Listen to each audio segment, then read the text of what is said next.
gamers. How we doing? Hope everyone's doing good. So, had a bit of tech issues last stream. Hopefully, it was just a one-time thing, and we can play the rest of Dual Destinies without frames dropping like crazy. Hopefully. Otherwise, it's gonna make finishing the Ace Attorney games very hard because they're all 3D animated from now on.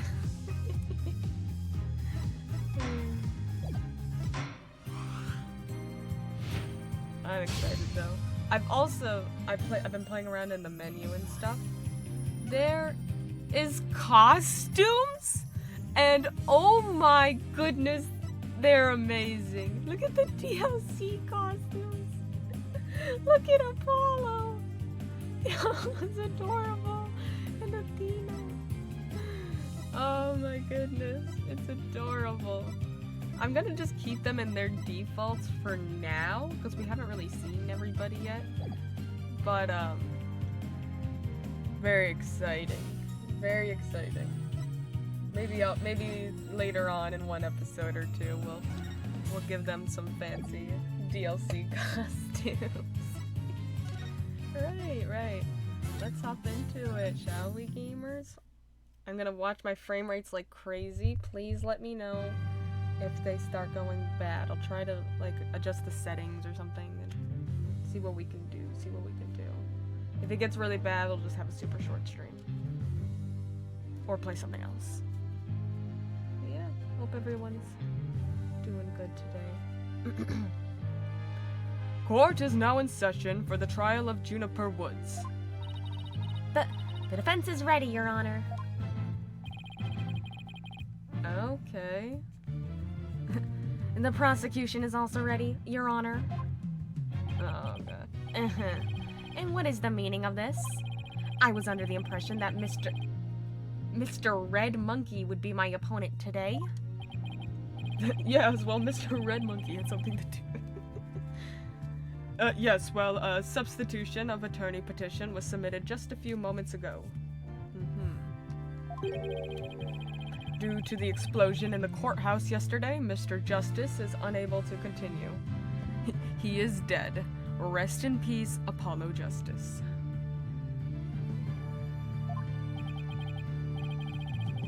Hey, thank you for the follow, John Mary. Thank you. I see. Not at all surprised he used that as an excuse to run away. With me as an adversary who wouldn't want to feign illness in order to escape. What? The nerve of that guy! I'm gonna give him a piece of my mind. Well, I would, if I wasn't so nervous. Ugh! This arrogant jerk! Whoa. Widget? What's Widget?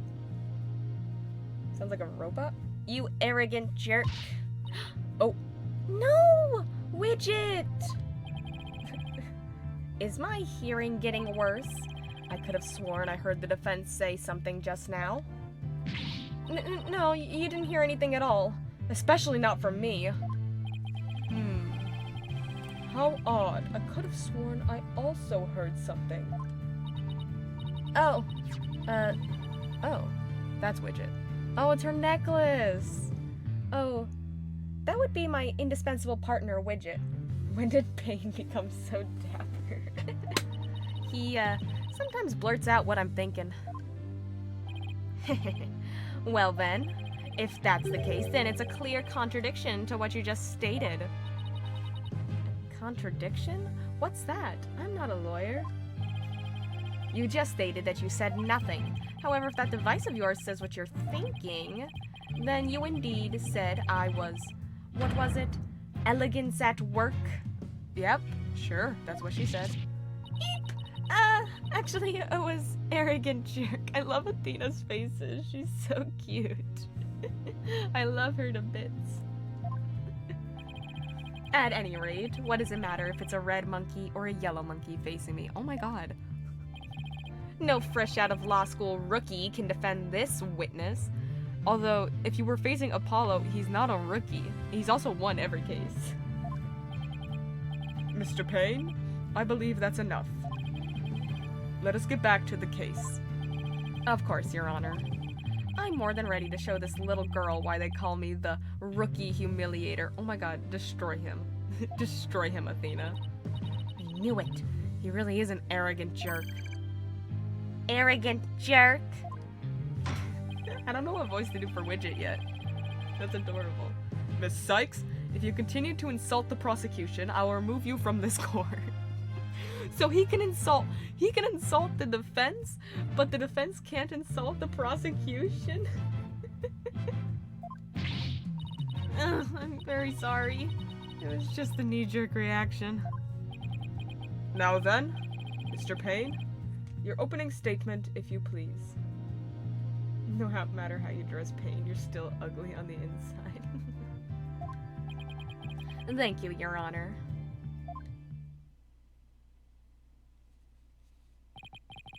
Now then.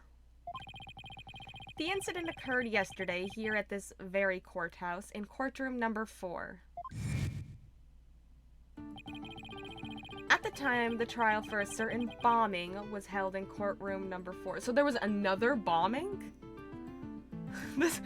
They're like, listen, people are getting tired of all the murders in these games. Let's do bomb cases. Like, what? Yes. I was presiding over that trial as well. And Mr. Justice was there as the lawyer for the defense. A bomb that was being presented as evidence suddenly went off during the trial. It was a terrible incident, and courtroom number 4 was completely destroyed. Fortunately, we were able to start evacuation procedures before the explosion occurred. Just a few seconds more, and it would have turned into a horrific loss of human life. But there was, in fact, one death, was there not? Okay, so I guess there still is death. That is correct, Your Honor. When courtroom number 4 was examined after the blast... Ooh. The body of Detective Apollo died. Rip Apollo.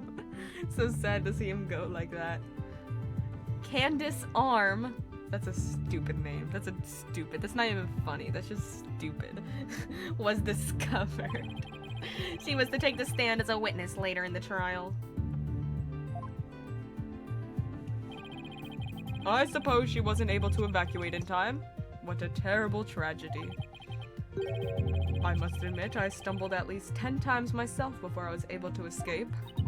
Maybe the court should see about getting you in even shorter robes. The victim's body was found near the entrance to the courtroom. I suspect she stayed until the very end to help guide the others out safely. Your Honor, allow me to submit as evidence the victim's autopsy report. For real though, Candace Arm is so dumb. Candace Arm what? What is it doing? And details about the bomb. Arm's autopsy report added to the court record. Cause of death, trauma to back of head caused by impact with a flat object. Time of death between 8 and 11 a.m. Okay.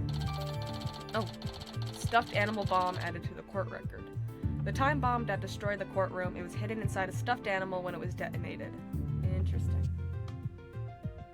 Why did they have a bomb in the courtroom? Why did they... What? Why did they have one? Candace Arm fit and you're safe. Okay, I know how this works. Oh, she plays with her little earring. That's so cute. All evidence for the trial is filed in the court record.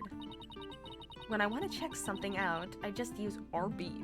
Finally, we can open the court record. Oh, there's no examining. Oh, I guess there's a little. There's no examining stuff like there was in Apollo Justice, though. We can look at the profiles. Apollo! Oh my god. Hi. Oh, when did he get here? Another lawyer at the office. He's passionate about the law and hates anything that's not fair or just. Apollo Justice, age 23. Juniper Woods, age 18. Our client in this case, we've been friends since childhood, a sweet girl who loves nature. Oh.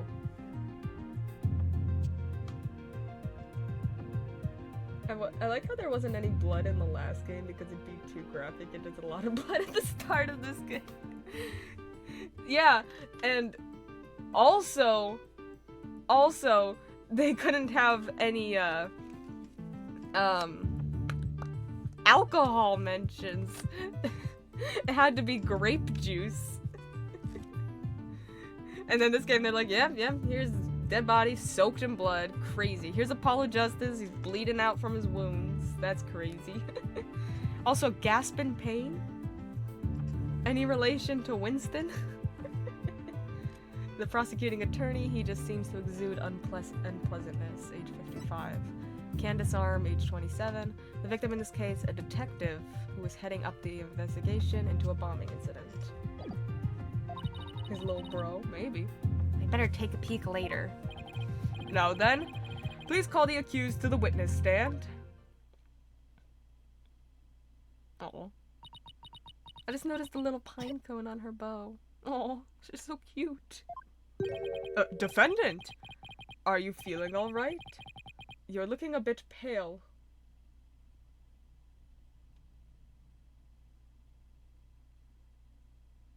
Are they literally the same character? The name is literally the only difference aside from his hair. I'm so sorry. I was feeling a bit weak when I first arrived here at the courthouse. But I'm alright. Junie's really giving it her all. I better make sure I do the same. If we could please proceed. Your name and occupation, defendant. Juniper Woods. I'm a high school student. Miss Woods, can you confirm you were in the courthouse on the day in question? Yes. I came to know Apollo Justice through my friend Thina. And so, I was there yesterday. To watch his trial and lend my support. Something's wrong. Junie's really scared. Did you know I'm also known as the defendant humiliator? That's okay, wild. It looks like I have yet another chance to show everyone how I earned that moniker. Ugh, does his arrogance know no bounds? I have to protect Junie no matter what. Hey, you arrogant, Prosecutor Payne. What is it? Do you want me to demonstrate why I'm known as the rookie humiliator instead? Deep breaths, Thina. Don't let him get to you. Prosecutor Payne, Junie is telling the truth. Mr. Justice also backed up her claim when we saw him in the defendant lobby. And Junie, he said that he was glad to get that lotus root you gave him too. He was? My grandma says lotus root is good for your eyes. She says they can even help you see into the future. They can? Then that's the perfect present for a lawyer. And if that's true, I guess he must not have eaten them. A sweet, meek girl like this, blowing a courtroom to bits? I must say it's very hard to believe. Objection! Oh. Why is his objection so off? Now, Your Honor, don't let her seemingly innocent appearance fool you. The defendant had a motive for committing this crime. That's not true. I don't have any kind of motive. And I didn't even know the lady who was killed. I admit the investigation didn't turn up any connection between the victim and the defendant. However, that doesn't matter. The only thing that does is her objective was to destroy His objection isn't funny anymore. The only thing that does is that the only thing that does is that her objective was the destruction of courtroom number 4 itself. I miss his objection. Whoa. Ooh. I just realized that widget changes colors and faces depending on Athena's mood. That's adorable. Hey, what's that supposed to mean? Why in the world would Miss Woods want to do that? That's a very good question coming from a novice such as yourself. But first, a question for the defendant. Have you ever been brought up on false charges? What? Why, yes, I have. And did that experience cause you to harbor a grudge against the court system? I can't wait for her necklace to come out of date like the VHS did in the original trilogy. It's like, wow, Athena still uses those mood necklaces? Crazy. That was so 30 years ago. Objection! Now wait just a minute. If that kind of thing was a motive for blowing things up, then every one of our clients would turn into bombers. But that's a valid point. We wouldn't have a single courthouse left standing in the land. I concede the accused isn't the only one who might bear resentment against the courts. But Miss Woods is the only person who could have committed this crime. Why? Because we have found some decisive evidence that proves the defendant's guilt. What year is this? Do we know? Let's see. Oh my god, I gotta do some math. So the original game was 2016, so then 2017, 2018. So Trials and Tribulations was 2018. And then Apollo Justice took place 7 years later. So that's 2025. So this would be 2026.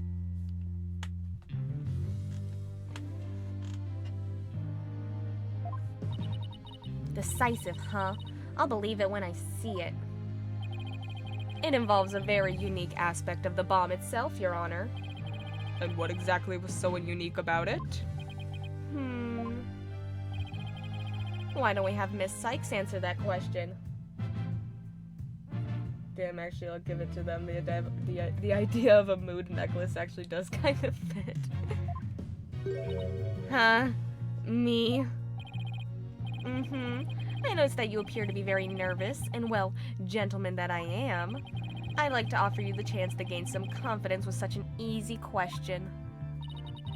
Could he be any more condescending? Really, what a thoroughly unpleasant man. L is for loser. I love widgets so much. What did it just say? Nothing. Not a single thing. Now, let's see. What was I supposed to do at a time like this? Ooh, I know. The court record. We don't got much evidence yet. The information I need is somewhere in the court record. Alright, Miss Sykes. Let's hear your answer. What was unique about the bomb that blew up the courtroom? Was it because it was in Apollo's briefcase, in the judge's pocket, inside a stuffed animal? Let's just throw Apollo under the bus. It was Apollo, he did it, let's arrest him. Inside a stuffed animal. Mr. Payne, what kind of simpleton do you take me for? I know how to read. It was stuffed inside a stuffed animal. Its evil intentions covered up by a cute exterior. Like me. Wait.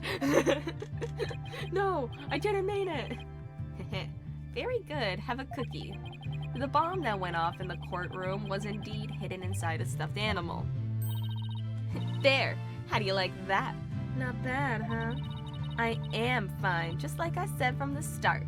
I can do this. Yes, as I recall, the bomb was inside a stuffed animal the whole time. I never even got to take a look at it. But what connection does this impish elephant have to do with the defendant? The answer to that question lies in another piece of evidence, which I have here. And what, pray tell, is this? It appears to be a little singed. It's a tale, Your Honor. The tale of a poor victim of the explosion. This is incredible!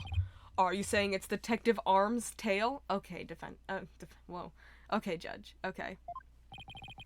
Your Honor is so very close, but no. It belongs to this stuffed animal. It's called the Phony Fanty, A rather unpleasant name, if you ask me.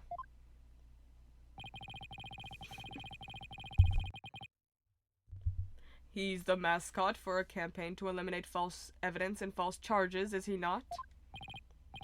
Exactly. His motto is, phony evidence is just trunked up.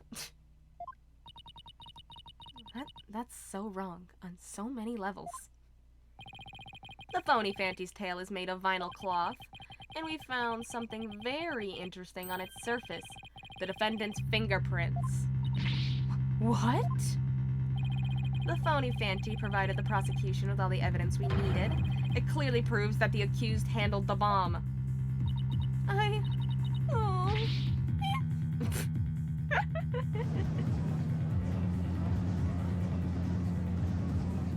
Athena's like, oh, jeez.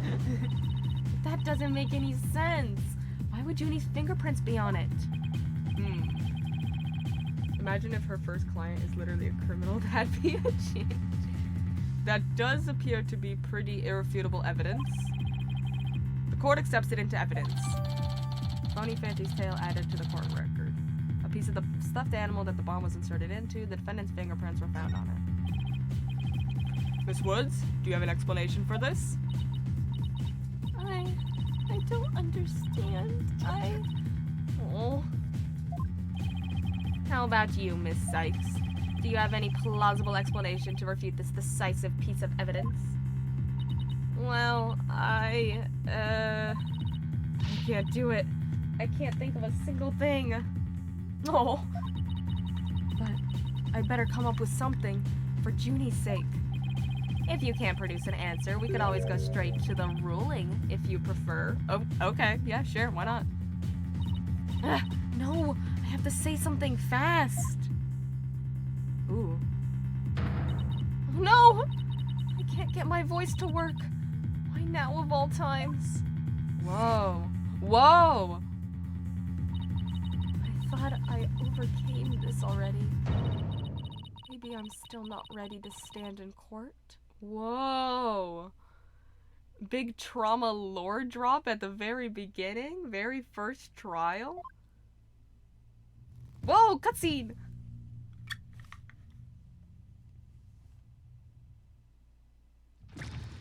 What? Oh my god! Wow! Athena, what did you do?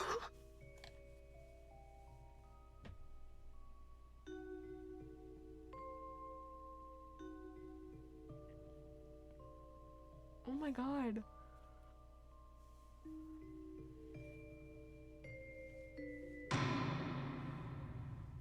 As you can see, there is no room for debate. Objection! Whoa!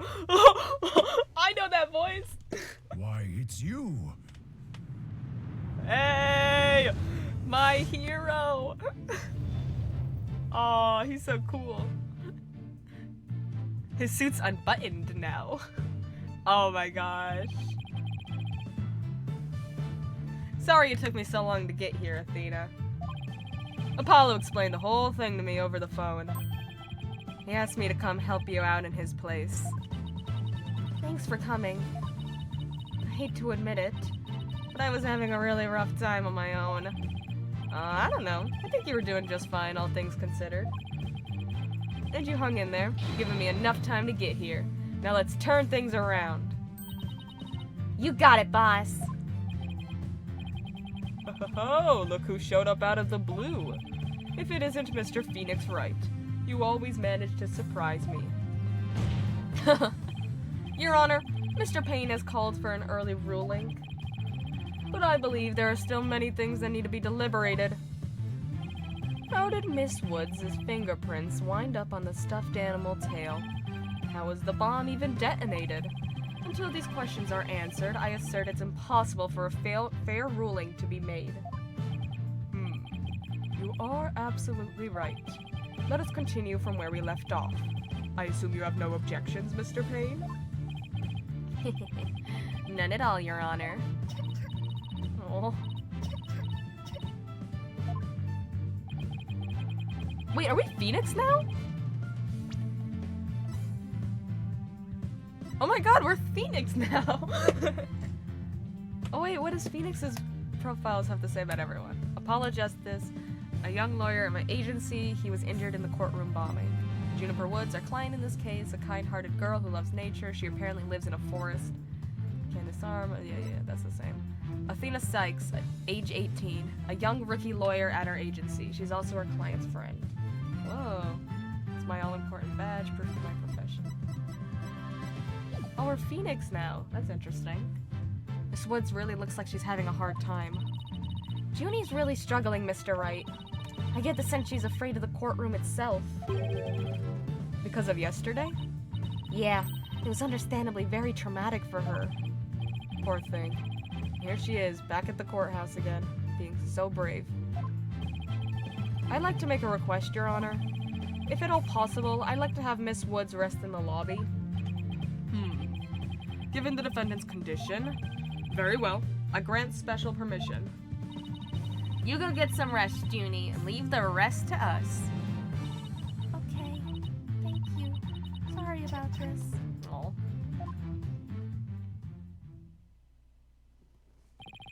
Phoenix, Wright. I've been looking forward to meeting you. It's been a while, Mr. Payne. You're more clueless than I'd heard. I do believe you mean, how do you do? For I am Gaspin Payne. I am the younger brother of your long-standing rival, Winston Payne. The Payne lore runs deep. What? Long-standing rival? When were we ever rivals? Let alone long-standing. Bro thinks he's Miles Edgeworth. Oop. You'll see, Mr. Wright. I will cleanse Winston of the disgrace he met with at your hands. Looks like this royal pain is gonna be as thoroughly unpleasant as the others. Your Honor, the prosecution would now like to call a decisive witness to the stand.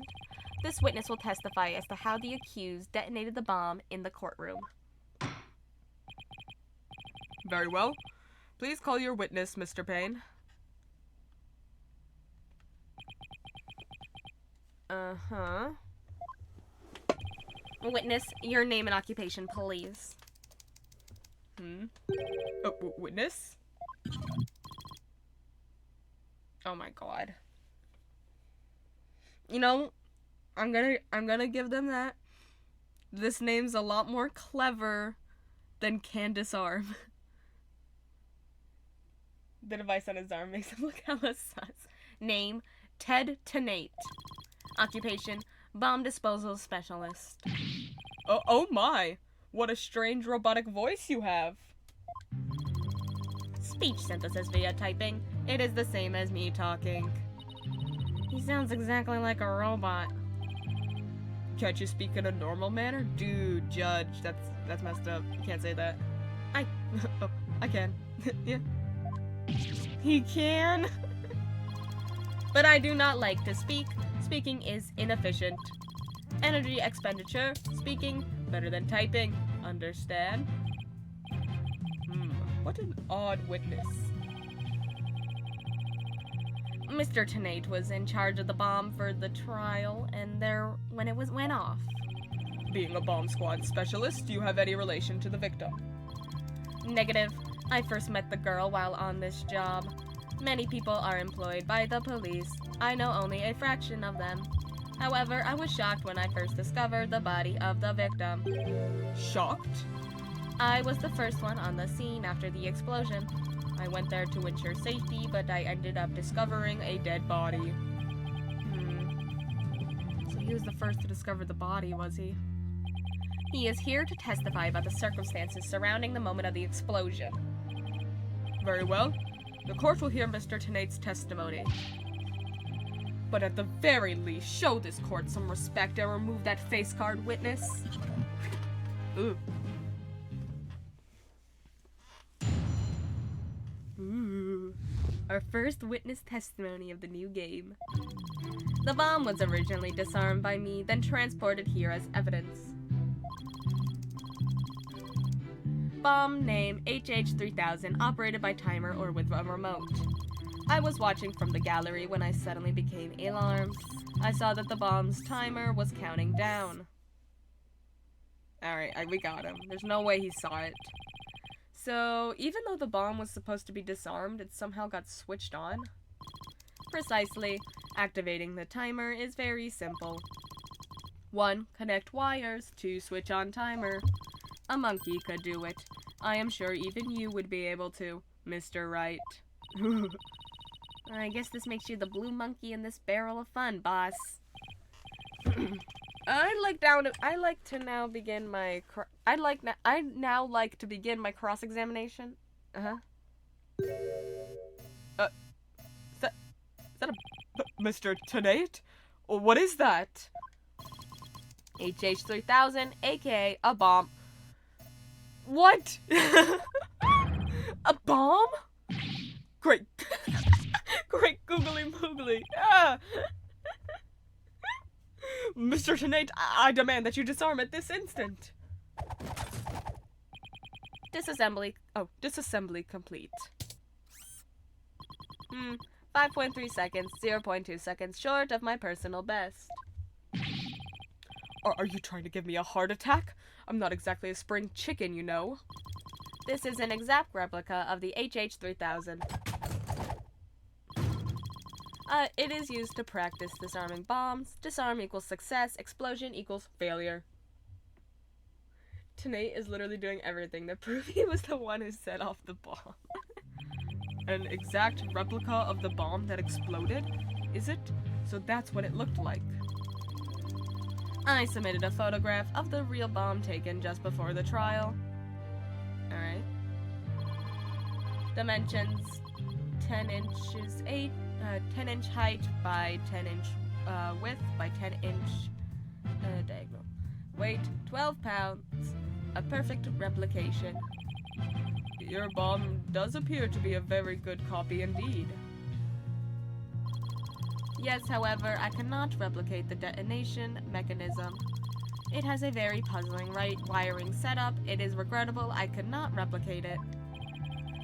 Witness? That's enough. There's no need to replicate anything here. HH3000 bomb updated in the report record. It was hidden inside a stuffed animal and can be detonated remotely. And now, if the defense will begin their cross-examination... Where has Miss Sykes gone to?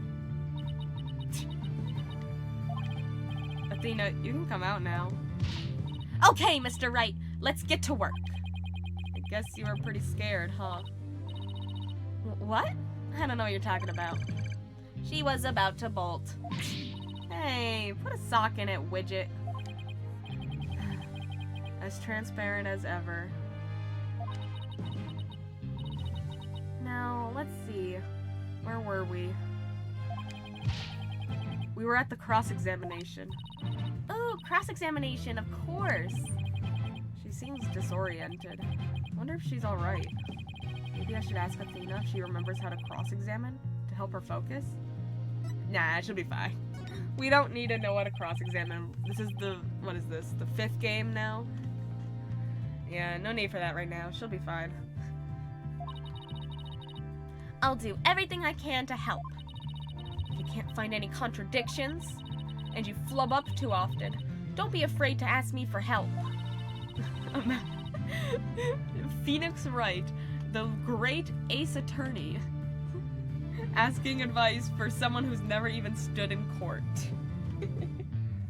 I can give you advice on what to do. Oh, please, rookie who's never defended a trial, please. Press Y when the option to consult with me appears. I'll let you know where I think the suspicious statement is. Sounds good. I'll be counting on you if I get in a bind. Alright, it's cross-examination time. That's cool. We can ask for help. Oh, Phoenix Wright. Alright, so I know the last statement I'm pretty sure was... Oh my god, it's so slow. Yeah, yeah. I saw the bomb. No, you did not. Inside a stuffed animal. So you say you saw the bomb's countdown? Is that right? Of course. I clearly saw it counting down to 0. And I say that you are clearly lying. What are you talking about? There's no way you could have seen the bomb's timer.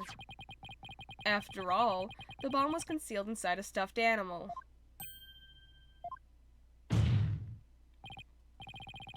Mr. Tenate, how can you claim to know the bomb was about to go off when you couldn't even see the timer? But that's... What? No. That does seem like a glaring inconsistency indeed. Witness, how do you explain this? Well, Ooh, that was great, Mr. Wright. You found a contradiction right off the bat. Always remember, Athena, when you find an inconsistency in a witness's testimony, there's always a reason behind it. It could be a lie, a hidden meaning, a secret. Whatever it is, it's up to us to dig it out. And pointing out every contradiction we find is the best way to do it. Right, boss? Now the question is, what can we dig out of Mr. Tenate? Well, let me see. No. There must be some mistake. Oh, yes, of course. I remember now. The sound. I knew because of the sound. Sound? What sound? When the timer of this type of bomb is switched on, it beeps softly. Beep, beep, beep. It is the sound of the bomb counting down. A beeping noise, you say? I suppose it would be possible to notice that, even with the bomb inside the stuffed animal. I simply made a mistake. My bad. Objection! How in the world did you hear such a tiny little sound all the way from the gallery? Listening for the sound of a bomb's timer is an integral part of my work. Rah! Rah! I constantly undergo training so that I will never miss it. Phoenix! Oh yeah, look, that Phoenix is here. Athena, she had a bit of a moment. She had like flashbacks to when she was a little girl soaked in blood with a katana and then standing in courtroom crying. And then Phoenix bursts in and he's like, "Don't worry, Athena, I got it." And now he's taken over. Oh, wow. I hardly think training would help you hear something so soft from so far away. What now? Are you making light of the fine science of disarming bombs? It is a solemn mission that I put my life on the line to perform. What kind of specialist would I be if I could not hear a bomb's timer? It's not like disassembling a toaster, you know. Now he's just showing off. You keep asserting that the sound was too tiny to hear, but the only tiny thing here Is your skill as a lawyer. Oh, yeah, I'm sure that's where he was going with that. Being mistrustful is not an attractive quality, you know. I don't know why all the other prosecutors think you're hot. What? They think I'm hot? Of course, Payne is the first prosecutor. This is actually his brother, Gaspin Payne.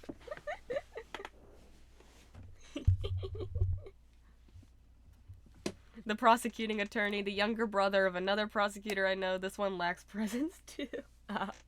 What a name. And then we got our witness is Ted Tenate.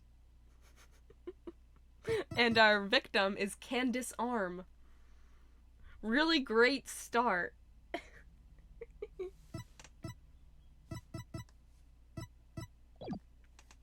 And you're just overflowing with attractive qualities, are you?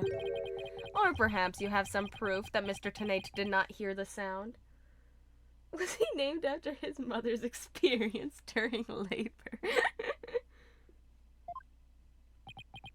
Well, no, but it still seems totally suspect. But it's going to be really hard to prove that he didn't hear something.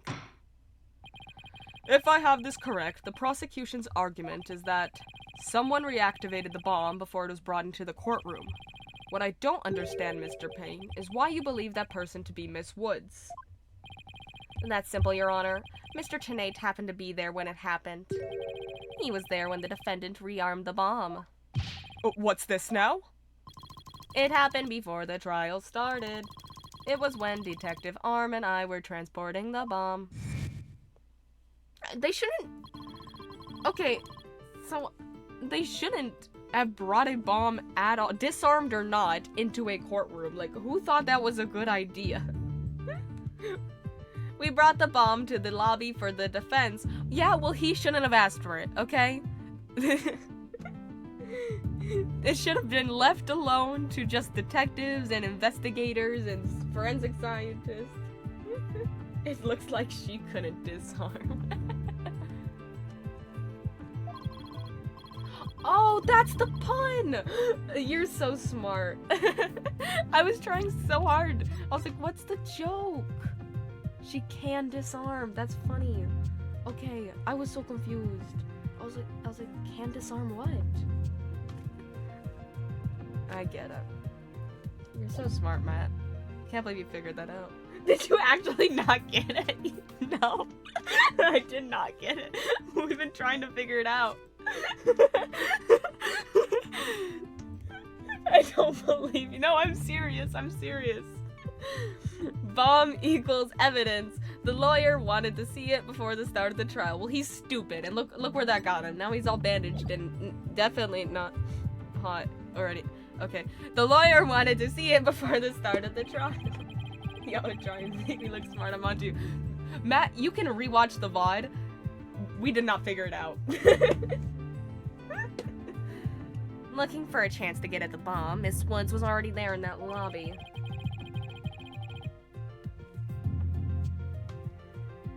Her goal was surely to rearm the bomb and steal the remote switch. The remote switch?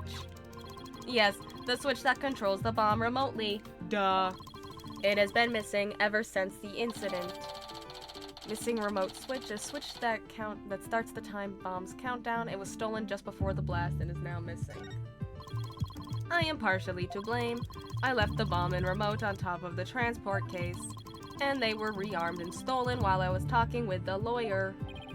The defendant used the remote from inside the courtroom to start the timer. Objection! How can you assert so unequivocally that the bomb was rearmed in the lobby? Objection! The bomb was safely secured in the transport case. The only time it was outside of the case was in that lobby. Therefore, that was the one and only opportunity anyone had to meddle with it. Someone other than Mr. Tenate could have opened the case and taken the bomb out. Impossible. The transport case is assigned exclusively to me. Do you see this number here? That is my identification number. And I have the only key that can open the case. The case, Tenate and Detective Arm transport the bomb is. Tenate has the key. Nevertheless, Mr. Payne's assertion is nothing more than conjecture. You have no proof that it was Miss Woods who stole the remote switch. And by the same token, you have no proof that it wasn't her. But what I do have is a piece of evidence that proves the defendant handled the bomb.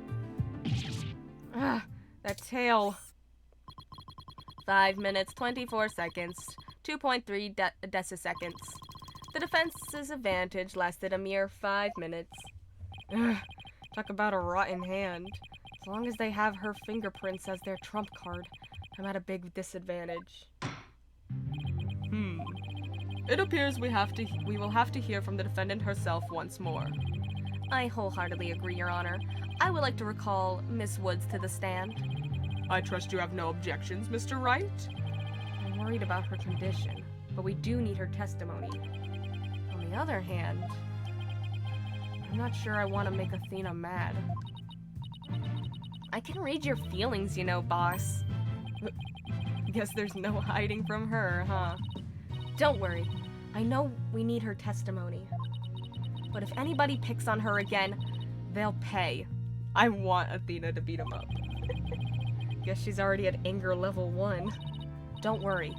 I'll stop the proceedings before I let anything bad happen to her. The defense has no objections, Your Honor. In that case, I will take my leave. But before I do, there is just one more thing, Mr. Wright, is it?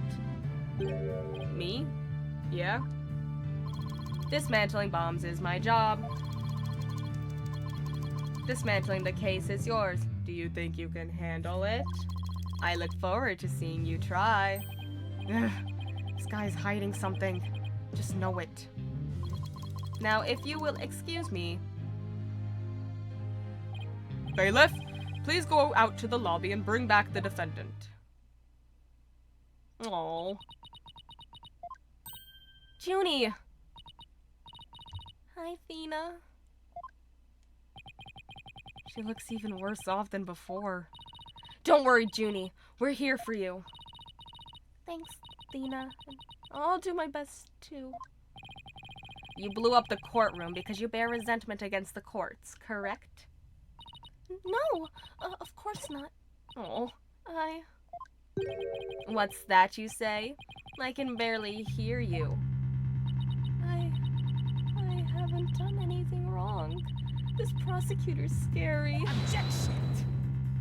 Objection, I'm not scary. Yay, neither of my beds are set up. Rip.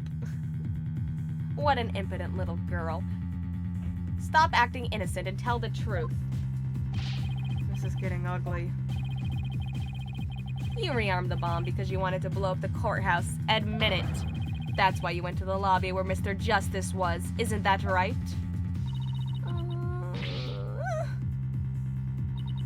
Mr. Wright, can I go give that prosecutor a smack? Please, Athena, please.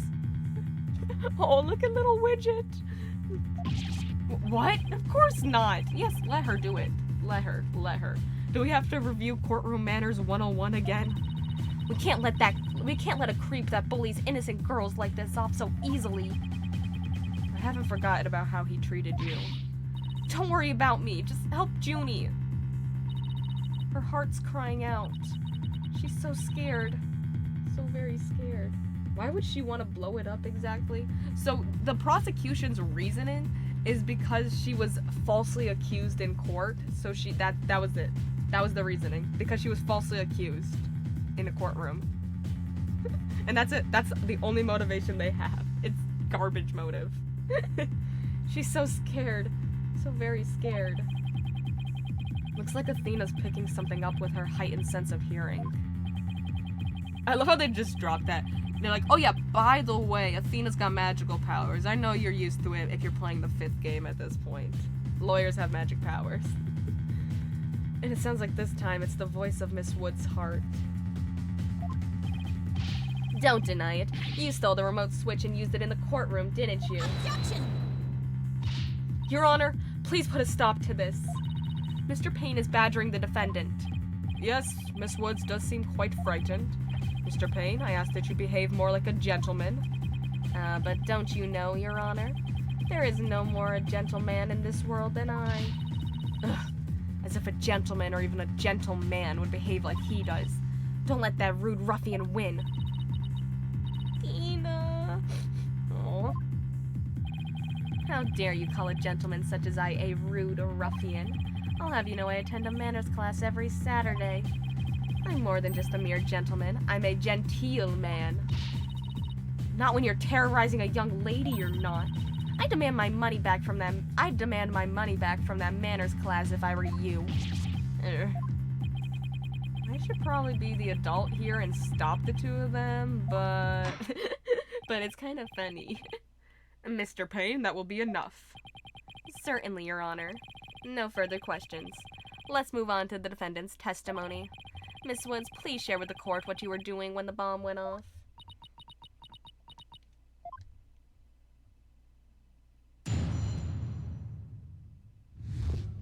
When the bomb went off. Well, that day, I was watching from the gallery. The bomb went off, and rubble started falling. It fell on top of me. Aw. Junie's clearly in pain, being forced to recall the bombing like this. She can't even get her words out. This isn't gonna work. So what now? Hey, wait a minute. Even if she can't vocalize what she wants to say, we can listen to what's inside her heart. Yes, now's the perfect time to use Athena's power. You can hear it, can't you, Athena? The cries of Miss Woods' heart? Yeah, they sound incredibly strange. She's so scared. I think she could collapse at any second. Aw. Athena has a unique ability, you see. With her finely tuned sense of hearing, she can hear the words of a witness's heart. In essence, she can sense how a person is really feeling from the tone of their voice. Guess it's all up to Athena and her special ability now. Bro, my math test isn't tomorrow. When is it? It's Tuesday. I'm stupid. At least you got a bit more time.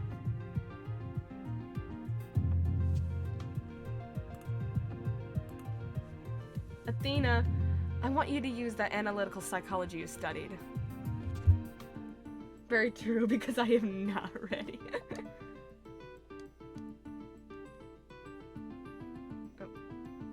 Uh-oh, my controller.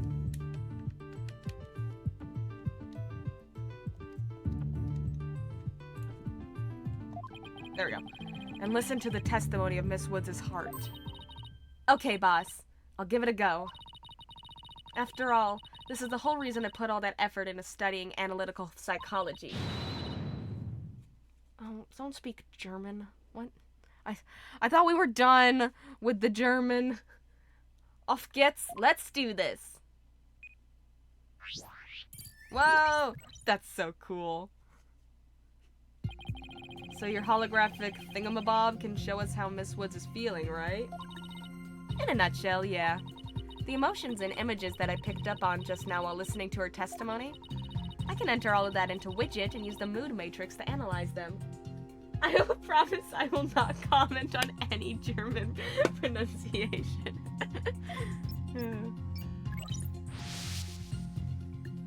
Whoa! This is cool. These mood markers here reflect fluctuations in Junie's emotions. When she feels happy or is enjoying the memory, the happy marker will light up. When she feels angry or frustrated, the angry marker will react. When she feels sadness or is frightened by a memory, the sad marker will blink. And when she feels surprised or confused, the surprise marker will let us know. Is this gonna be another defendant lying even though they're innocent? Of course it is. Either that or hiding something. So with your special ability in Widget's Mood Matrix program, we can track how Miss Woods is feeling as she testifies. Talk about the wonders of technology. Yep, now let's give it a shot. Picking up on some kind of discord or noise in Junie's heart. See here? This is what the noise looks like in the Mood Matrix. It's a result of inconsistencies between her testimony and her feelings. If we can pinpoint these inconsistencies, the noise level should drop. Okay, it's time to listen to Miss Woods' true testimony.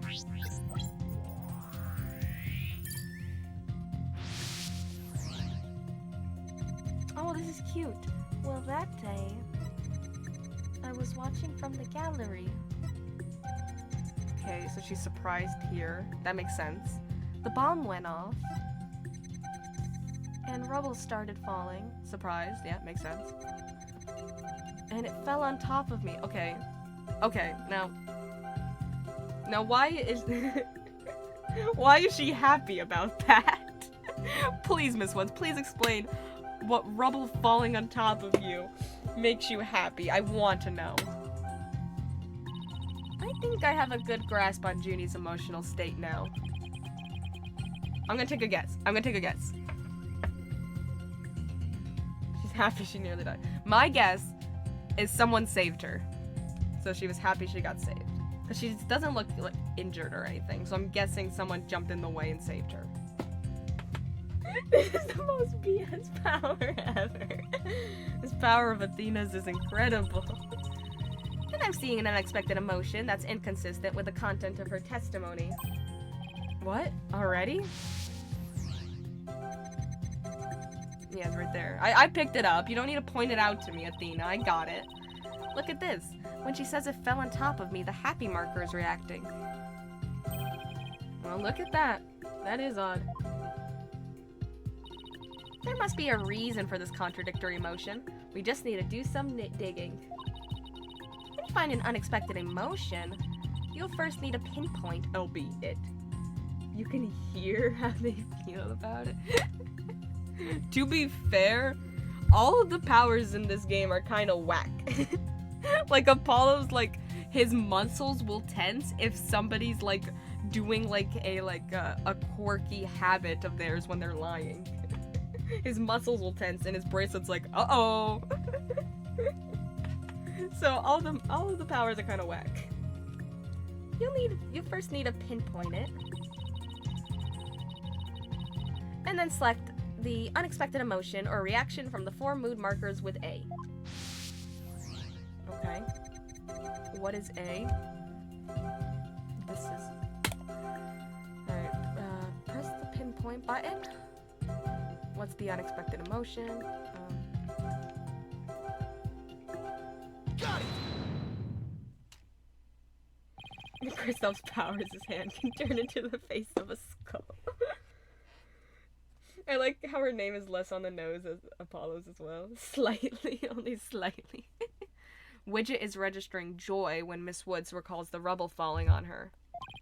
There must be a reason for this unexpected emotion. Miss Woods, as the rubble was falling, was there also something that made you feel happy? What?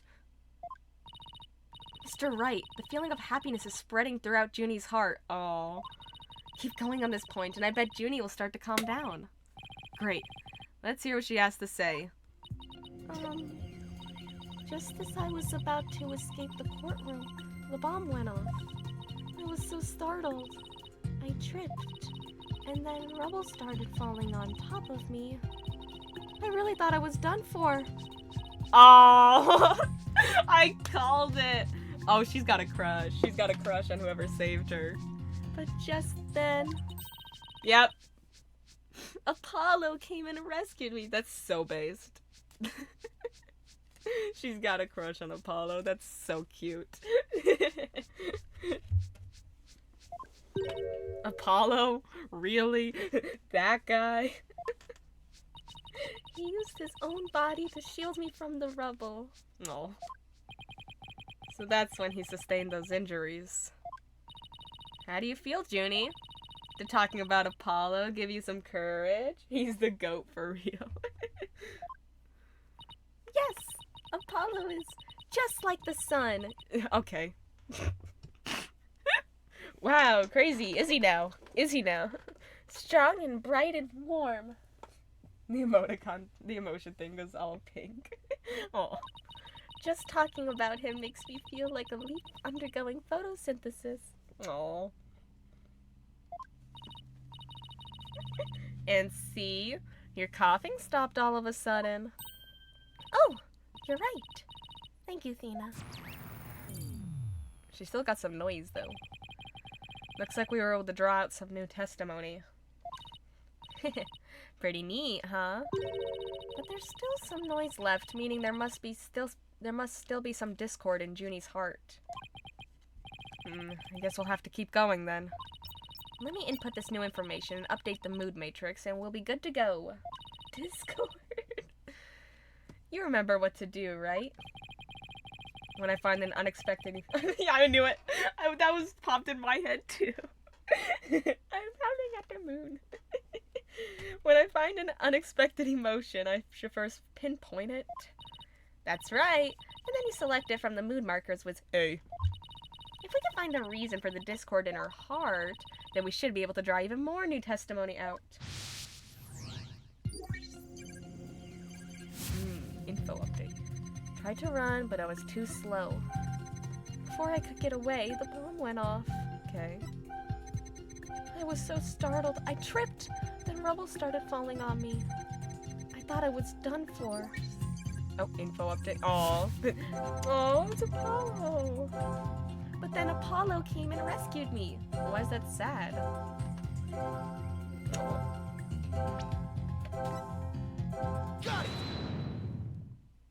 Why are you sad about that? You were happy when Mr. Justice rescued you, weren't you?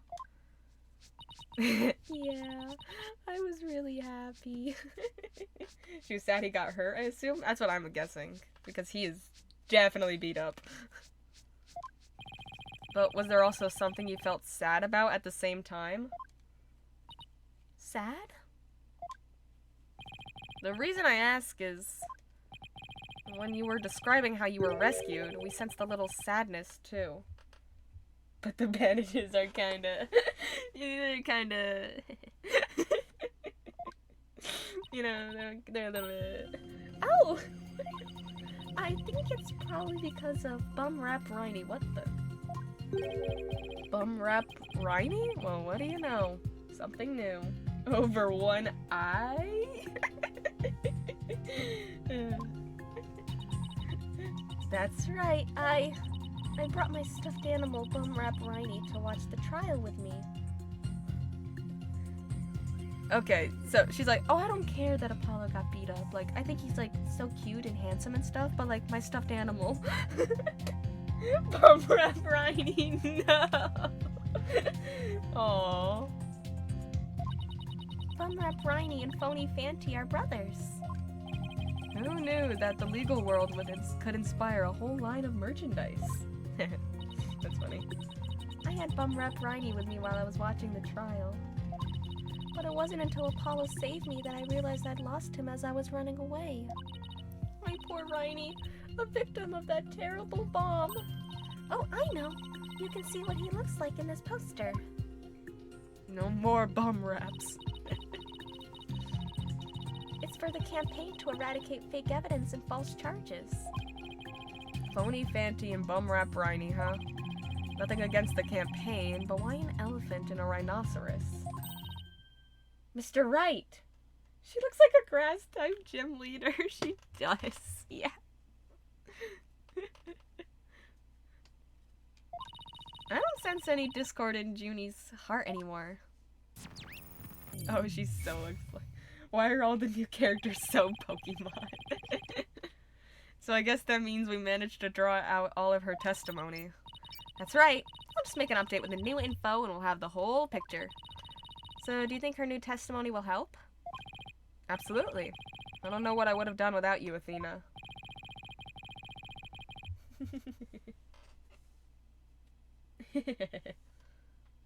Yeah.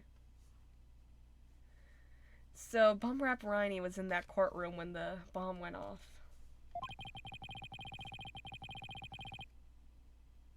Now that we know that, it changes the meaning of that other piece of evidence. All I have to do is present it at the right statement. Okay. Info update. Aw. I was watching from the gallery with Bum Rap Riney. I tried to run, but I was too slow. Before I could get out of the courtroom, the bomb went off. I was so startled, I tripped. Then rubble started falling. Thought I was done for. But then Apollo came and rescued me. Watching from the gallery with Bum Rap Riney, I tried to run, but I was too slow. Objection! So that means that the stuffed animal tail wasn't from the bomb. It was from her Rhinoceros. Miss Woods, I know this trial has been very hard for you. She did it in an attempt to make Apollo fall for her, and it worked. They're canon now. But you can relax now. You are, without a doubt, innocent. Mr. Wright, what wild assertion are you making now? My wild assertion is simply this. The two stuffed animals were mixed up. The tail the defendant's fingerprints were found on wasn't that of Phony Fanty. It was the tail of her gallery companion, Bum Rap Riney. Objection! What? What nonsense is that? I concede. They're both stuffed animals, yes, but they're completely different characters. An elephant and a rhino. They're as distinct as a defense lawyer and a prosecutor. But are they really so different? Mr. Wright, is this a commentary on our legal system? Both defense lawyers and prosecutors strive to protect the peace through law. Even elephants and rhinos have some similar characteristics. They're both gray, for example. Anyway, this poster is all I need to prove my assertion to be true. Elephants and rhinos are actually high-key similar if you think about it. If I may direct the court's attention here, you'll clearly see how the two got mixed up. The tail, right? Take that! Well, look at that. The two tails are exactly the same. Yes, exactly. The two stuffed animals are based on entirely different animals. Gray, tusks, horns, habitat, herbivore, large. In the grand scheme of things, they're super similar. But the design of their tails is exactly the same. Ah! I'm bald. Labor. Is that rude to say? No, it's funny. Order! Order in the court. As long as the possibility exists that the tail belongs to Bumrap Riney, we can no longer consider it to be decisive proof that the defendant handled the bomb. As things stand, I consider the charges against the accused unsubstantiated. Wouldn't you agree, Mr. Payne? Oh, yes, of course, Your Honor. Ooh, that was great, Mr. Wright. You turned things right around. Ah, dang it.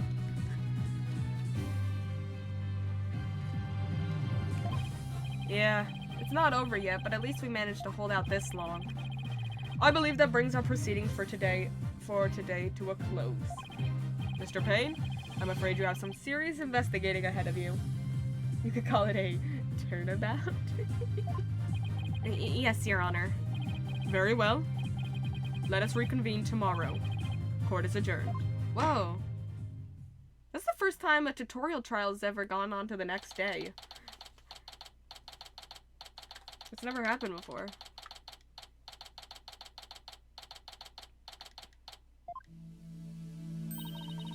That was so exciting, boss. We did it. True to form, you managed to just barely pull it off at the very last moment. Athena's so cute. True to form? Gee, I never knew you had such a glowing opinion of me. Thank you for everything you're doing. You did great, Miss Woods. You really stuck it out. And you got really brave at the end, just when we needed you most, Judy. Thanks to you, we were able to turn things around. Well, you were the one who gave me that courage, Thena. Really? Thanks. So, be honest, was I any help at all? She's so cute. Oh wait, I just realized this power. Of course. Without you, we would have never gotten out of that tight spot. Means there's gonna be less lying innocence. I love this power.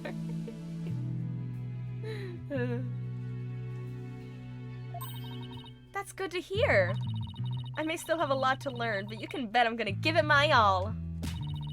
She's so cool. I love her already. I'll be so good that one day you'll call me your partner. That's what I like to hear. Analytical psychology. The ability to solve the riddles of a person's heart. Athena's true potential is beginning to really shine through now. Hey, where's Apollo anyway?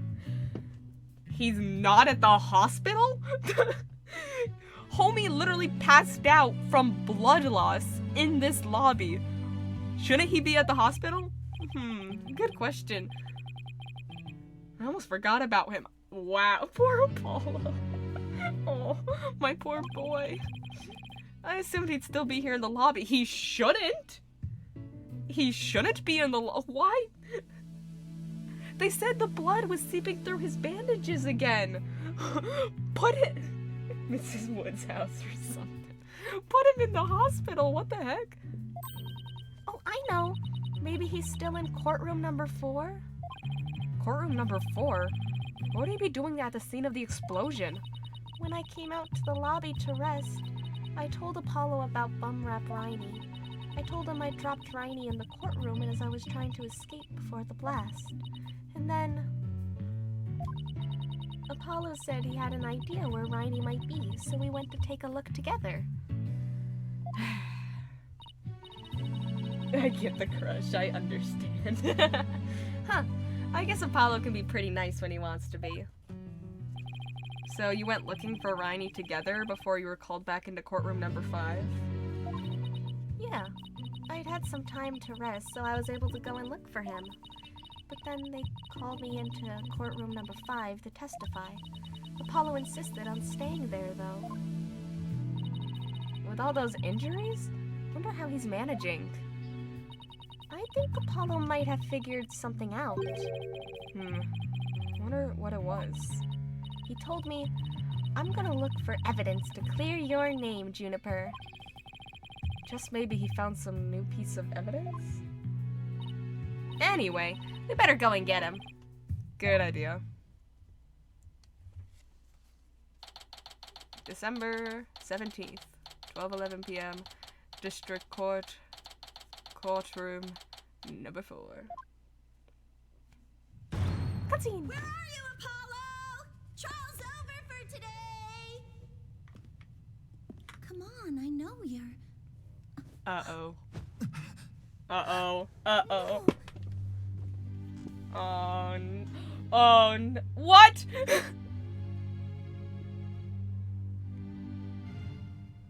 What happened to him? What? What? What? Are you kidding me? No, don't be to be continued. No happy music.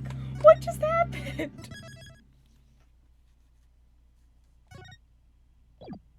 Not allowed. What the hell? You can't do that. December 18th, 9:34 a.m. District Court, Defendant Lobby, number 5.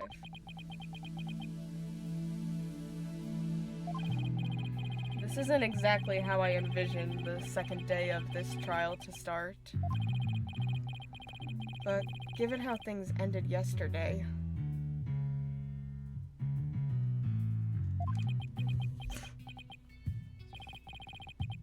Good morning.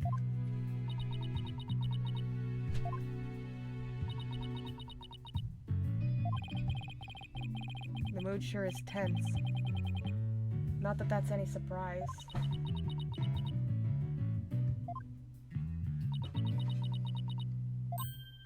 Oh, hey! Did you read the paper this morning, boss? Huh? The paper? That came out of left field. You didn't read it? Then you don't know the big news. Somebody spotted an abominable snowman way up in the mountains. Tell me you know the difference between a paper and a tabloid, Athena. The abominable snowman. The abominable snowman. Real. Ooh, that's why she's awesome. It might show up in the forest where you live, Junie. So you'd better watch out, okay?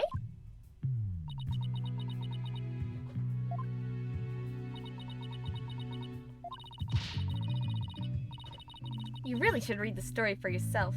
I couldn't even begin to do it justice. How did I know someone's gonna react to her saying the word justice? Justice? No, Apollo! Huh? Who's that? Oh, poor Apollo. And it's all my fault.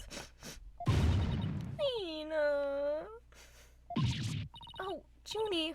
What was I thinking? I'm so sorry. Oh. What we found yesterday was not Apollo's dead body, thank goodness. Okay. Is he alive? Apparently. Phew. He'd been assaulted by someone with a blow to his head and was lying unconscious. Who would... I'm going to kill whoever did this to my sweet boy. We rushed him to the hospital right away, and it looks like he's gonna pull through. Oh. Dropped.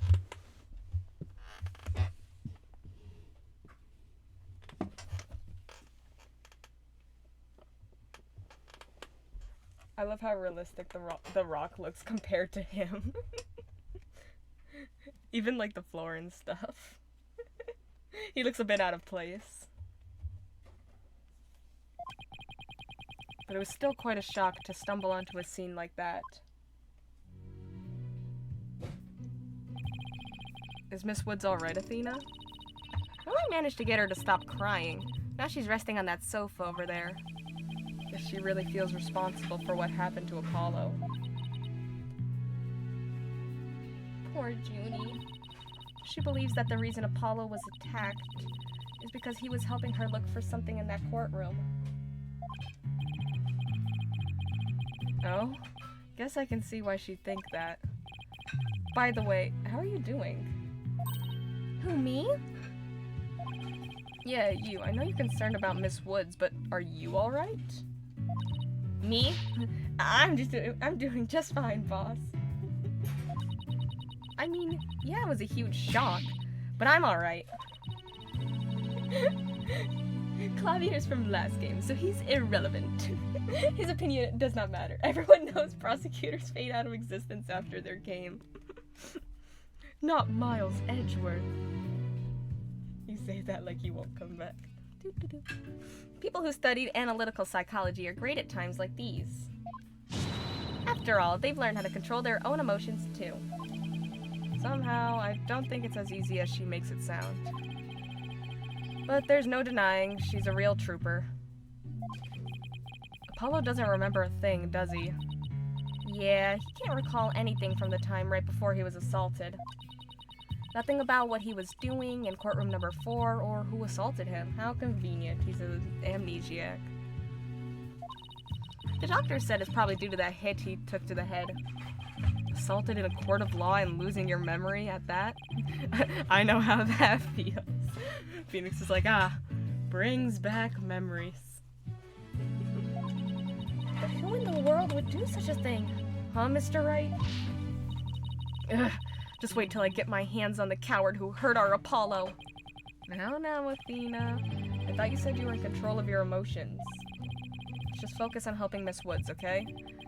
But I admit, I'm just as upset as you. Okay, boss. You're right. Apollo's assailant can wait until after we clear Junie's name. That's the spirit. Now let's see. Better check the court record one more time before the trial starts. Apollo Justice, assaulted during the trial yesterday. Thankfully he's gonna be okay, but he's still at the hospital undergoing treatment. Oh. Okay.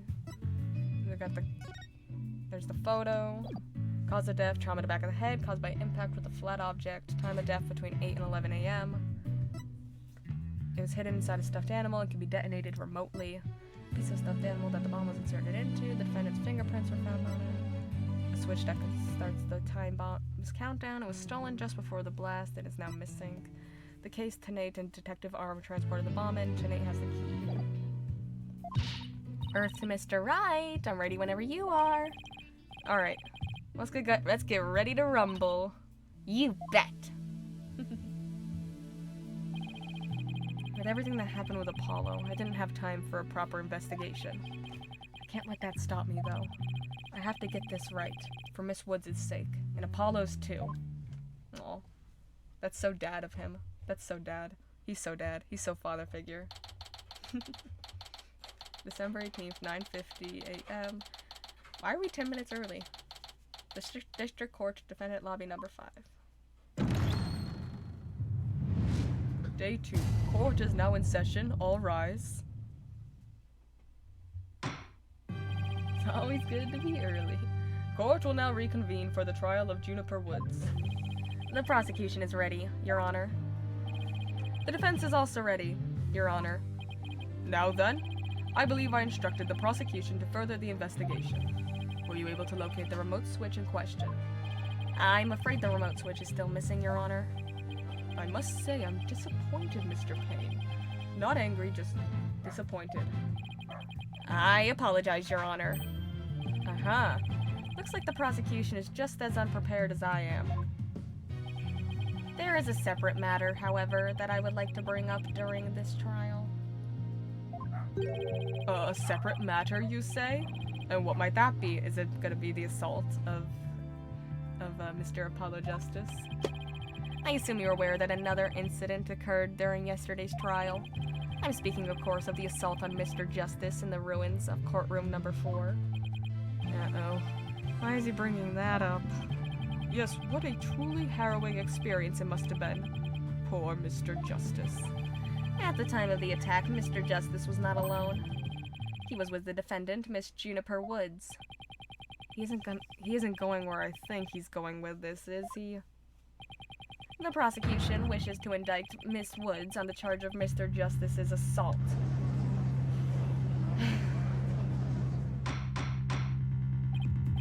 Order in the court. Mr. Payne, the incident under deliberation here is the courtroom bombing. The assault on Mr. Justice has nothing to do with this trial. But I believe there is a connection between this case and Mr. Justice's assault. She was literally testifying. But to be fair, before she was testifying, she was unaccounted for out in the defendant lobby. And she said she did go to that courtroom with Apollo. In the prosecution, I don't like to back the prosecution's side, but they... I don't care though, because the agenda must be upheld. Please take a moment to consider these facts. Both events occurred in courtroom number 4. This is the location in courtroom number 4 where the unconscious Mr. Justice was discovered. As you can see, it's quite close to where Detective Arm's body was found. Courtroom number 4 diagram added to the court record. Wait, hold on. I want to look at it.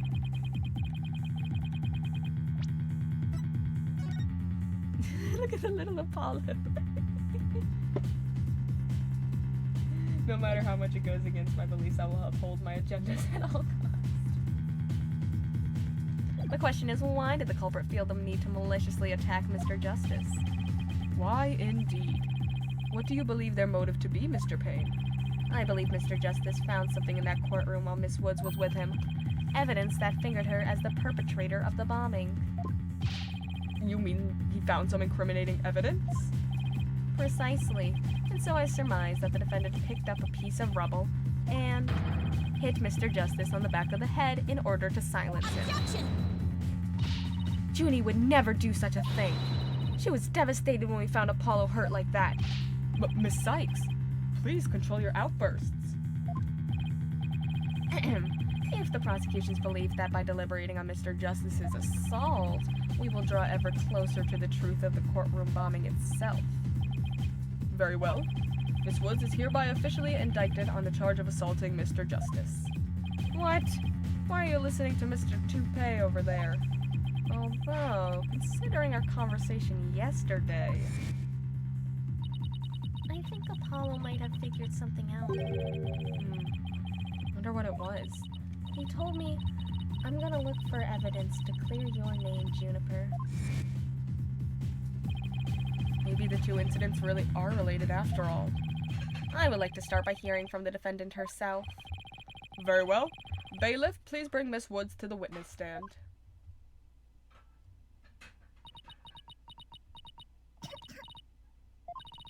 I'm sorry. I can't seem to stop. Oh. Miss Woods. Guess she's still really upset about Apollo. Miss Woods, you went to the ruins of courtroom number 4 with Mr. Justice, did you not? Your Honor, I would like to add the multiple meters of love hearts Miss Wood made while thinking about Apollo as evidence. Yeah, I did. Good, good. If you would, then please testify about what happened to the court.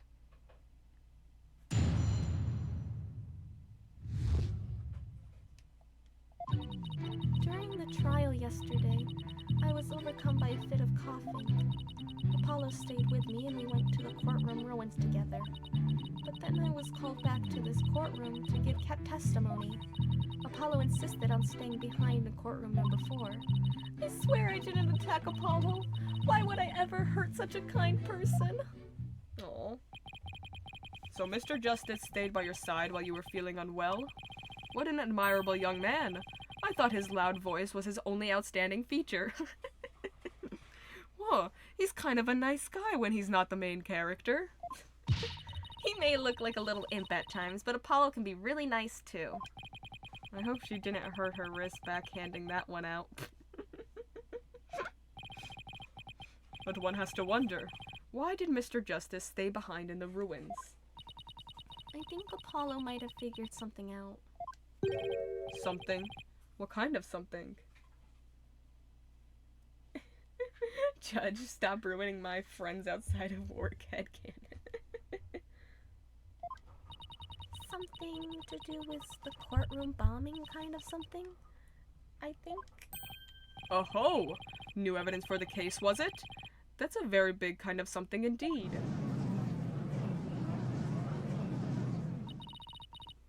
I believe so. He mentioned looking for some evidence when I was called away. Objection! Just as I thought, there is a connection between the two incidents, but the defendant has told a very big lie, Your Honor. What lie is that? When she learned Mr. Justice would be looking for evidence, she attacked him. She attacked him to give herself the chance to destroy that evidence. No! I never. Objection! Miss Woods repaid Mr. Justice's kindness with violence. We found proof of her foul deed there in the courtroom ruins. Oh, Apollo! What on earth? People need to stop writing names out of their own blood. What on earth? Do you see it? There in front of Mr. Justice's right hand. That wasn't there beforehand. That was not there in the cutscene. Witness the message he left us. It's written in blood. Well, W-O-O-D-S. Why isn't that? That's right, Your Honor. It says Woods in capital letters. What? I submit that Mr. Justice left us with the name of his attacker before he fainted. Apollo's assault photo added to the court record. Apollo is shown to collapse on the floor. The bloody writing is also visible. No! That can't be true. Why would Apollo write my name? He's not so hot after all.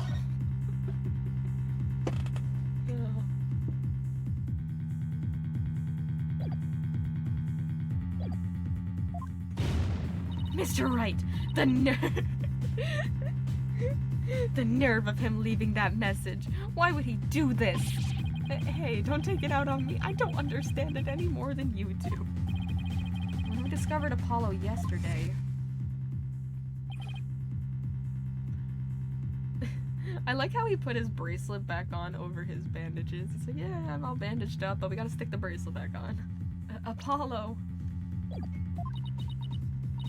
No! Oh.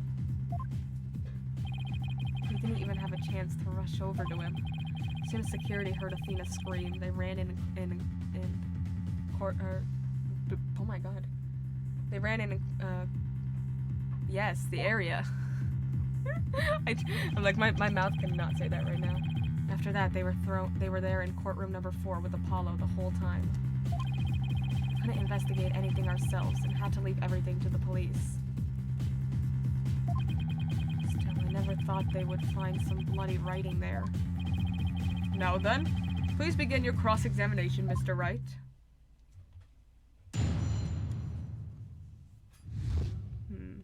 Alone with Apollo. During the trial yesterday, I was overcome by a fit of coughing. Apollo stayed with me and we went to the courtroom ruins together, but then I was called back to this courtroom to give testimony. Apollo insisted on staying behind in courtroom number 4. I swear I didn't attack Apollo. Why would I ever hurt such a kind person?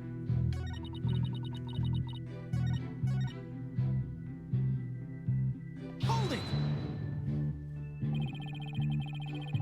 Why exactly did you go to the courtroom ruins? We went to look for my medicine to stop my coughing.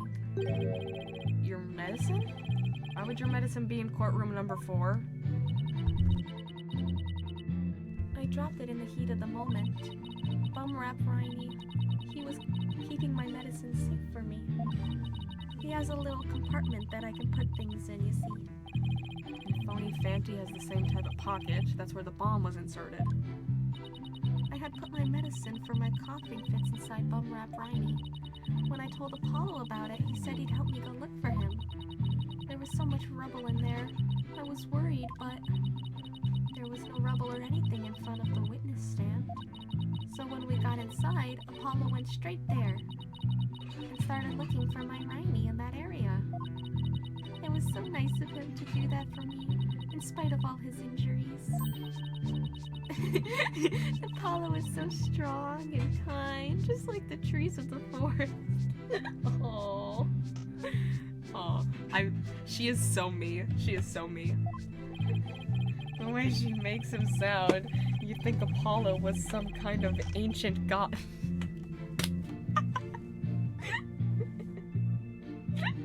That's a good joke. That's kind of funny. An ancient god, Apollo? Nah. Oh, wait.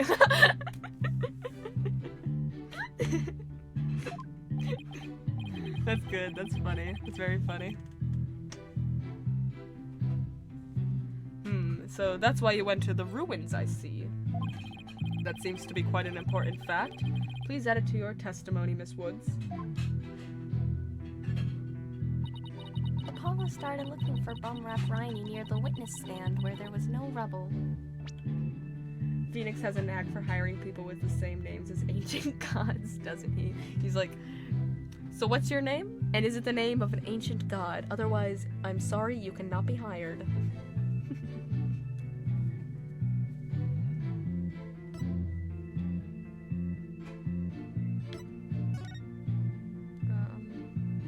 Well, he didn't make it very close to the witness stand, did he? Objection! So he started his search with the witness stand, you say? He has a list of the 12 Olympians, and if it's not there, then they're gone. That's right. I guess maybe he wanted to start from the furthest point in the room. He was being so brave and strong. But that's odd. Under the circumstances, he shouldn't have been capable of that. But he was, and he still is. He might not look it, but he really is brave and kind too. He may look like a weak little loser baby, but he's still so cool. They get a pass if they have a pet named after the corresponding Egyptian god. No, that's not the part I'm finding fault with. Someone has a crush on Apollo. Stop being mean to my male wife. Someone's a bit in love with the defense attorney Apollo Justice. Oh my god. What you are claiming is something that no one should have been able to do. But I should think that anyone can be brave and kind if they wanted to be, Mr. Wright. True, anyone can be brave and kind, but if you would please look at this diagram. With the courtroom in the state, how is it possible to walk up to the witness stand? Oh, I see your point. The rubble blocks off access to the area around the witness stand. Does such a tiny inconsistency even matter? Perhaps the witness is simply misremembering it. Great. Now I'm not so sure it matters. A real man doesn't make mountains out of molehills, you know. But that's precisely what Mr. Wright does best. I call slander, Your Honor. So, was it really impossible to approach the witness stand? I have to say, it's a bit hard to tell with any accuracy from just this diagram. Mr. Payne, do you have any other photos of the crime scene? Let me see, Your Honor. Ah, yes. I have one more. Here it is. It's a more pulled back version of the photo I presented before. Oh, there's the, what's it called again? The bomb transport case? That's interesting. That's gonna be important.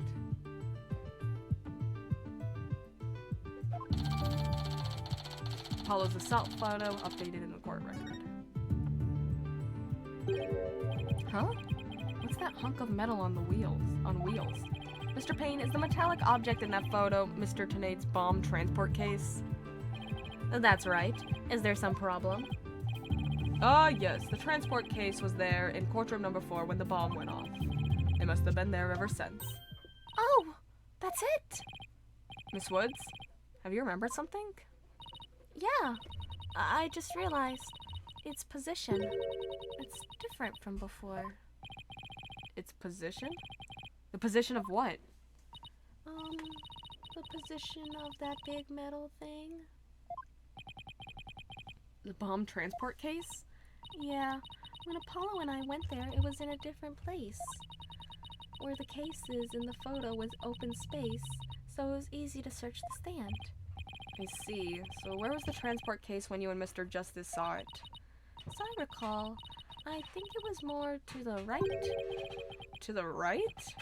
And that means, in that case, the case was over there at the time of Apollo's attack?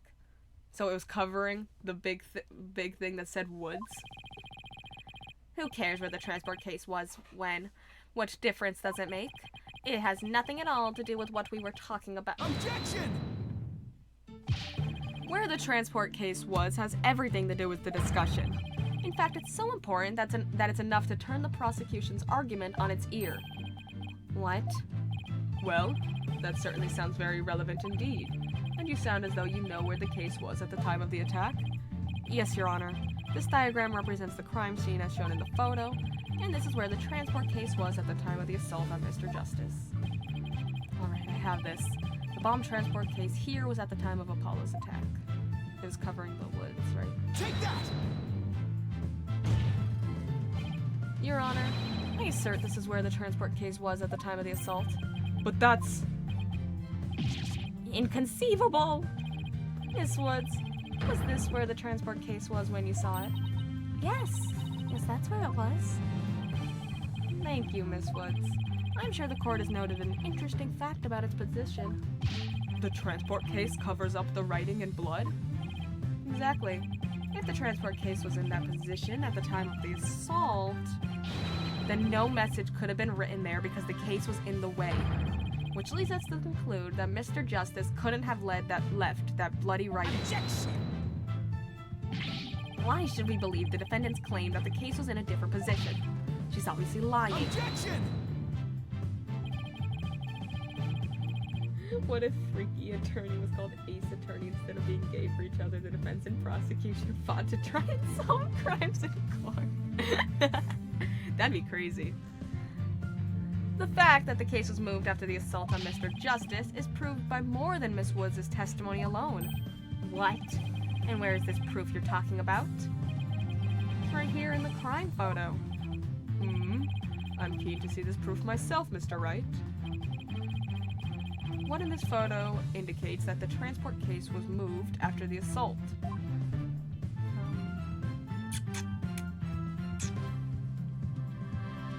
I can't lie, that'd be a terrible game. Would not play.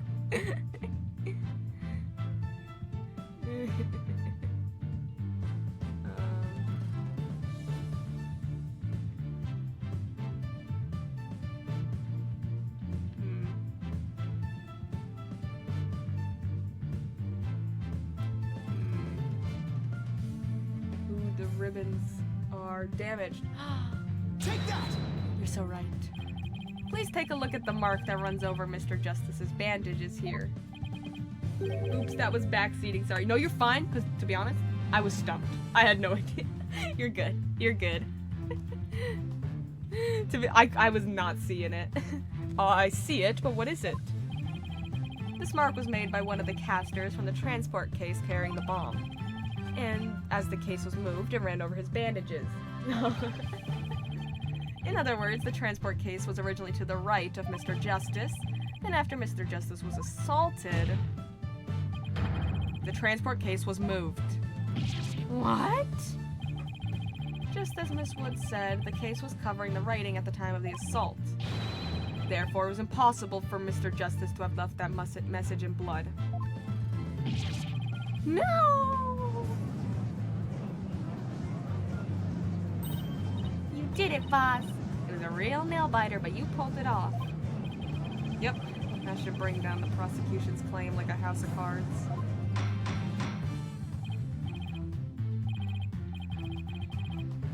Order in the court. Mr. Wright, that was a very clever deduction. It was nothing, Your Honor. Nothing but pure genius. Take that!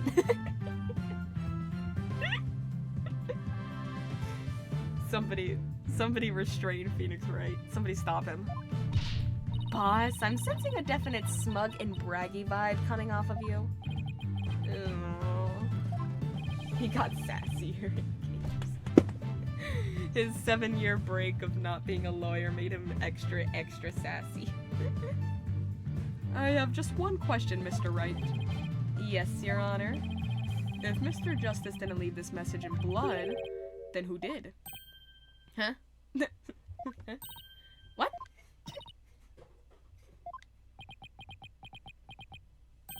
Oh. Well, looks like I should have taken that train of thought through to the last station. Well, well. I've heard a lot about this. So this is Mr. Wright's famous bluffing technique, is it? Ah, this feeling. It brings back memories of the old days. Back when you carved out a name for yourself by bluffing your way through thick and thin. Gee, Mr. Wright, the judge kind of makes you sound no better than a 2-bit con man. You made your argument with such confidence, Mr. Wright. Now I like to hear your answer with just as much confidence. How is the judge still alive? I just realized. There's a reason they never put the judge in, like, the little court record thing. They're like, we can't tell you his age. You guys would figure it out too quick that he should not be alive. Hey, until the judge asked the question, you didn't catch on either, Buster. What now, boss? I hope you didn't bluff your way into a corner. Think, Phoenix, think. There must be a way through this. I have to dig my way to the truth somehow. Who could have written that message in blood? The culprit, Apollo, someone else.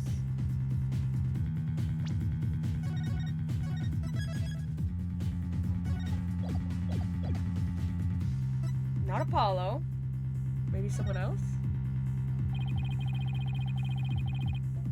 If it wasn't Apollo, who could have left the bloody message?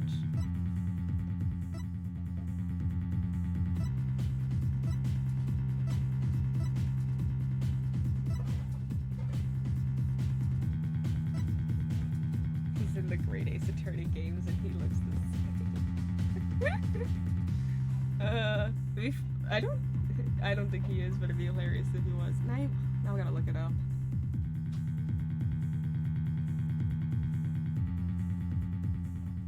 No.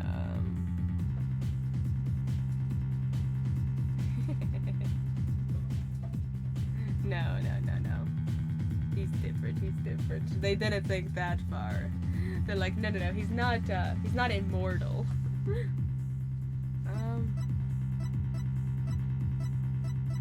I don't know. Her? Take that! To be honest, I don't actually have any real proof of this. But I've come this far. There's no turning back now. Besides Apollo, there was one more person who shed blood at this crime scene. One of my beds has been made. Yippee! A person who shed blood? You don't mean... Oh, but I do. I believe it was Candace Arm who left behind this message in blood. Not helping our case. Actually, this is making Juniper actually look like the murderer. So I think we need to calm down, Phoenix. What? What? Detective Arm? Are you sure you know what you're doing here? Not really. Objection! Do I ever know what I'm doing, Athena? What kind of ridiculous assertion is that? If you had said the attacker left the message to throw people off, it might have made sense. Cheeky self-sabotage. At first glance, that would seem to be the most reasonable explanation. However, Apollo didn't shed enough blood to write such an extensive message. He's got a little boo-boo on the head. Uh-oh. Ah, I see. Even the photo makes it clear there wasn't enough blood to write all those letters. And Mr. Justice did survive. I suppose he didn't bleed very extensively in that case. But why would Detective Arm write that defendant's name? There is no connection between the two whatsoever. And I didn't even know the lady who was killed. I admit this investigation didn't turn up any connection between the victim and the defendant. They had never even met each other. That's very true. Well then, let's see. Maybe the intended meaning of the message is not what it appears to be. The intended meaning? Not what it appears to be. Maybe the message was not intended to be Woods. Coming from you, that's quite the bold statement, Mr. Wright. You wish to assert that this bloody writing could have some other meaning? Yes, Your Honor. Something I pulled out of a wormhole. It could turn out to be true, right? Objection!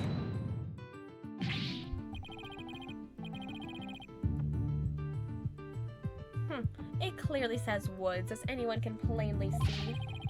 What other meaning could it possibly have? Objection!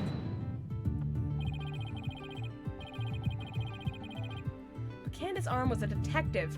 Maybe Woods only means something to the police. Like a police scanner code, for example?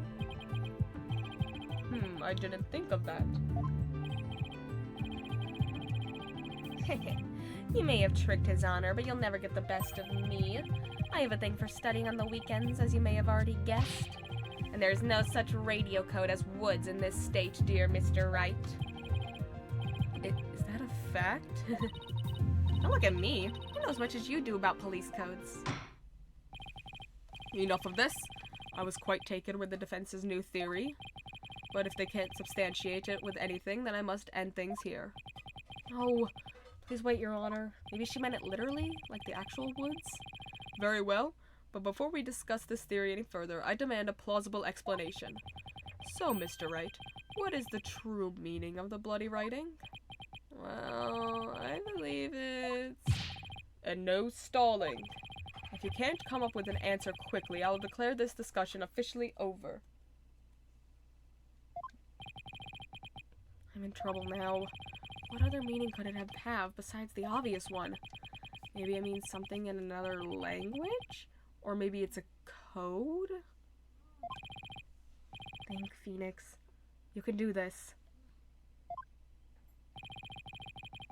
Which piece of evidence will tell us what the word Woods really means?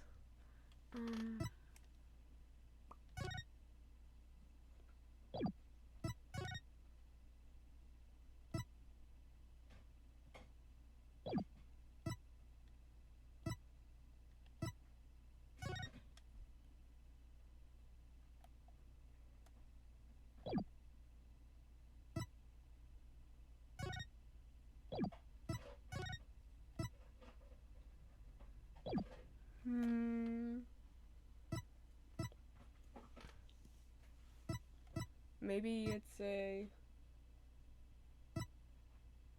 Is it... There's writing behind those rocks.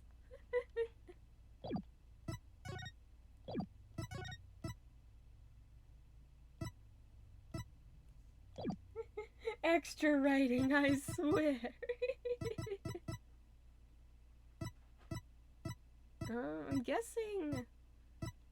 Here, let's save. Maybe it's got something to do with the bombs? Take that! Cut off on the broken bit. The bomb transport case? I've about had enough to hear with your shenanigans, Mr. Wright. Take a look at the numbers on this case, Your Honor. L10015R. Does this string look very vaguely familiar? L100? What does that have to do with anything? What could those numbers possibly have to do with the case at hand? Now please take a look at the bloody writing shown in the crime photo. Oh, I think I see it. That girl. That one's on my side. it says woods. Or you could say it's a horse of a different color, Your Honor. The first character isn't a W, it's actually an L and a 1. The next two are zeros. Oh, my goodness. The true meaning behind the bloody writing isn't Miss Woods' name. It's the number engraved on this bomb transport case. Objection! What are you talking about? The next part doesn't make any sense. The next number is a 1, but the bloody writing says D. Objection! But the number on the case and the bloody writing can be made to match up quite easily. This is how the number on the transport case can be made to match the bloody writing. Read it backward? No. Erase one line, erase two lines.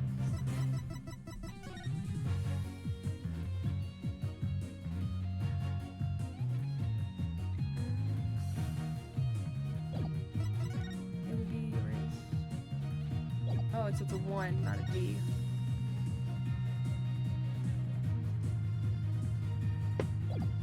Yeah, erase the 2 lines.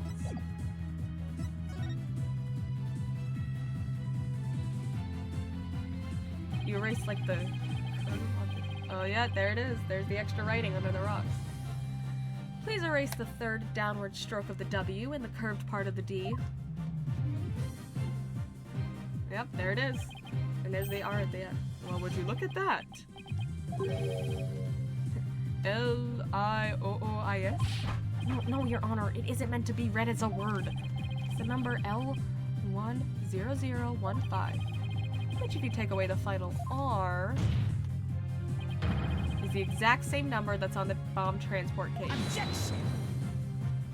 That is a terribly made one. Erase 2 lines and they match up, you say? Well, I could change anything into anything else simply by erasing 2 lines. What if we erase 2 lines from your name? Would you be happy as Mr. Rye? Well, would you, Mr. Rye? The only right spelling is right. Okay, I'm doing pretty well here, and I think I've drawn the right conclusion. Detective Arm's real message to us is the bomb transport case number. Your Honor, the 2 lines were added by the real culprit to intentionally mislead people. What? The original message Detective Arm left behind was the transport case number. Whoever assaulted Apollo changed the message. You're right, boss. And what do you suppose Detective Arm was trying to tell us? Good question. What does this number represent? Do you see this number here? That is my identification number. Candace Arm lost her life in the courtroom bombing. Her dying message could only have been one purpose. No. To tell us the name of the one responsible for the bombing.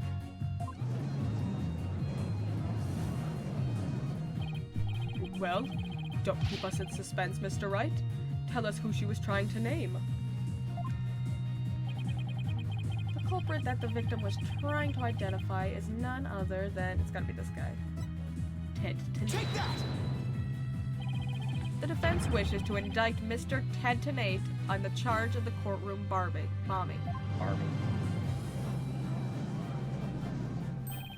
Ted Tenate?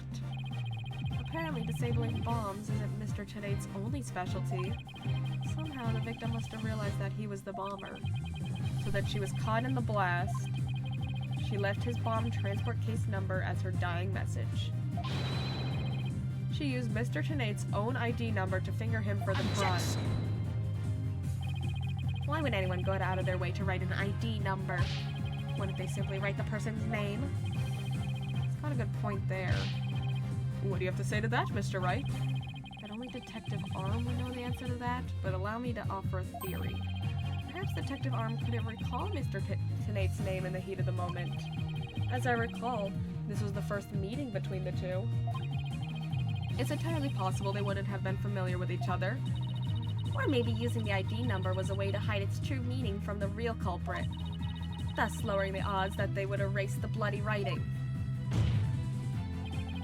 But no matter what the reason, the important thing is the meaning behind her message. The fact remains, she wrote Mr. Tenate's ID number. just one moment here. There hasn't been any proof yet that it was indeed Detective Arm who wrote it. The bloody writing wasn't found during the investigation after the blast. If Detective Arm had left a message, it should have been found at that time. But it was covered, wasn't it? Objection! Naturally, Mr. Tenate hid it before anyone could discover it. And there's a simple explanation for how he was able to do so. What? Mr. Tenate was able to cover the message up because he's a stickler for details, the first to find the body, wearing those weird colors. First to find the body?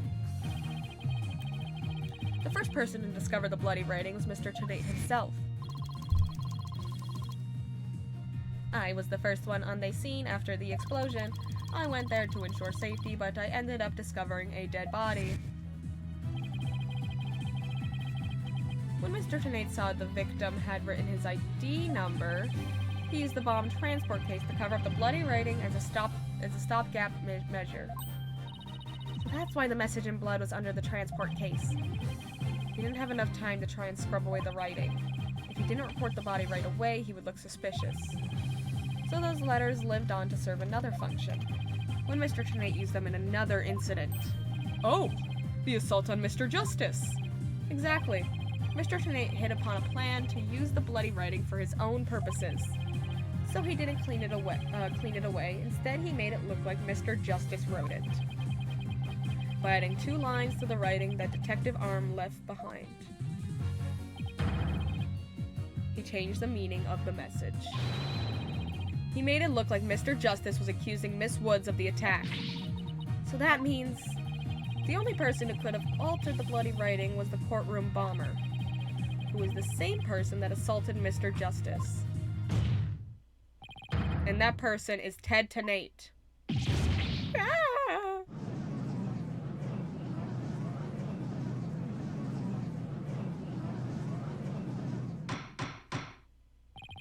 Order in the court, order, I say.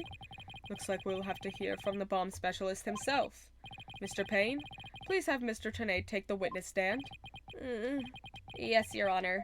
That was great, Mr. Wright. Just doing what I do best, which is flying by the seat of my pants. Dismantling the case is yours. Do you think you can handle it? I look forward to seeing you try. I've finally drawn Mr. Tenate back into the witness stand. Looks like you'll get your wish, Goggle Man. Now watch me take your lies apart. I thought it said take your life apart. I'm like, Phoenix Wright.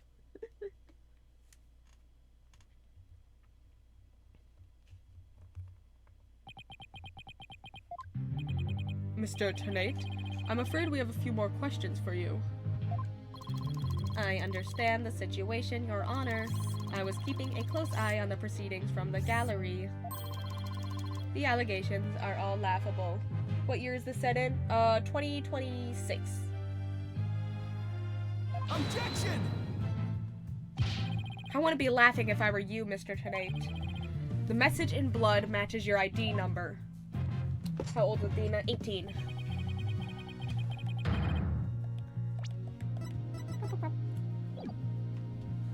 The same ID number that is there on that bomb transport case. Such a far-fetched theory, no better than a tangled ball of wires. She definitely watched Skibbity Toilet as a kid. Oh, yeah, she did. She so did. I'll have them untangled for you in no time at all. You were the first person on the scene after Detective Arm left her message in blood. You were the only one who could have hidden the writing and then used it again later. I see, times 2. But then let me ask you, do you have any proof that the Detective Arm wrote that message?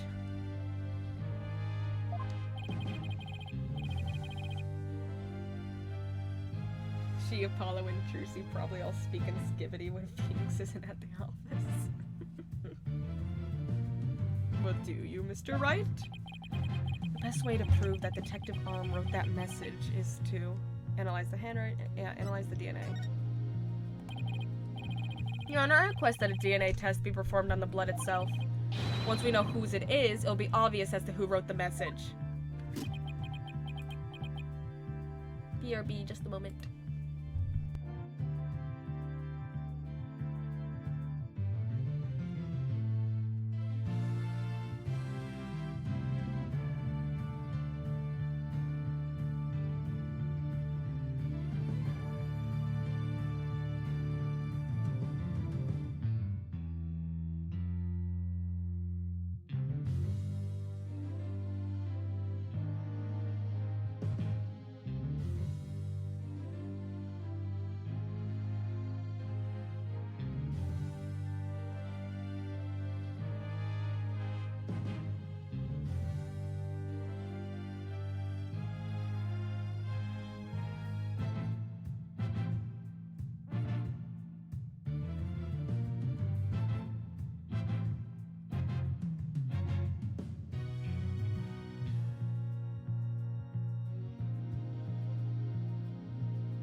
I support your dreams on becoming a lawyer, Matt. I believe in you.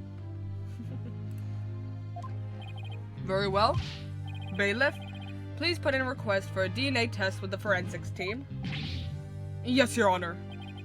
It will be some time before we have the results of the analysis. Until then, let's hear more from the witness. I would like nothing more, Your Honor. I want the court to hear how ridiculous the defense's theory is.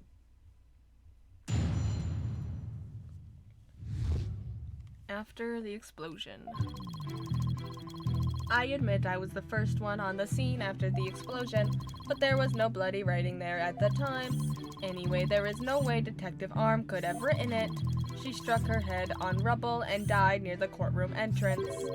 She was too far away from where the bloody message was found. So you moved her, is what you're saying.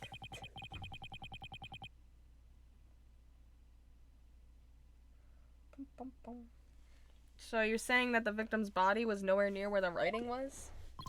Precisely. It is as plain as day that she could not have written it.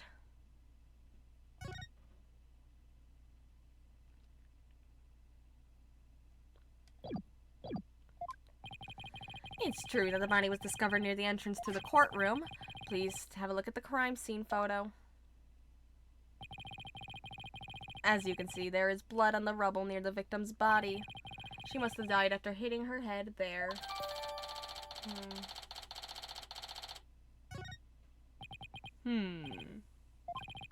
Alright then, Mr. Wright. You may cross-examine the witness. Do you have what it takes to take my infallible testimony apart?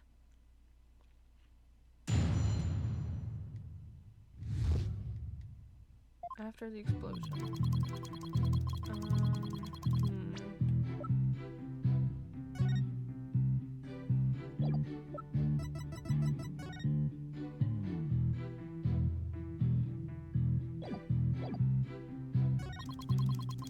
There was no bloody writing there at the time.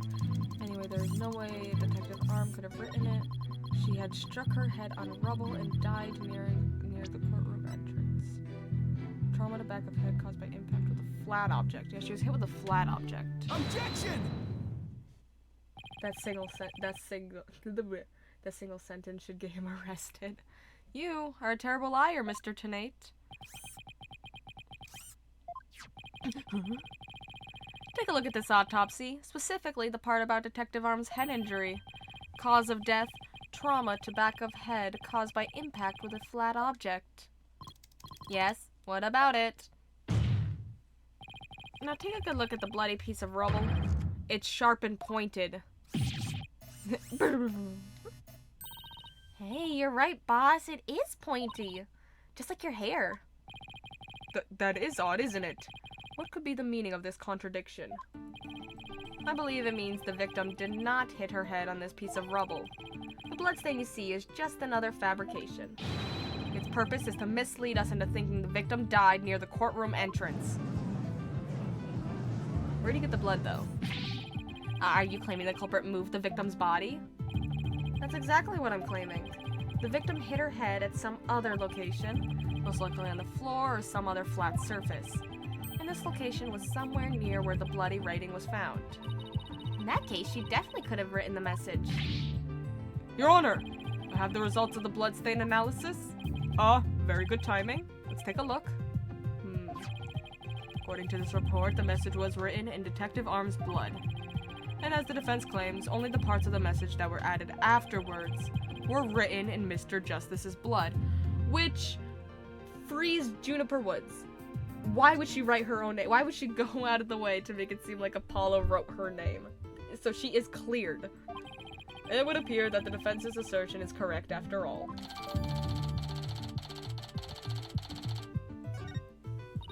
Yes! You did it! You were right, boss.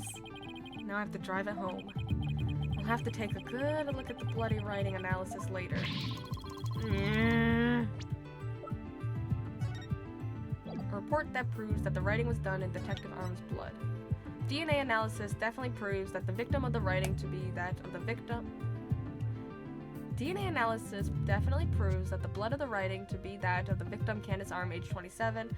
However, the lines that were added later were found to be written in the blood of Apollo Justice, age 23. Mr. Tenate, it is now apparent that you have told several lies to this court. I hope you will have some sort of explanation for yourself. Fine. I will confess. You will? Then why are you so calm? This time, I will tell the truth. No, he's not. The truth. It is true that Detective Arm wrote my ID number. She very plainly wrote L100-15R. I was shocked. But I did not detonate the bomb. Detective Arm must have mistaken me for the real bomber. Not wanting to be accused, I moved the body and covered the writing. My bad. MB. I see. So it is your assertion that you merely moved the body. Is that it? That is correct. I did not kill Detective Arm. Oh, well, if that's all you did, then... Wait a minute. That in and of itself is a criminal act. Glad to see you finally crossed that finish line, Your Honor. Very well done. A cross-examination, please, Mr. Wright. Yeah, Your Honor, he's a liar. Then why were you in the room when Apollo Justice got knocked out? And then go ahead and frame it again. Dirty liar.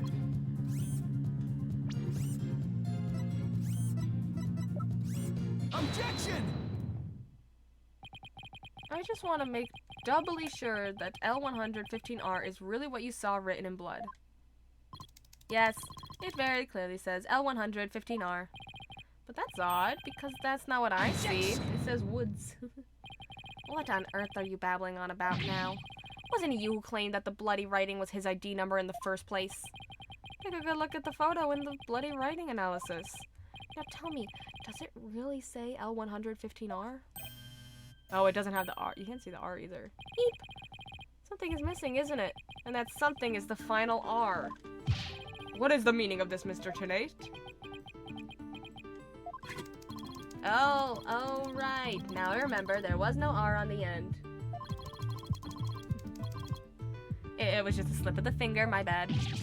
Come back, my beautiful contradiction. Oh, Mr. Wright, I'm not so sure it was just a simple slip of the finger. You have something for me, Athena? I sense that he's extremely agitated, almost panicked. He does look pretty flustered now that you mention it. Like, dead and killed, like me whenever anything emotional happens in the game. So real. Well, Mr. Wright, it appears it was nothing more than a mere mistake. I don't know. Did he really just make a typo? What about that R? Did Mr. Tennate really see it? He thought he saw an R, he actually saw it. Oh yeah, he definitely saw it. And then maybe Mr. Tennate really did see the R. But there's no R anywhere in the bloody writing. What's going on here? Huh? Now that I take a good look at this photo, I think maybe... That's it! What is it now, Mr. Wright? Are you trying to imitate Apollo and his cords of steel? I've got it. So that's what happened. A slip of the finger? Is that really all it was? Because I don't think so. I propose that Mr. Tennate really did see the letter R. But the photo clearly shows that there is no R. Are you stupid? It's right there. No, Your Honor. Actually, just the opposite is true. The photo shows that Mr. Tennate actually could have seen the R. If you're going to make that claim, then you'd better be able to point out what you mean. What part of the photo shows that Mr. Tennate could have seen the R? Are you stupid? It's right there. Take that! Please look here to the right of the 5. Do you see a little bit of red? Oh, I see it. Just on the edge of where the floor is broken up. That's the R that Mr. Tennate saw. He's old, okay? His vision isn't what it used to be. It's true that the witness wears some very, very odd goggles, but that doesn't mean his eyesight is bad, nor his brain power. What part of that little smudge looks like an R to you? Objection! But what Mr. Tennate saw wasn't that little smudge. There was a whole and complete R written there, before the floor was damaged by the explosion. Oh, well, that explains it. Huh? Care to explain what you mean? Because you just proposed that everything happened in the exact opposite order. Yep, because that's the way it really went down. Timing of when the R was written turns everything about this case around. Now then, if the floor was damaged by the explosion, when was this message written? Before the explosion. Interesting. With the bloody message running off the edge of the damaged floor like that, we can only conclude that it was written before the explosion. But that's ridiculous. If that were true, it overturns your own premise. That's right. It does. In fact, it turns everything upside down. The victim was not killed by the explosion in the courtroom. She was killed before the explosion ever occurred. Oh, it was murder.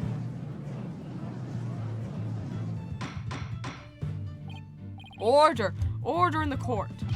What kind of preposterous claim is that? Have you forgotten that the victim's body was found at the scene of the explosion? Objection! Murder. True, but consider this scenario. An ace attorney.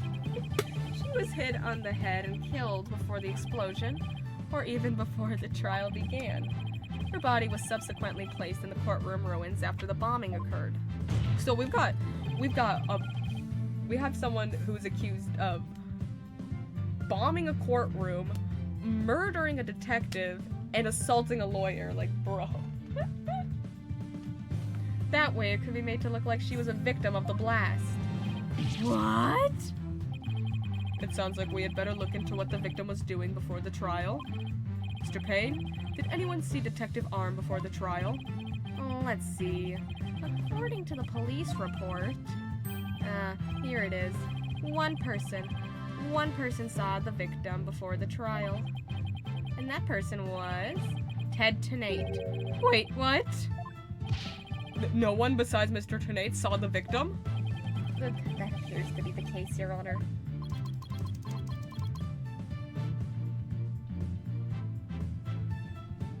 For a tutorial, it feels like a finale case with how much has happened. They're really stepping up their games with these tutorial cases lately. I would now ask the court to recall something. Specifically, Mr. Tennate's words from yesterday. It was when Detective Arm and I were transporting the bomb. Oh my. Mr. Tennate, just before the trial, you were with the victim. The two of you were together at the scene of the crime, courtroom number 4.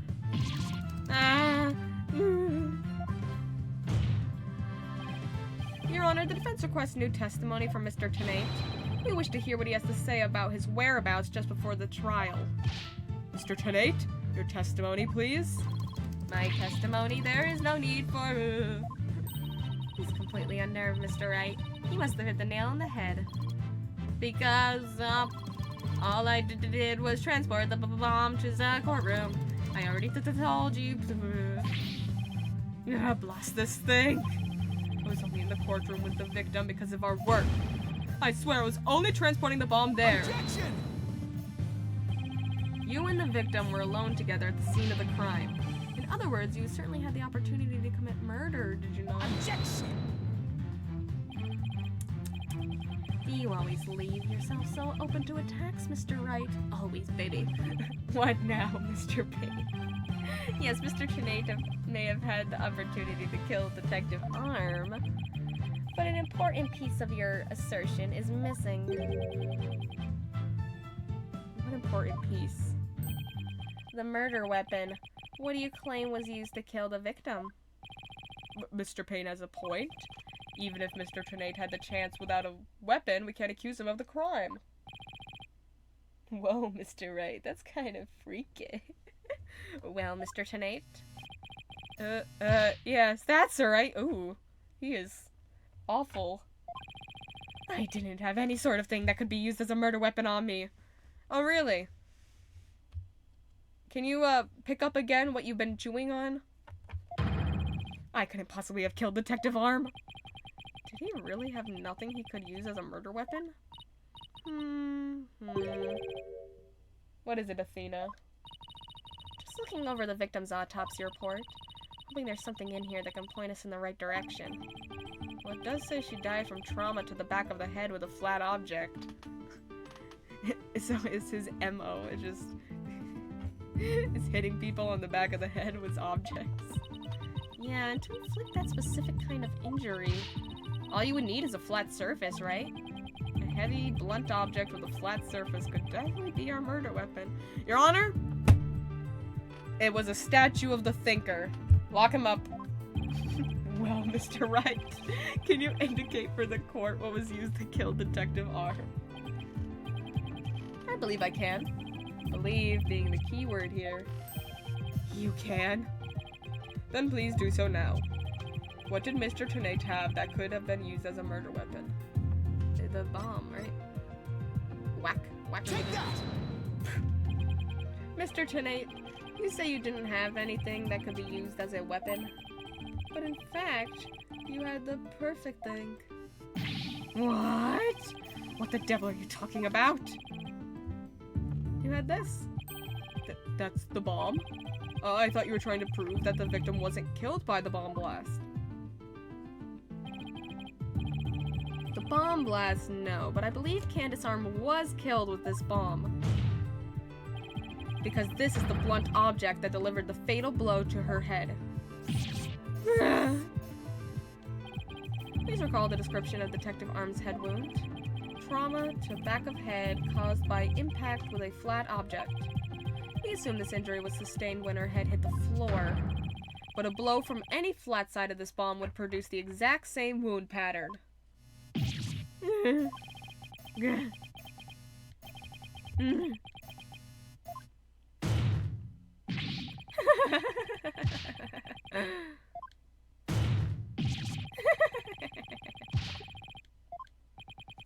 What's with him? Then show me some proof. Where's the evidence that I hit the victim with the bomb? He's right. Don't have anything decisive.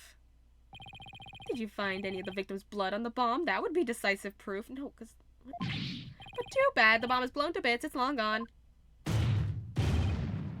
Boom. Game over. Yeah. Mr. Wright, is there really nothing on the bomb in the photo?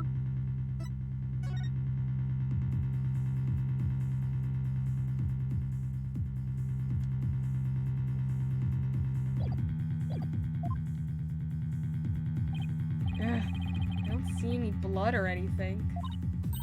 Wait. Oh, there it is. The timer display's a little broken here. Oh, yeah. Maybe it broke when it made contact with Detective Arm's head? That's definitely a distinct possibility. But unless we find a fragment with the victim's blood on it, it's not gonna count. Oh, guess you're right. I like how he has some evil shading. By setting off the bomb, Tanae managed to obliterate all traces of the murder weapon. What in the world do I do now?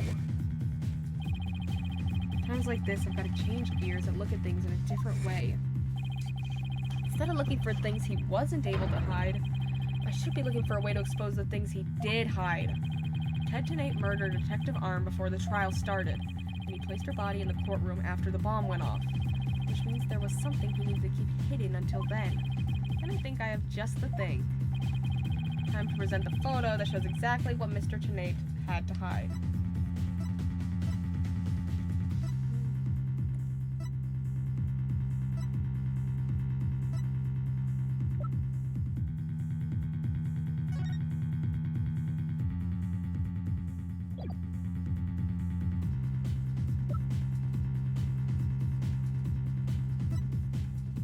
Thank you for the hydrate.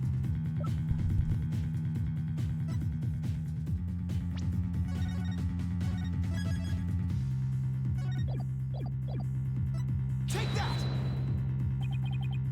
Your Honor, there's something we've all been overlooking.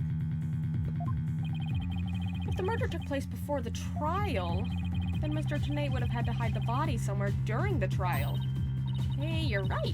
If we could figure out where that hiding place was. Oh, it was in the bomb case. 100%. Exactly. We might be able to find some evidence we can pin him down with. He was the only one with the key, so nobody else could open it. He was 100% hidden in there. So where could Mr. Tanae have hidden the body during the trial? Take that! Wait. A box big enough for a body, a box that was in the courtroom the whole time, a box nobody would touch if they thought there was a bomb in it. Mr. Tanae? What is it? Do you finally have some decisive evidence to show me? No, you're the one who's gonna show it to me. Come again? You heard me. Now show me what's inside the bomb transport case. What? Why? No, there's no need. I got him now. Just before the trial, you killed the victim with a blunt object. And then you placed her body in the ruins of the courtroom after the bomb went off. Clearly, you were trying to make it look like she died in the explosion. But where was the body hidden during the trial? Oh, I hadn't thought of that. The answer is right here. Inside a box made of a thick alloy plating that can withstand any impact. No, that's, completely false. If it's false, you should have no objections to showing us your transport case. So, let's open it up and take a look inside, shall we?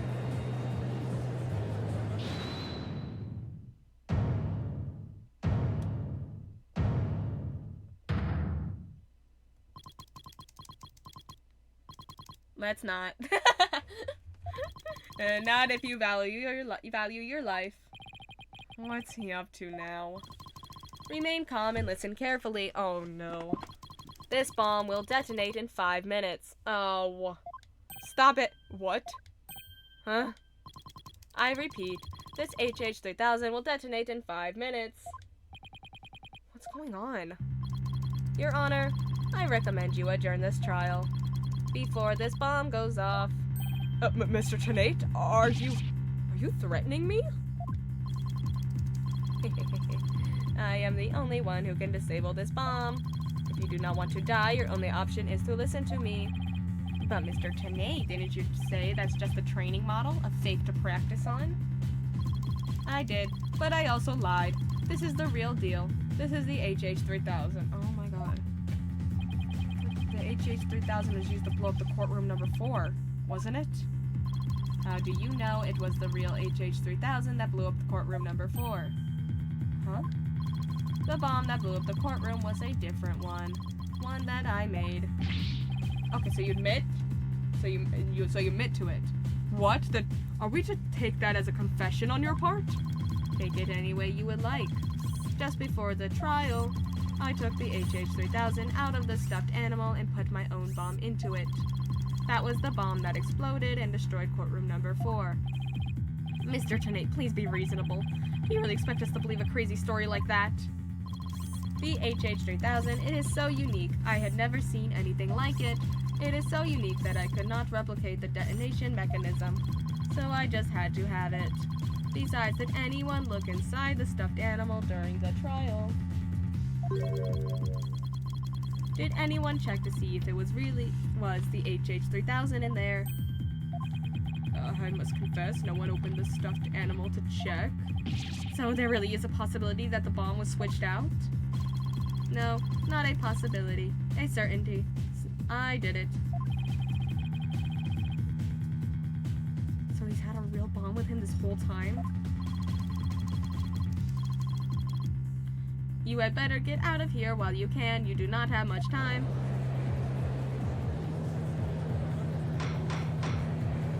Order! Order in the court!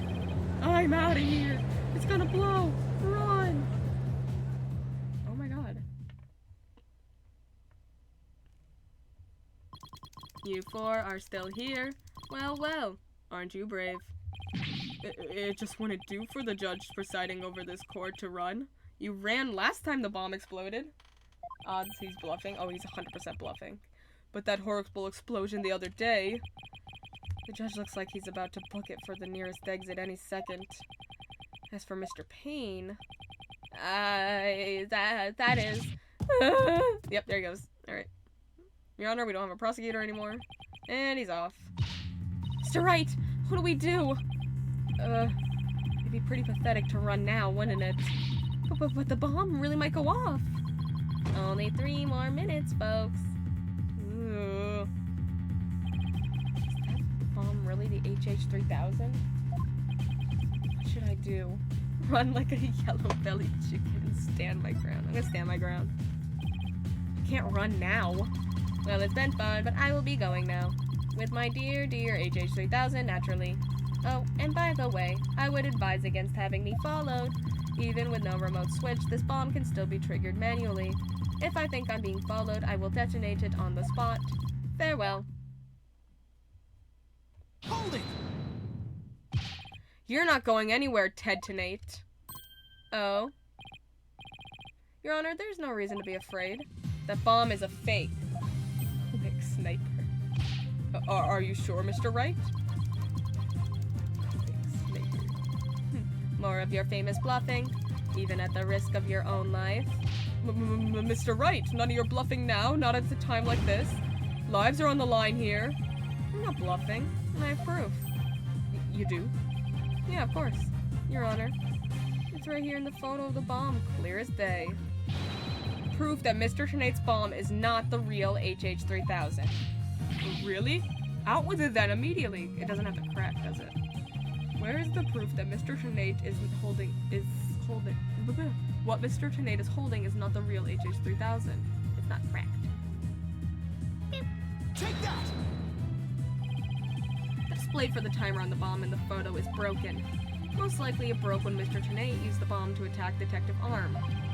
But the display on the bomb in front of us is not broken. Okay, so it's not the HH3000, but it could still be a real bomb, you know? Oh, you're right. Therefore, this is not the real HH3000. Mr. Tonate was clearly lying when he said he switched out the bomb and a stuffed animal. The real HH3000 blew up in courtroom number 4. This bomb is nothing more than a fake, a model used for training purposes. Girl. Fear not, Your Honor. I'll examine the inside of the bomb transport case myself. Yes, please do that, Mr. Wright. No, stop! Yep, there it is. Alright, lock him up. What is that? Is that a blood stain? Just as I expected.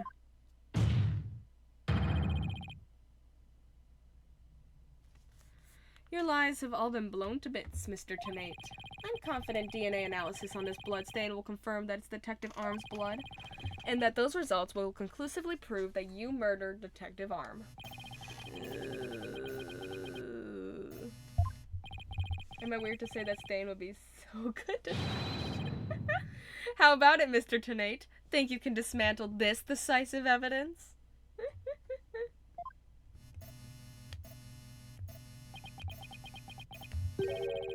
Dismantle it. You're too late. You missed your chance to run, so now you're out of time. This HH-3000 is about to explode. Don't try to threaten us, Mr. Tennate. I've already proved that your bomb is a fake, and then it explodes and they all die.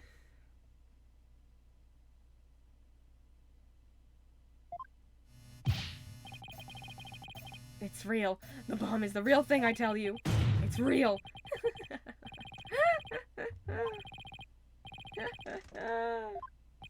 Mad bomber, party of one. There's no time left. It's gonna blow. I have to disarm it. I have to take it apart. I can dismantle anything.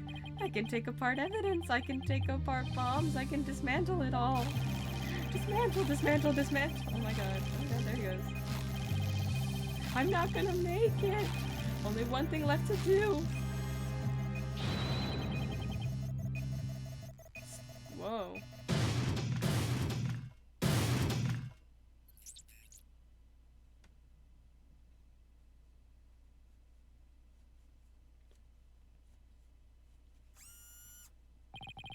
Made it. Oh my god.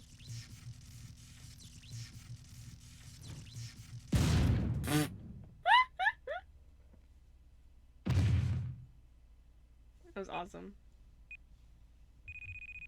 Oh. Game over.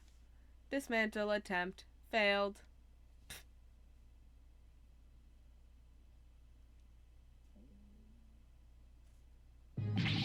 It's all over. My life has been blown to pieces. It's all that stupid woman's fault. I was selling the bombs that disarmed on the black market. When I tried to take this one, she just hadn't noticed, didn't she? She confronted me in courtroom number 4 that day. That's why I had no choice. Before I knew what I was doing, I hit her. It's all her fault. Oh. While I was looking for a place to hide her body, she left a message in her own blood. The trial was about to start, so I didn't have time to clean it up. And now all this. I thought for sure I could disguise her death with an explosion. Then the stupid defense attorney started sticking his nose into my business. After my testimony yesterday, I went to courtroom number 4 and I found that kid all up in my bomb transport case.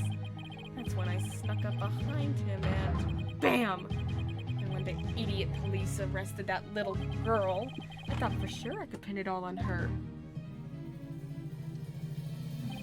Why? Oh, why? Lock him up, folks. Ted Tennate, you are hereby under arrest on suspicion of the courtroom bombing and the assault on Mr. Justice. Your innocence or guilt will be determined at a later date. Now then, I see that members of the public have returned to the gallery. One person, however, seems to still be running far, far away. Be that as it may, I will now announce Miss Juniper Woods' verdict. Not guilty. Where is it coming from? Aww. Aww. Aww.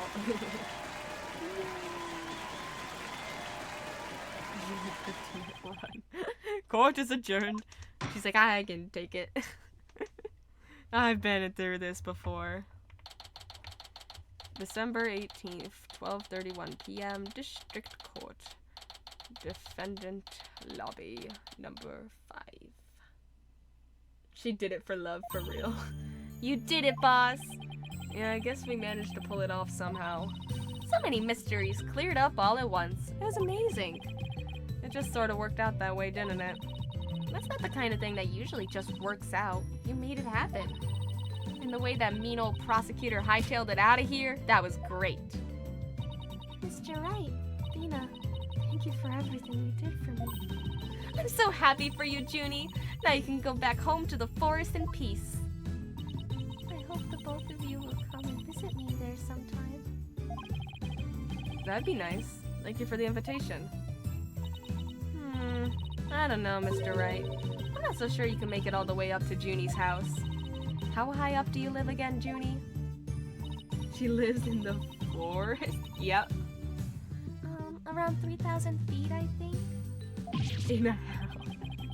What? That's no forest, that's a mountain. But you know, boss, there's something that still bothers me about the case.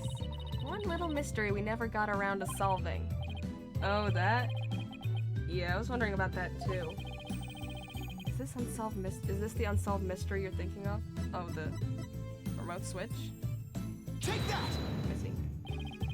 The remote switch, right? Yeah, I wonder where it disappeared to.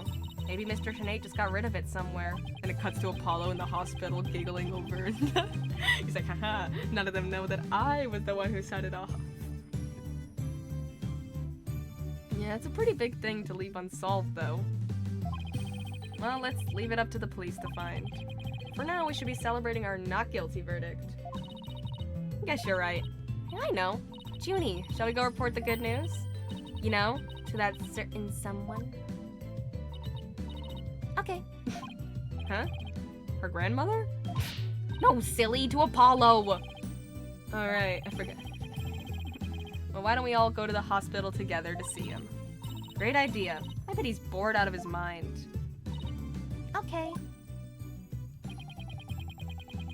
And so, the courtroom bombing case came to a close.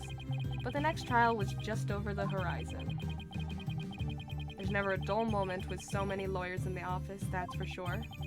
Apollo Justice, Athena Sykes, and me, Phoenix Wright. Between the three of us, there's no case we can't solve. When our powers combine, we're an unstoppable team. Aw, yeah.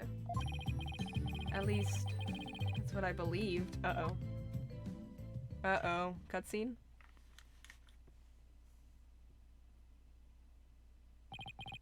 Oh, no. I thought, well, all of that changed with what Apollo said to us that day. Oh, no. Power of friendship. It was something that would put my faith in us to the ultimate test. Oh, no. Write anything agency.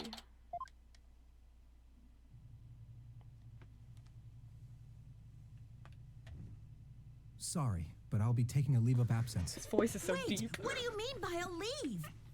Can you at least give me a reason why? I can only say that this is something I must settle on my own. Oh, Trucy.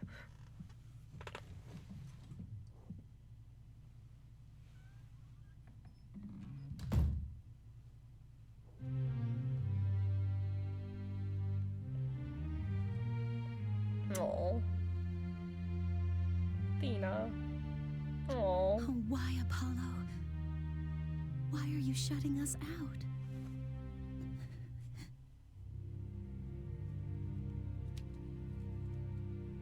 Oh. I bet he's super emo over something. Looks like she's actually praying to Apollo. Oh, what happened to you, Apollo? Ever since you put that jacket on, you've changed. Oh. And now, for whatever reason, all my mind keeps doing is returning to the day I first met you. Oh. We had tackled our first case together, he and I, this past spring. And as we did, I came to know who he is and how he thinks. It was a very peculiar case, one in which the victim was killed by a mythical creature? What? It was killed by a phoenix! Got it. Phoenix Wright did it. I love flashback cases.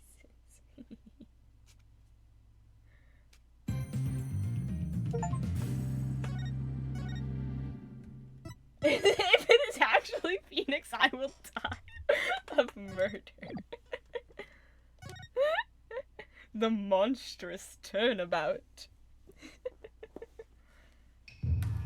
Oh, here it is.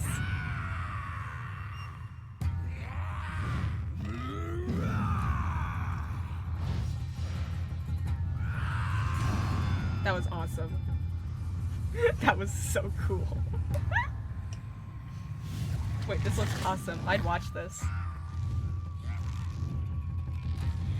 I knew it was Pokemon. Long, Nine long ago, tails. the nine-tailed fox defeated the evil Tenmataro and sealed the fallen demon away. To this day, it is said that he slumbers even still within the forbidden chamber.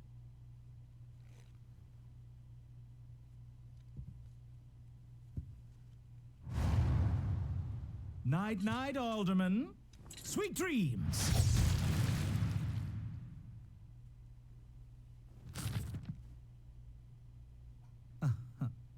At long last, the revival of Tenmataro is at hand.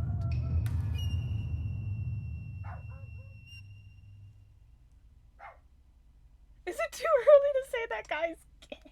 No, I was thinking it. A few months prior to the courthouse bombing.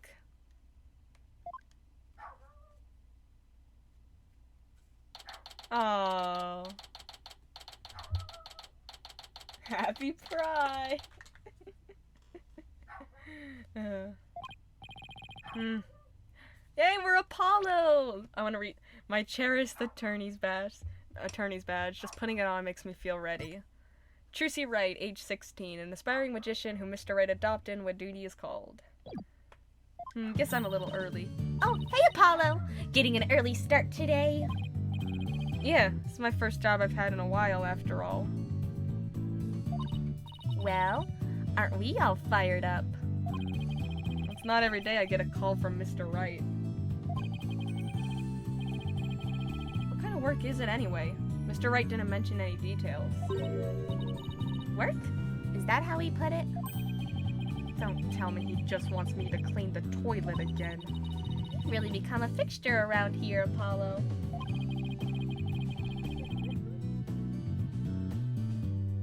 Come to think of it, it's been almost a year since I was hired. A lot's happened since then. But I've settled in nicely, despite a few bumps in the road. My name is Apollo Justice. I've been practicing law for about a year, but I still have a lot to learn. This is the Wright Anything Agency, and it's where I work. Don't let the name fool you. It's definitely a law agency. But don't forget that this place is a talent agency too, Polly. It's the law agency part of this office that's usually forgotten. This is Trucy Wright, a budding magician, and adopted daughter of the agency's owner, Phoenix Wright.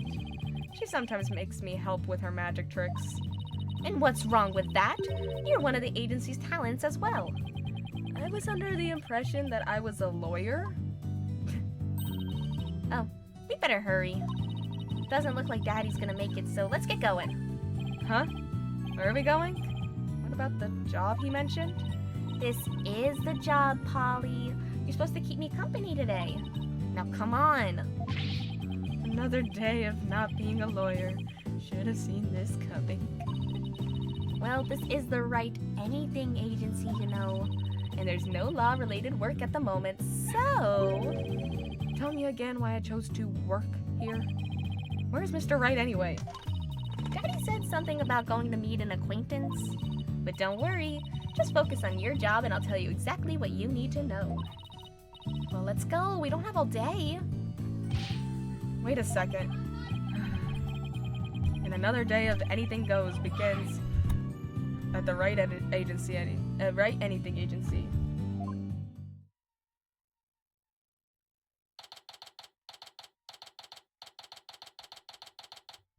April 17th, 1:30 p.m., Nine Tails Vale, Yokai Lane.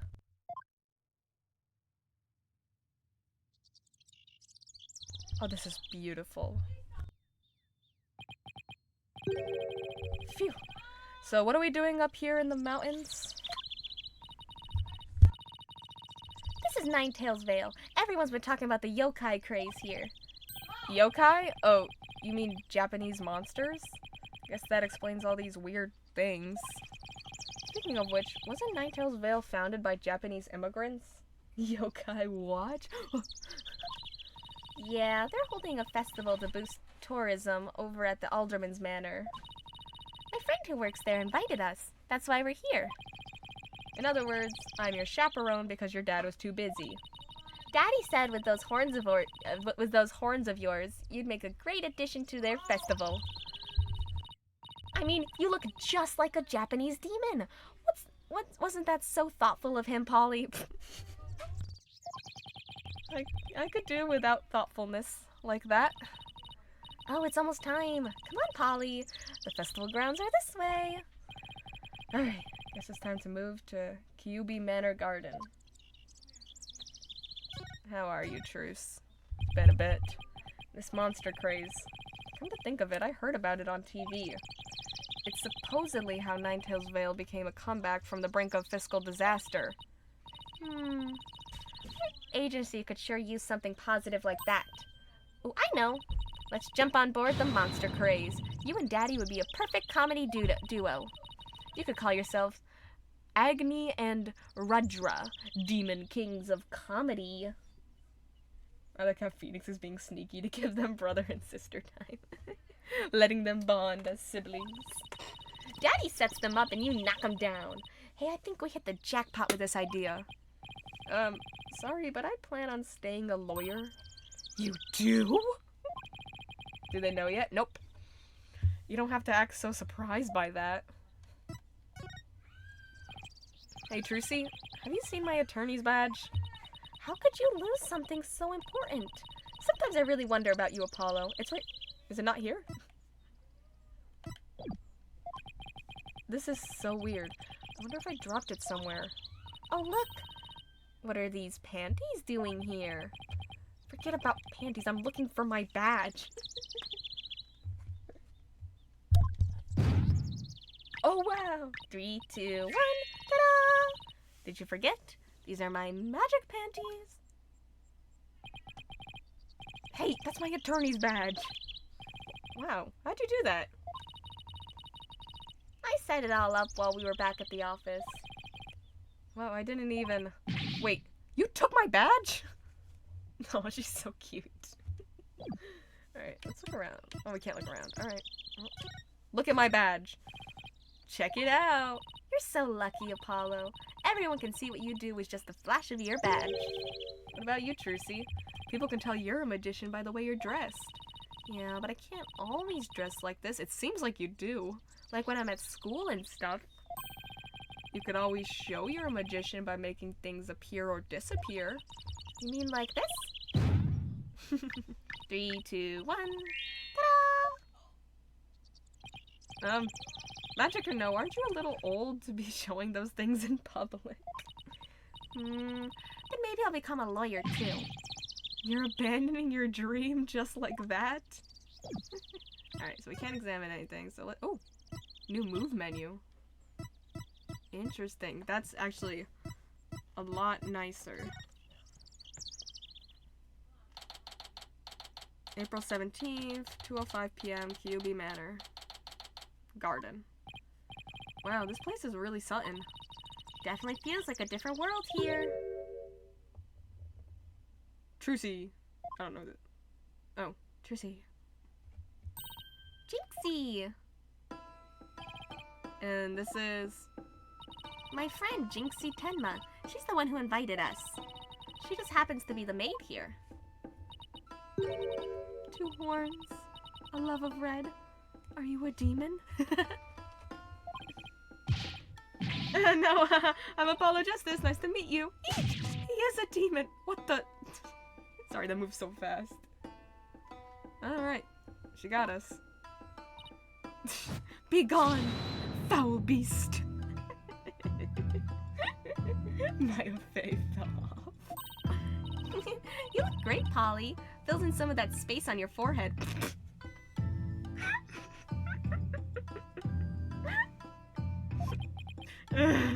What is this thing? It's a warding charm.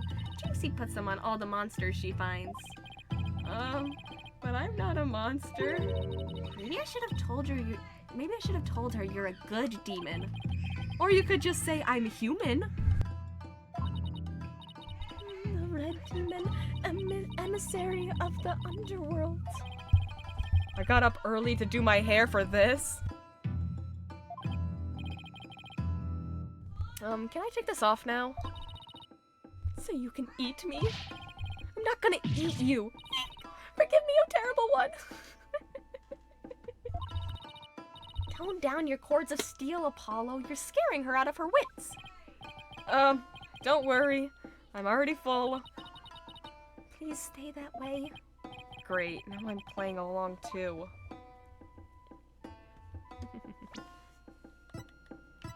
Jinxie Tenma, age 15, the maid of Kyobi Manor, and she's a friend of Trucy. She thinks I'm a demon. Awesome. So I wanted to ask you about Ninetales Vale. Oh, Be gone, foul demon. Looks like you've been demonized, Polly. Literally. I'm starting to wonder if I really am a demon myself. Eek! Please don't eat me. I have food if you're hungry. This isn't working. We won't get anything out of her until we set the record straight. If only we had some way to prove you're not as scary as you look. Don't worry, Jinx. I'm not I'm not a demon. I'm just a demon in court. I'm a lawyer. Ouch. Unnecessary roughness. Looks like I have to present some proof. Proof that I'm 100% human. There you go. Apollo, do a backflip. Demons can't do backflips. I wanted to show you this. Eek! What is it? It's my attorney's badge, you see? I'm not a demon, I'm a lawyer. Aren't those just synonyms? Really? You're a lawyer? Phew. Maybe now she'll stop calling me a demon. Does it protect you from Enmadaio's judgment? Who's Enmadaio? I read somewhere that he's the demon lord who judges the dead for their sins. Uh-oh, I think she thinks you're a demon lawyer from hell, Polly. Can I go back to being just a normal demon? Please don't boil me in a scalding cauldron. I prefer a Turkish bath if possible. Wait, what happened to the jury system? Phoenix had it established for one trial, and then they just completely dismissed it, apparently. They're like, nope, alright. See ya. It was a cool for that one trial, but this is garbage. A Turkish bath? Isn't that more sauna than bath? Don't worry, Jinxie. He's a good demon. He'll save you if you ever go astray. Please, Mr. Demon Lawyer, sir, have mercy on my soul. I told you I'm not a demon. And Trish, you're just making things worse. Ow. You just leave that Enmadaio to me. Isn't that great, Jinxie? Uh-huh. I'm no longer scared to cross into the afterlife. Will someone tell these two I'm human already? Alright, tell me about the Ninetales Vale. So, Jinxie, I hear this village is the epicenter of the monster craze. Uh-huh. Barely anyone had ever even heard of it before, but now it's packed with tourists. Really? So the monster craze is the reason behind today's festival? It was the alderman's idea, but I'd be careful if I were you. There are lots and lots of yokai prowling about Ninetales Vale. Prowling about? You mean like wild animals or something? Huh? And they're hungry too. Man-eating monsters? And they're all over the place? Uh-huh. In fact, there was one at the manor yesterday. I heard the doorbell ring, but when I opened the door, nobody was there. It was the ding-dong demon. How else could you explain it? Well, when I was a kid, my friends and I used to play this prank called Ding Dong Ditch. Well, that doesn't prove yokai aren't real. There's even one here at the manor. The demon Tenma Taro. He's in prison in the Forbidden Chamber. Tenma Taro? The Forbidden Chamber? The classic My Friends. About that yokai you said was imprisoned here at the manor. Is it true? It was definitely Apollo. Uh-huh. He's a super evil demon named Tenmataro. Here, take a look at this scroll. Tenmataro's the dark demon you see here. He's super evil and super scary. So that's the yokai imprisoned in the Forbidden Chamber? Uh-huh. He was defeated by the village guardian yokai, the nine-tailed fox, and locked away forever. So, you're saying Tenmataro is still trapped inside the Forbidden Chamber? Uh-huh.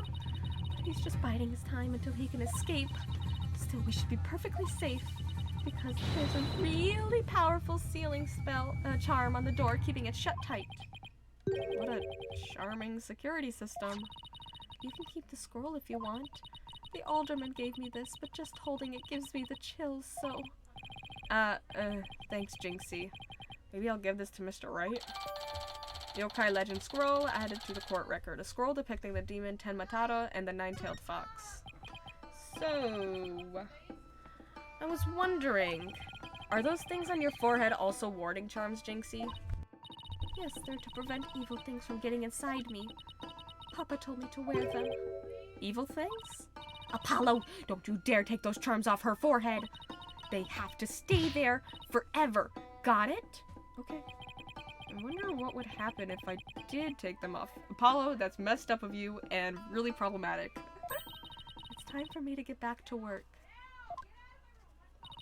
Thanks for inviting us, Jinxie. You're welcome. Oh, and before I forget, there's gonna be a surprise event today. Even I don't know what to expect, but it's sure to be fun. Better not be a yokai parade. She'd probably drop dead from fright.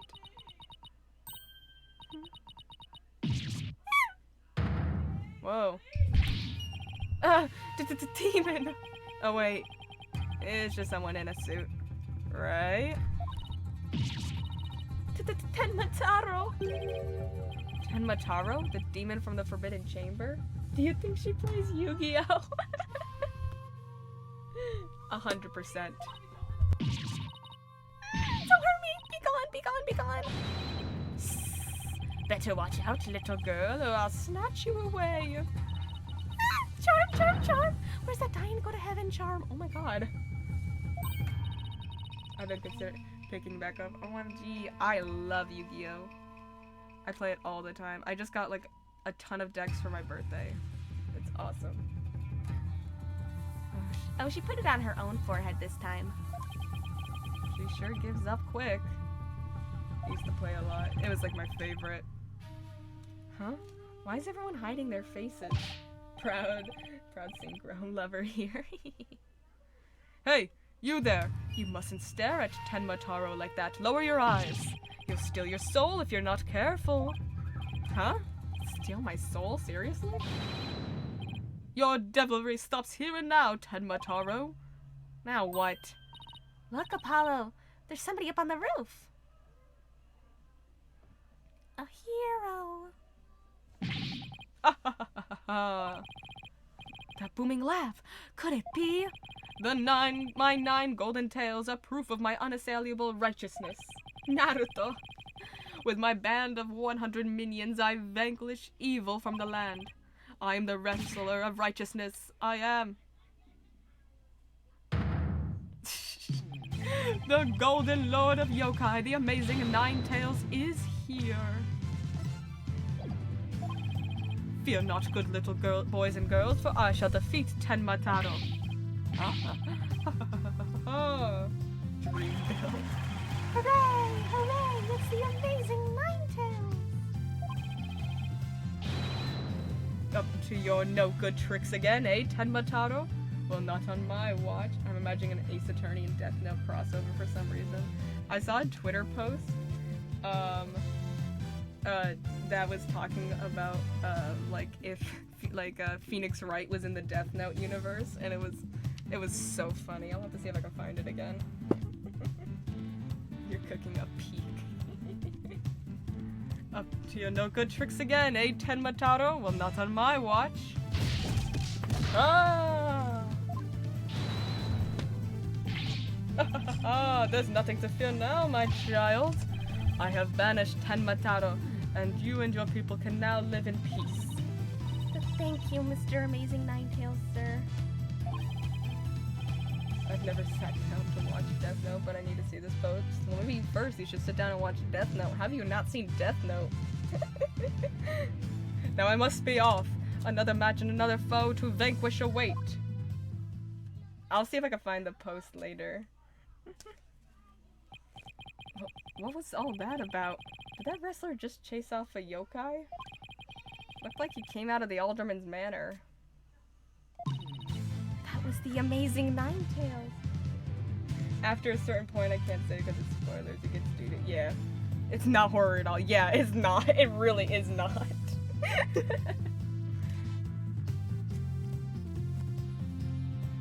It's got a good start, though. It does have a good start. That was the Amazing Ninetails. He's a pro wrestler from right here in Ninetails Vale. But no one knows his true identity. Jinxie sure seems chipper all of a sudden. What was all that about him banishing Tenmataro? Ryuk's design throws you alphabet, but literally none of it is horror. Yeah.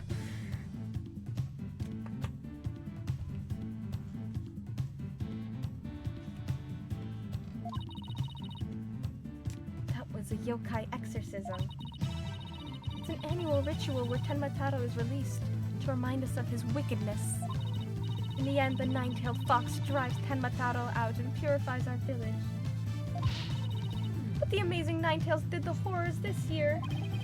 So that was the big surprise, huh? The Amazing Ninetails and Tenmataro, huh? Or whatever floats her boat. Oh, would you look at the time? I better get back to work. Please excuse me. She's a strange one, alright. I think she's sweet in her own special way. Knowing Trucy, she probably has lots of friends who are sweet in their own way. Well, we still have some time to kill. Might as well see the rest of Ninetails Vale while we're here. Fun never stops, does it?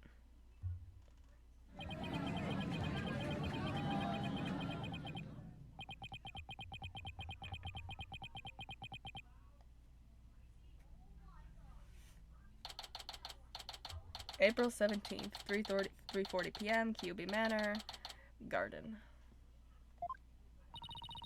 I think I brought nearly every yokai souvenir that was for sale.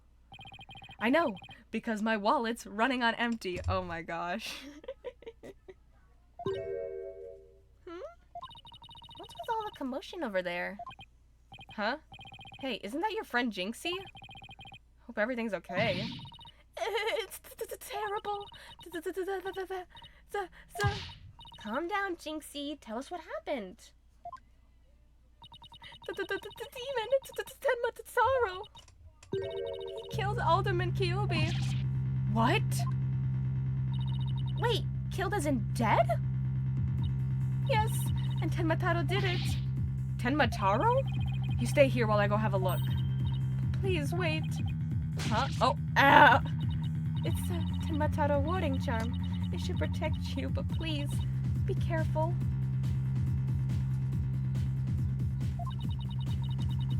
The Alderman's in the Fox Chamber at the top of the main staircase. Okay, got it. Tenmataro warding charm slipped in the pocket. The Tenmataro warding charm that Jinxie gave me when I set out for the scene of the crime.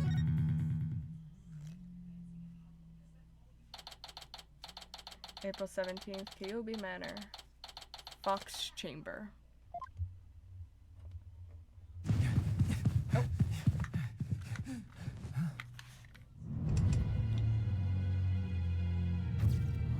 Ooh.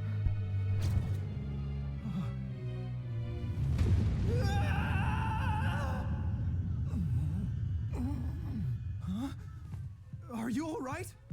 Who are you? Help! Someone call an ambulance! Whoa. The police arrived soon after that, at which point I returned to the festival grounds. Apparently the man impaled on the spear was already dead. The there was one other person there, and he was immediately rushed to the hospital.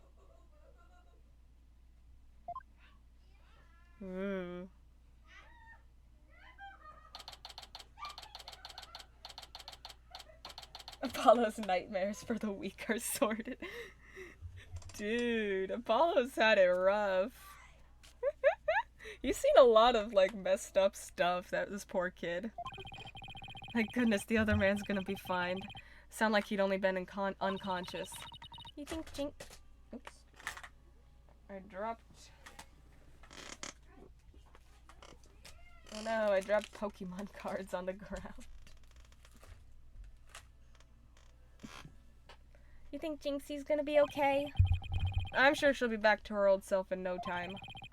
At least she's calm enough for the police to question her for now. And I'd sure love to know what crazy animal left those feathers in tracks. Ooh! Look! Here comes Jinxie! Hi, Trucy. Hi, Mr. Demon Lawyer. I'm guessing whoever's in the Taro suit. Tenma Taro suit.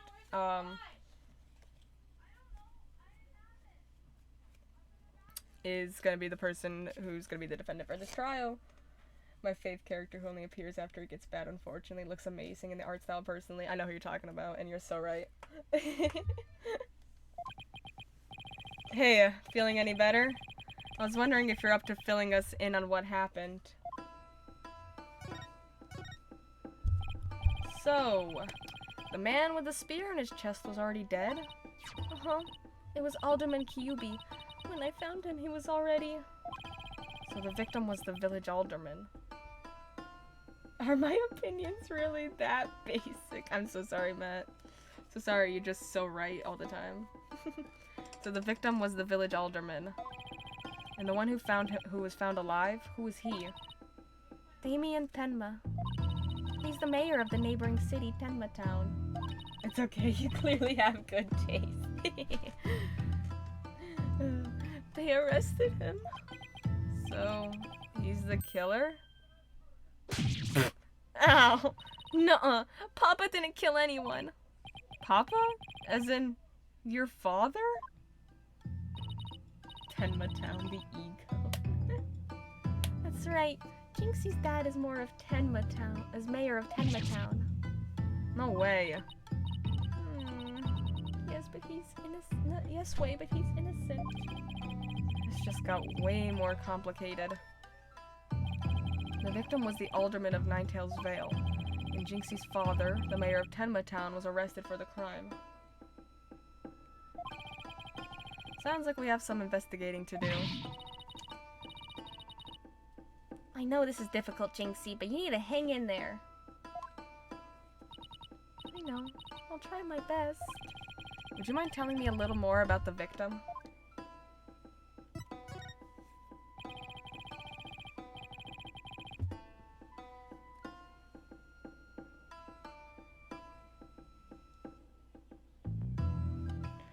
So, the victim was the village alderman? What can you tell me about him? His name was Rex Kyubi. They say his family has ties to the legendary nine-tailed fox. He was really kind, and he always looked out for me. He was a former pro wrestler, and I even knew, and I even heard he knew the amazing Ninetails.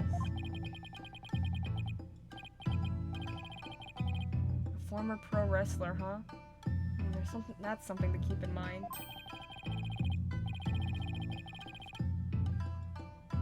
With your father being mayor and all, I guess you're originally from Tenma Town, huh? So then why didn't you come work here? It was to overcome your fears, right, Jinxie? Uh-huh. Plus Mama was from Ninetails Vale, though she's no longer with us. She loved these flowers. I always wanted to live where Ninetails flowers grew. Wow, what a beautiful flower. And it was exactly 9 petals, too. Just looking at them gives me courage, even when I'm scared of yokai. A flower found in Ninetails Vale boosts Jinxie's courage because it was her mother's favorite. Jinxie, when you first told us what happened, you said the killer was a demon? Uh-huh. The warding charm on the Forbidden Chamber's door. It's been removed. The Forbidden Chamber's door? That big door that was barred shut? There wasn't a charm on it when I checked it out, so I guess it was removed by someone? That's how Tenmataro escaped. But when I try and remember what happened, it all goes fuzzy. Jinxie, you should go get some rest. You've been through a lot today. Between the warding charm being removed and the black feathers and weird tracks, I could see how a superstitious person might think a demon was the killer. Apollo, maybe this is your chance. Chance for what?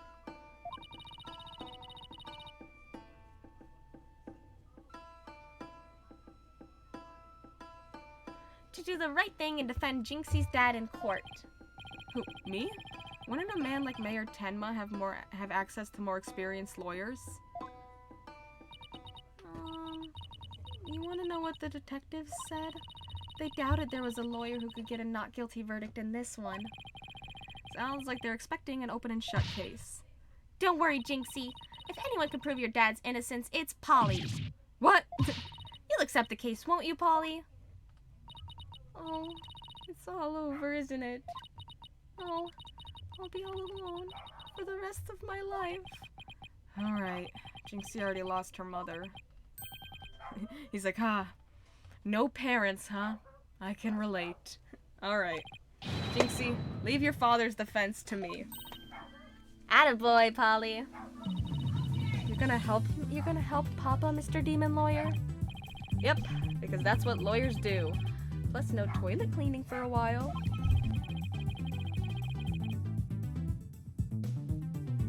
I'll do whatever it takes to make sure your father walks away a free man. But thank you, Mr. Demon Lawyer. I could tell you're one of the good ones. Red demons are usually so mean. It's been a while, but it'll be fine.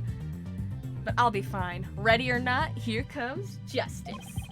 Guess I had to go and meet my new client. But before I forget, better jot this down in my notebook. He's got a notebook now. He's so cute. Oh my god, I love him so much. Hey, Apollo, what's that notebook for? Why is there so many names of so many criminals in it? Huh? Oh, I just thought I should jot down some stuff about the case. And so I don't misplace them, I'm putting my notes in the court record. I guess it's what you would call a to-do list. Cat, he's taken. No, he's not. He's taken by me. I mean, who said that? Who said that? No, he's not. He's not taken. Oh, sounds handy. To read my notes, I just open the court record with R. There it is. Go me, my client. Awesome. Then I can switch between the tabs using LB and RB. He is. At this point, he hasn't even met Juniper. Okay? Okay? Okay? So, take that. Oh, I almost forgotten. So about Jinxie's father. No matter how scary he seems, promise me you'll resist the urge to run away. Wait, what? His angry glare can paralyze you with fear. And some claim you can even shoot laser beams from his eyes. Well, maybe Papa isn't really that scary. So we got the amazing Nine-Tails, age question mark, a masked wrestler of unknown identity and origin. The nine-tailed KP Sports is the signature piece of his costume. Damien Tenma, age 45, Jinxie's father and the mayor of Tenma Town. He was found unconscious at the scene of the crime. Rex Kyubi, the deceased alderman of Nine-Tails Vale. His snow-white hair was particularly striking. I didn't hear what you said because I switched tabs, so take that. A paralyzing stare, laser beams from his eyes. He sounds like some kind of monster. I think it's about time I see Jinxie off. I'll head back to the office after I'm done. Okay, thanks.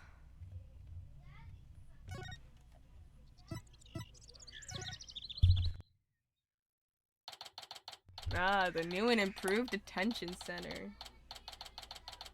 How adorable is this guy gonna be? Ah, visiting hours. Perfect timing. Hope he's not as scary as he sounds. Okay. Who are you? Oh, yikes. So you're Damien Tenma, right? I'm Apollo Justice, attorney at law. I'm here to help. Huh? Let me out of here. So sorry, I get a little loud sometimes. How incredibly rude. I'm sorry. Did I do something to offend you? A visitor when all others shun me like a common criminal? And here I am with nothing to offer. I am the epitome of rudeness. Aw. Wait, so he wasn't mad at me? Unworthy as I am, I, Damien Tenma, shall breach these walls, so that I may treat my benefactor to some tea and maybe some cookies too. Aw. He's so father. No, wait, we can do teas and cookies after we prove your innocence. How about you start by telling me what happened? I see. So tea and cookies can wait, can they? Phew, that was close. We don't need jailbreak added to the list of charges. Seems like a good guy, but with a face like that, I can see why he's misunderstood. Mayor Tenma, do you mind if I ask why you were arrested? Whoa! So sorry, I guess some things are better left unsaid. Bah! Excuse me? To think a public paragon such as I could be treated like this. This arrest should have never happened. Go on. I fear the ill effects it will have on our youth. Now I've but one choice. I must leave here at once, if only to protect the moral fiber of our youth. No, wait. You can protect the moral fiber of our youth after you've been declared not guilty. I suppose you're right. Phew. Our youth just came this close to quite a scare. My fingerprints were on the spear that killed Alderman Kyubi. That's why I was arrested. Your prints were on the murder weapon? That's never good. Any idea how they got there? None, for I hardly remember a thing, you see. I was fast asleep at the time. Someone must have slipped me a sleeping pill or something. What's worse, somebody clobbered me on the head. I see. A drug-induced slumber and a blow to the head. No wonder you hardly remember a thing. Ho. What did you just call me? Huh? Was that some kind of strange laugh?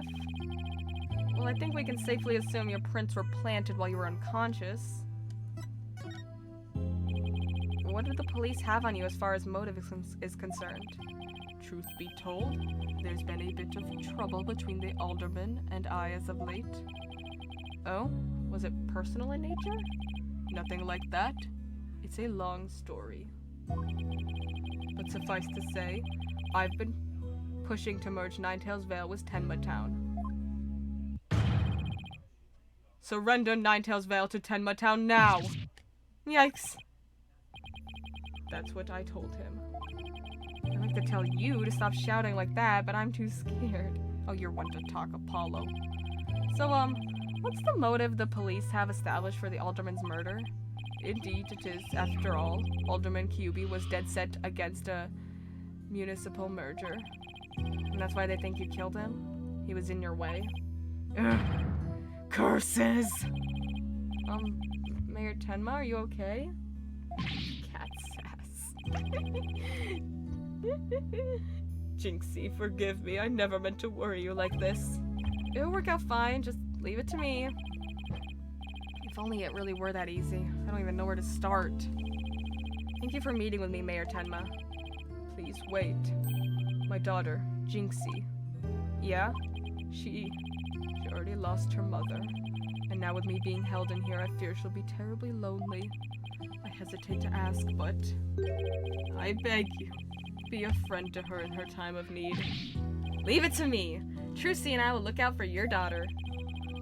I shall rest a little easier then. You know, you remind me of some of the new friends Jinxie has been talking about. New friends? Yes, it seems she's made some new friends since she started working in Ninetails Vale. They're quite the unusual bunch, too. There's a lady with an exceptionally long neck, a young lad with an incredibly long tongue, and many other interesting characters. Friends? Sounds like more like a bunch of monsters to me. Now, if you would excuse me, it appears my time is up. Phew. Why am I so tired? I must have been more tense than I thought. Still, I'm glad he didn't turn out to be as scary as he looks. A call? Oh, it's Mr. Wright. Justice here. Apollo, is that you? Hi, Mr. Wright. What can I do for you? Josie told me you've taken on a new case. Oh, that was kind of a spur of the moment. What demons is she befriending? He's actually calling me about a case? That's fine, but I have a favor to ask. Sure, what is it? I'm at the airport right now. There was someone I had to meet. A new addition to the agency, actually. Her name's Athena Sykes, and she just passed the bar. That's right. I remember hearing about her coming to join us. Guess that was today? She took off as soon as I told her you needed help with the case. It was like there was no stopping her. Wait, what? Where is she now? Probably somewhere in Ninetales Vale by now. That's where that favor I mentioned comes in. I need you to go find her. But I've never even met her before. What does she look like? She'll be the girl in the yellow suit sporting an attorney's badge. Okay, I'll find her. A new addition to the agency. Well, better get back to Ninetales Vale quick.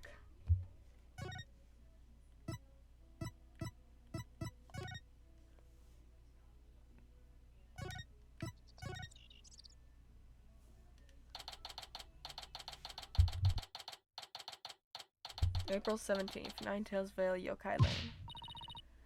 I already told you I'm a lawyer assigned to the case. I need to study the crime scene, so if you would please tell me where Kyubi Manor is. You can't fool me. You're just some delinquent high school student playing hooky. You stupid pig-headed. This attorney's badge isn't just for show, you know. Looks like I just found Miss Athena Sykes. Why won't you believe me? Don't expect me to defend you in court if you ever get arrested. Well, I'm the one who usually does the arresting, so... Say, shouldn't you be getting back to school? I already told you I'm a lawyer, not a student. That's it. Enough of your lies. You're coming with me. Oh, get your hands off of me. Whoa.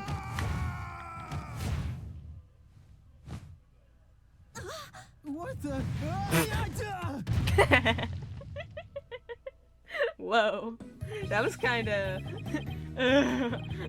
Think you can watch out for the bystanders next time? Whoops! Are you okay? I think so. But that police officer's out cold. Wait, Drew, that was kinda... I'm so sorry. I do that when people suddenly grab me. It's like a reflex or something. Reflex? Sounds more like a felony. You're Athena Sykes, I take it? That would be me. And you are? I'm Apollo Justice. I work at the Wright Anything Agency. The Wright Anything Agency? What a fishy sounding name. You work for us. What? It's a long story, but it is a law office, among other things. Didn't Mr. Wright explain it to you? Oh, right, that right. So then you must be... Where have you been? I've been looking all over for you. I could say the same thing to you. Well, here I am. Now how about telling me a little bit about yourself? Mr. Wright didn't really tell me much, as always. Of course. Feel free to ask away. So Athena, I hear you just passed the bar. Congrats, congrats. My hair started twirling itself. That's right. And here's my shiny new badge to prove it.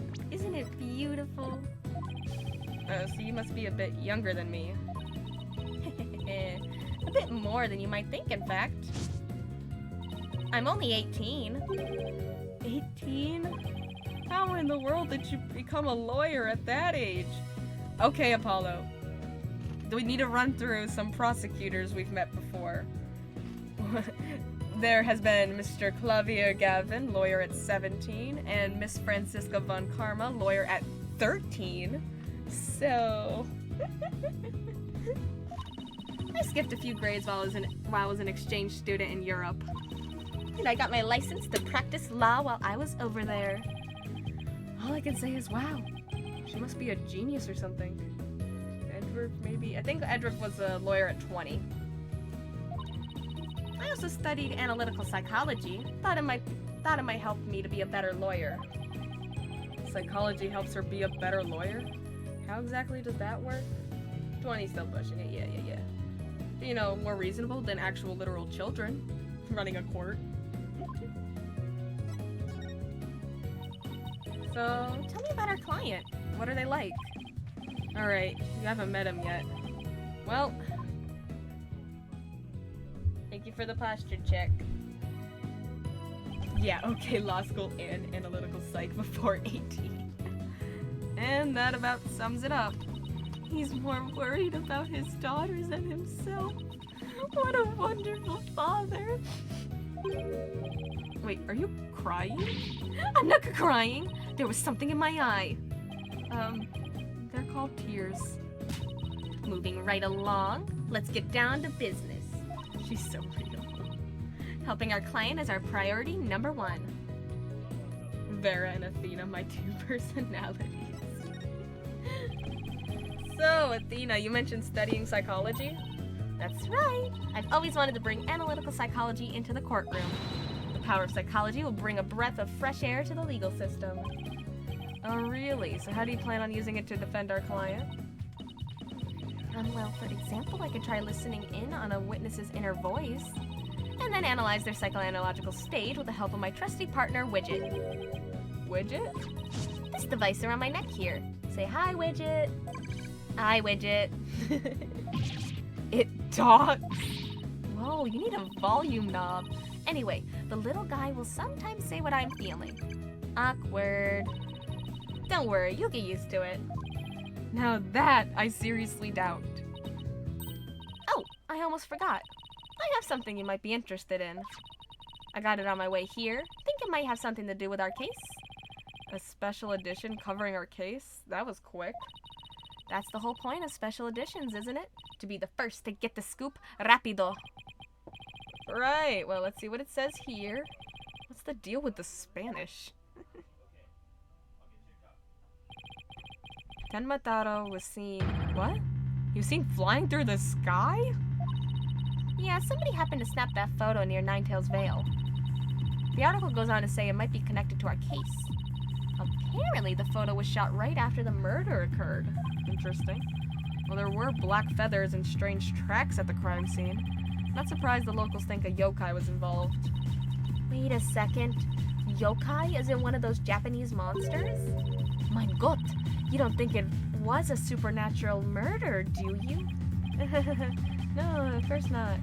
Now German? Why not plain old English? Apollo! Apollo, stop! Apollo, jeez. A newspaper with a photo of Den Mataro soaring through the air. What is it with lawyers in Germany? I just realized. Andale, Apollo. Let's get cracking on that crime scene already. Because usually because I think it's because it's supposed to be English. Because I'm pretty sure in the original Japanese text they're not speaking German. They're speaking English. Because they're supposed to be America. We're supposed to be going to America to become these great prodigy lawyers and stuff. So they all come back with Clavier Gavin in the Japanese version will come back like speaking like little English phrases and stuff. So in this, since they're speaking English, they make them speak, I don't know, German. Why not make them speak Japanese? I guess it's, I don't know. I can't tell you. They just picked Germany as their localization. And apparently Spanish for Athena as well. Andale, Apollo. Let's get cracking on that crime scene already. You're meant to know this stuff in form. I told you all I know. All I know is that it was originally American. They would go to America to become better lawyers, and now they're going to Germany. I don't know. Yeah, probably something to do with the alphabet. Okay, what's next on the list? Investigating the crime scene, what else? What are we waiting for? Last one there is a rotten egg. We don't have to run all the way there. Okay, then how about speed walking? Why does this have to be a competition at all?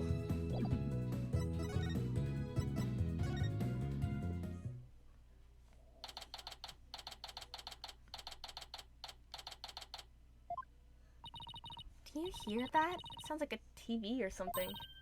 Oh, look! There's a TV in that little room in the corner. In other news, the mysterious masked wrestler, the amazing Ninetails, has been confirmed missing according to sources close to the wrestler. It appears he disappeared sometime after the special event held in Ninetails Vale today. He also failed to appear at a match today where he was scheduled to defend his title. I'm guessing he's him then. He's Rex Kyuubi. Local villagers say his disappearance may be connected with Tenmataro's recent escape. So that wrestler's gone missing. Hey, you two! You don't belong in here! Eek! Don't worry, there's nothing suspicious. What about the horns of yours? They look mighty suspicious if you ask me. Horns? That's my hair. Anyway, we're lawyers and we're here to... You're them lawyers come to defend Mayor Tenma, ain't ya? Should have reckoned what was that expensive looking bracelet you got there. Thanks, it's from my mama. My name's Phineas Filch. I'm the caretaker here. Pleased to meet ya. Same here. Wow, talk about a quick change of heart. So tell me, demon lawyer. Bet you use them demonic horns of yours to scare the bejeebers out of witnesses, huh?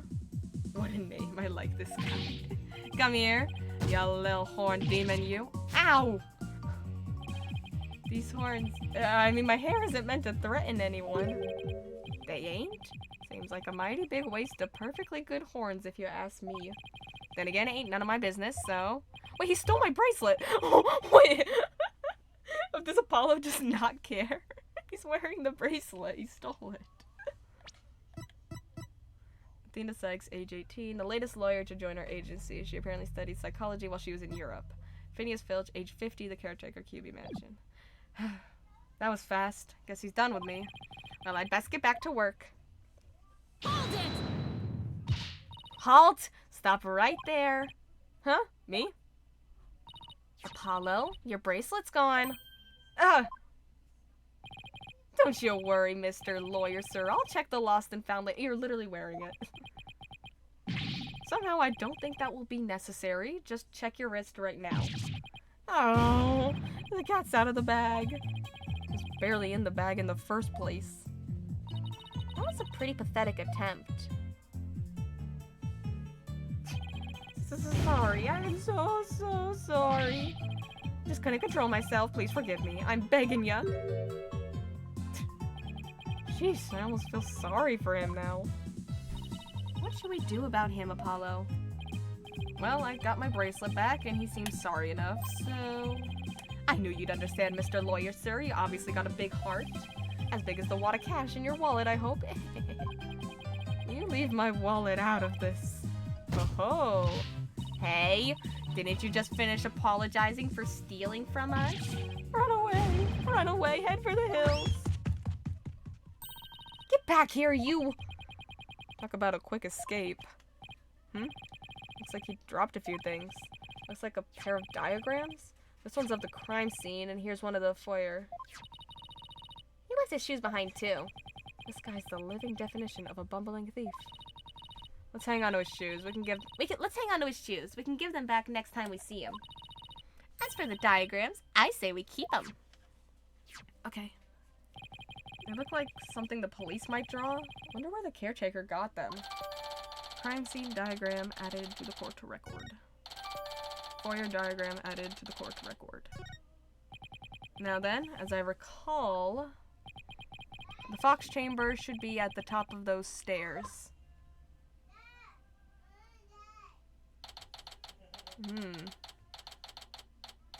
Oh hey, there's the lady with the long neck. April 17th, Kyuubi Manor, Fox Chamber. Whoa! Where'd all these black feathers and weird tracks come from? The popular opinion seems to be that they're from Tenmataro. You mean the great evil has returned? Even if he did, I'd be laughing out of the court. I'd be laughed out of the courthouse trying to indict him. Hey, who are you and what are you doing here? This is a crime scene. Oh. And who are you? Are you with the police? I asked first. Who are you and what are you doing here? On second thought, I'm placing you under arrest for disturbing a crime scene. Under arrest? But save it for the boys back at HQ. Now come quietly or else. I don't want to be late for lunch. Please wait. We're Mayor Tenma's lawyers. Well, why didn't you say so? So you're the lawyers I heard about. I almost took you two in. You two sure were suspicious, though. I don't know how many more times I can take being called suspicious in one day. Sorry, we didn't catch your name. My name? I'm Bobby Fulbright, the heroic detective who defends our good citizens from evil. The champion of justice who comes running whenever you're in need. I'm Justice. Will you be my champion? And my catchphrase? It's in justice we trust. That's me! Oh boy, this guy's a story and a half. Bring back Emma, real true. Bobby Fulbright, age 33, the detective investigating the murder in Nine Tails Vale. He's a self-styled champion of justice and keeper of the peace. So, what can I do for you? So, would it be okay if we had a look around? Certainly not! No unauthorized personnel allowed! Couldn't you make an exception? Cease and desist at once, or you'll have to deal with my little friend here. Yikes, is he reaching for his... In justice we trust. Phew, just his badge. You may be Mayor Tenma's attorneys, but you still need authorization to cross a police line. Apollo, let's see if we can't change his mind. Good luck. Let me know how it goes. I bet he's as dense as heroes come. Persuasion. You're wasting your time and mine. Nobody's crossing this line without authorization. I'm a wall of justice, keeping injustice, that would be you, at bay. Who's injustice right now? No. I knew it. Look, we're just us and you here, right? Justice and me, you say? That's right? Are you trying to say that Justice and I aren't enough to keep you out? What? No, silly. We're saying that you're an inspiration in our quest for justice. No, it can't be! You have him on the ropes now, Athena. If we're on the side of justice, would you let us through? But guarding the crime scene is a part of justice, too. Sure. But only a bad guy would stand in the way of justice, right? Yeah, I saw this coming from a mile away. Whose justice is the most just here? Well, we can't have a fair and just trial without a thorough investigation, so... Oh, Lady Justice, what would you have me do? I think we really got to him. Yeah, he seems pretty neurotic as far as champions of justice go. Our pleas for justice must have had a huge impact. It's tying him up in knots. Now's our chance to start looking around. After all that about authorized personnel only, this was surprisingly easy. Should I stop them or let them through? Whose justice is more just? Well, let's get to work. We're supposed to be finding clues related to the crime, right? Right. A search of the crime scene should turn up some evidence we can use at the trial. Let's try viewing the crime scene from different angles. You never know what's hiding around, just around the corner, right? So we move the cursor with left stick, and change our perspective with right stick. If there's a particular spot you want to examine, just give it a tap. Okay, let's leave no stone unturned. Oh, no, she's speaking French? Nous allons commencer. Let's get started.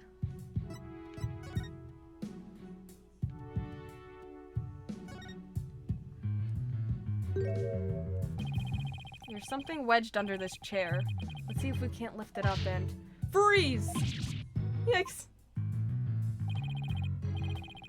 No disturbing crime scene evidence, even if you are the mayor's lawyers.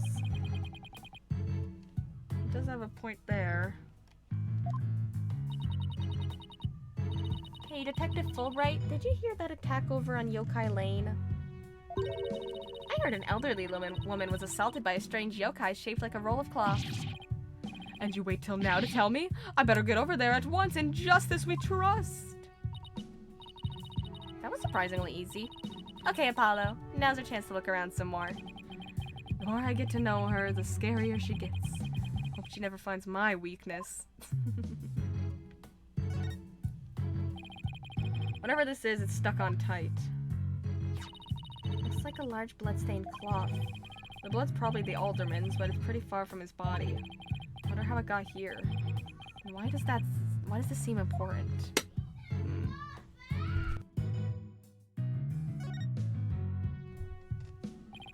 The Forbidden Chamber. They say the demon Tenmataro was imprisoned in there before his escape. Think we could get this door open? It's worth a try. Ugh. No good. Shut tight. I don't even see a keyhole. Seems pretty hopeless. In justice we trust. Yikes! Did I just hear the voice of someone in need? Allow me to fill you in. This door simply will not open. We've tried and tried, but it won't budge. It's an essential part of the culture founded in this manner, so we can't blow it up either.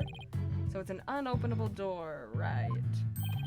According to Miss Jinxie Tenma, it was shut tight when she came across the crime scene. Thanks for the tip, Detective Fulbright. We didn't expect you to be so helpful.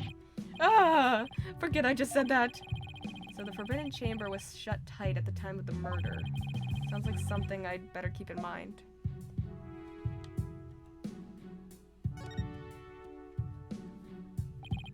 So this is where Alderman Kyuubi's body was found. Apparently the murder weapon, a spear, had Mayor Tenma's prints on it. That's not good. Never fear, Detective Fulbright is here. Yikes. Of course, I can't offer you any information on my investigation, so... in the name of justice, I must say goodbye. What was that all about?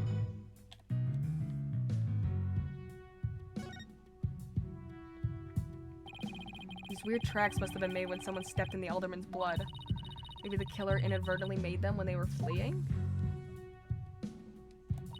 They're pretty big tracks, almost bird-like. The feathers also point to a bird. Then it must be one big bird, and not of the friendly yellow type either. Maybe it's some mutant bird creature. So your theory is a giant mutant bird murdered Alderman Kyuubi with a spear? It's more plausible than saying a monster or yokai did it. Sorry to burst your bubble, but a giant spear-wielding bird is by definition a monster. Wow, this is a pricey-looking chair. Apparently the mayor was found drugged and unconscious in it. Really? Yeah, when he came to, he was arrested for murder. Talk about your rude awakenings.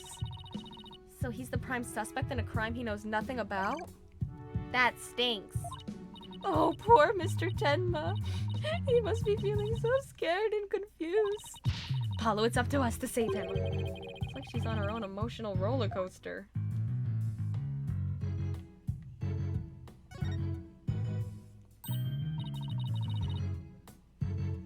Look, the statue has only one tail. Maybe it's the nine-tailed fox's sidekick? I bet the number of tails represents a yokai's power. So if you had two Apollo, I'd only have one. Wait, what? Not that it means you're better than me, got it? Like I said, what? What is she on about? Whoa, you can switch perspectives. That's fun. Hey, this window opens.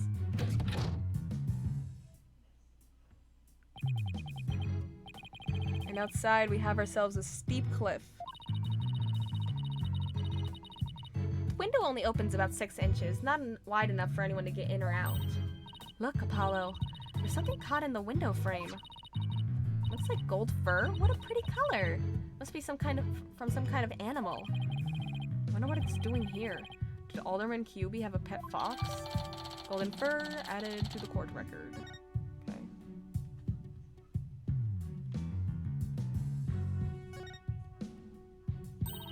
Look, trophies. Ooh, this one was awarded to Alderman Kyuubi. The Amazing Ninetales Yokai Division winner, Tenma Town Pro Wrestling Tournament. Yokai division? I didn't know you could have a division of one. Apollo, you should enter the tournament next time. And I have the perfect name for you. The Mysterious Firebrand. A mild-mannered masked lawyer by day, demonic masked wrestler by night. No one's gonna hire a masked lawyer, Athena.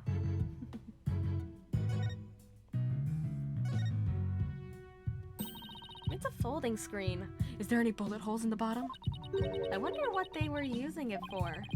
I read that the Japanese used to use these in drafty rooms, but now they're just for show. You mean like my attorney's badge? For Athena. That cop treating her like a child must have really bothered her. Aw.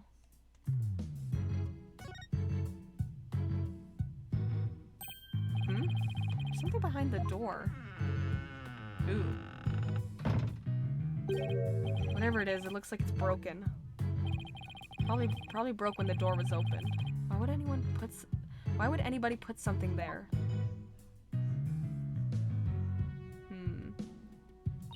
Yeah, that wasn't very smart. Maybe it was Jinxie. She was the first one to discover the body.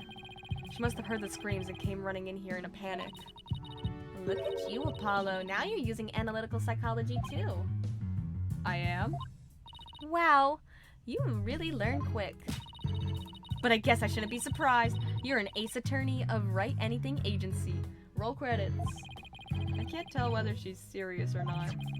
Now, if Trucy said something like that, I'd immediately know she was messing with me. Anything else?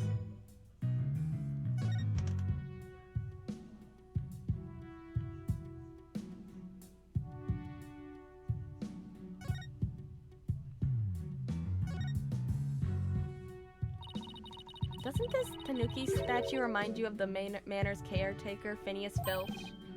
They said the thing. This raccoon-looking thing? Yeah, it does look like him. Ooh, I just got the best idea. We should knock it over. It might transform back into Mr. Filch. Mr. Filch is mischievous, but he's not magical, you know. Way to waste a brilliant idea, Apollo. Oh wait, I didn't even see that thing glittering right there. Oh, there's the murder weapon. What do we have here? Or not a murder weapon, it looks like an assault weapon. Looks like a statue of the nine-tailed fox and Tenmataro battling it out. Eek! Careful, Apollo, it's got blood on it. Really? Hey, you're right. I wonder if it's the alderman's blood. How can you remain so calm after seeing all this blood? Well, this isn't the first time I've seen something like this, so... You're no fun at all. At least act surprised or grossed out or something for my first case.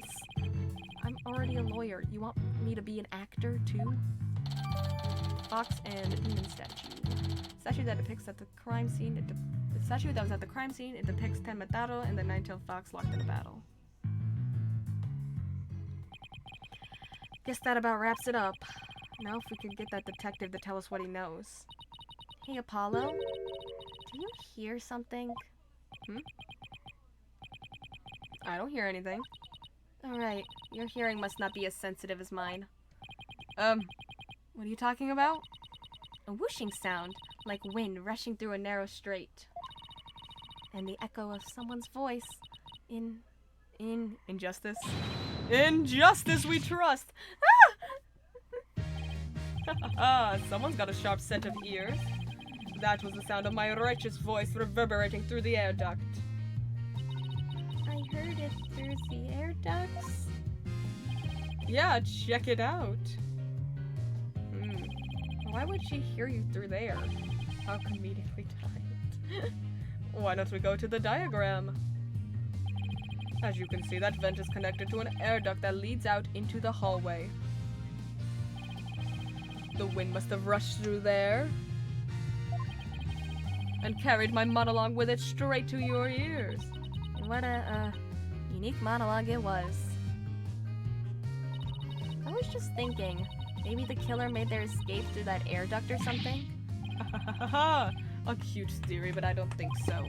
The air duct in the hallway is low enough to climb into, that much is true, but as you can see, the vent in the ceiling is very high. 9 feet high, in fact.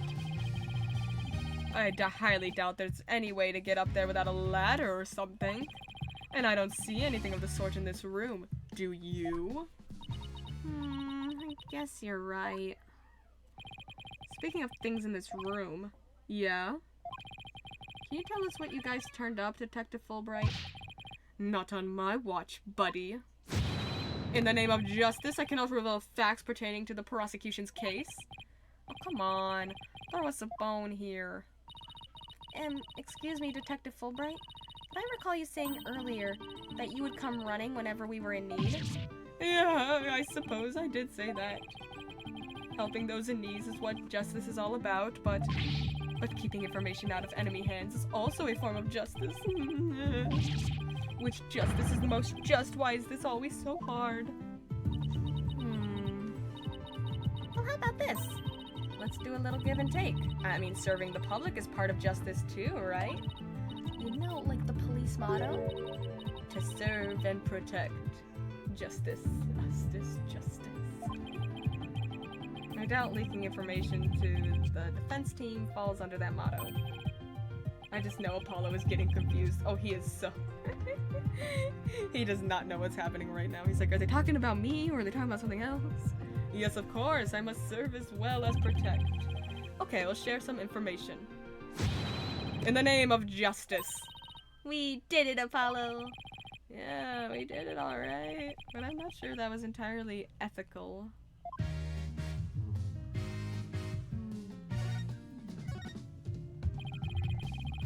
Was it Miss Jinxie Tenma who first discovered the crime scene? That's right, and this photo shows what she saw when she opened the door. Miss Tenma had a key allowing her to immediate access. A key? So then the Fox chamber was locked? Yes, and Miss Tenma had the only key to its door. Really? So Alderman Hubie didn't have a key to the Fox chamber? Actually, he had a master key for most of the doors in the manor, but disappeared after his murder. Disappeared? You think the killer took it? It could very well be connected to the murder. We're looking into the possibility now. But it's the timing of Miss Tenma's discovery that I think is the most important. Of course, I'm not going to share that information with you. Ha ha ha ha. You think you're some kind of champion of justice, but you're just plain old mean. I won't fall for that, you shameless rascal. I only help good little boys and girls.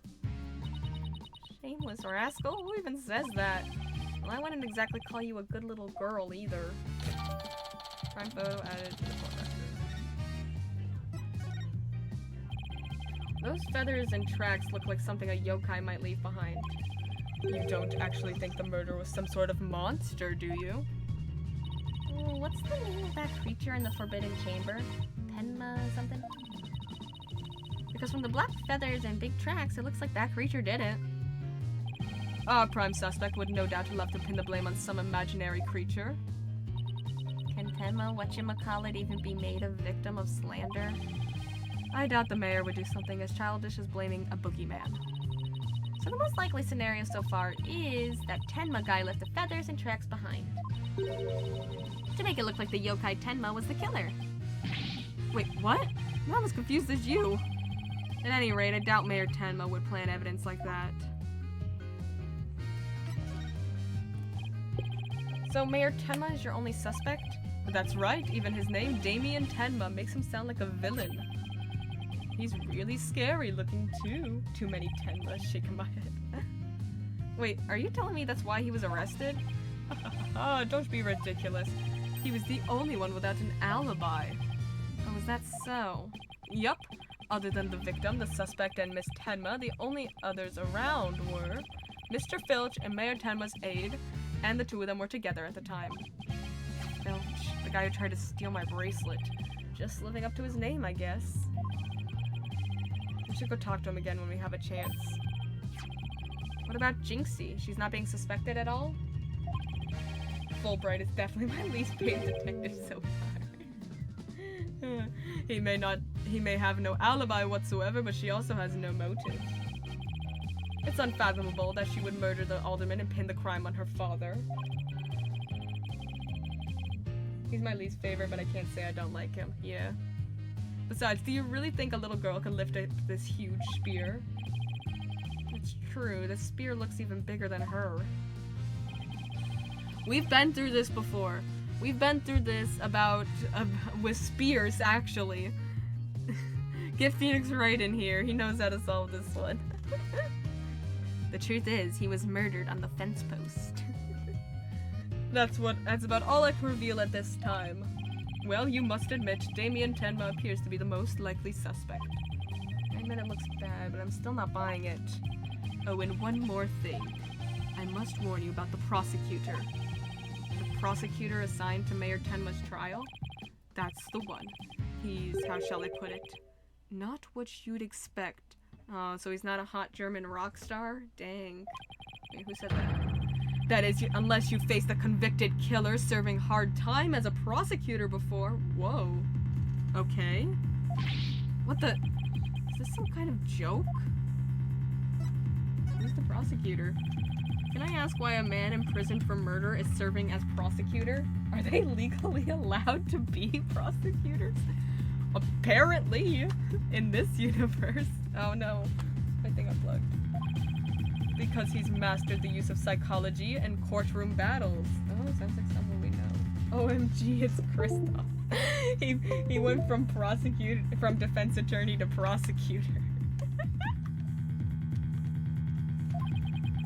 Everyone's talking about how this murder was the work of some strange creature. But yokai are nothing more than a figment of the imagination. They're baloney. Who better to prove this than a master of psychology? He's the best man for the job. Or it's Von Karl. But he's a convicted murderer, no matter how you look at it. That's just insane. Well, the chief prosecutor personally assigned him, so... None of us are in a position to question the matter. Or Godot. This really is the dark age of the law. This prosecutor... He wouldn't happen to go by the name Black Quill, would he? Ooh, Black Quill. Also, Athena knows him. Good to know that they're connected. Bingo! Simon Blackquill. So you have heard of him. You could say that.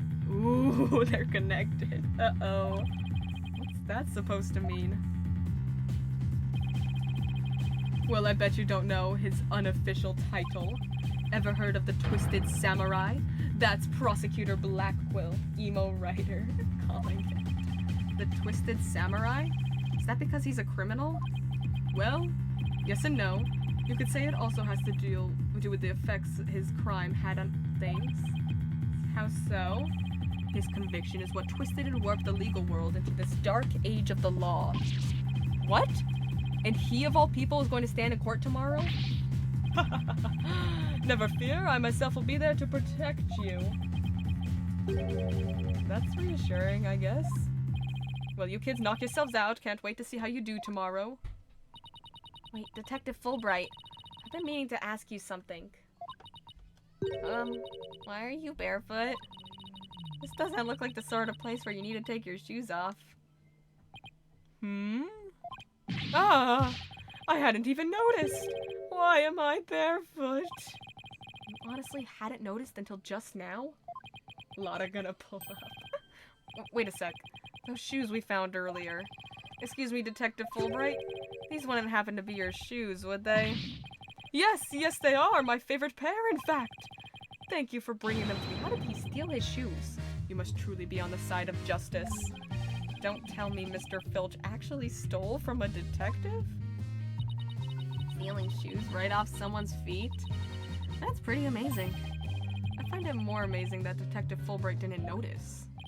Well, looks like we've gotten all we can out of the detective, so let's see. Maybe we should go have a word with Mr. Filch? I want to hear what his alibi is.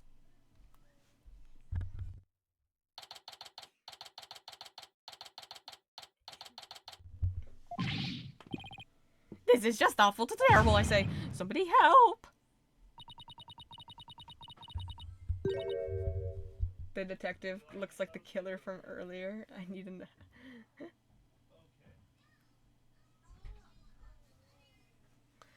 Oh, look, it's Mr. What was it again? Finch? No, the name's Filch. Phineas Filch. Keep on pilfering and you may wind up a jailbird instead. So, what seems to be the problem, Mr. Filch? Oh, it's just terrible, I tell you. Come quick. Okay. What's the deal with him all of a sudden? Has there been another murder?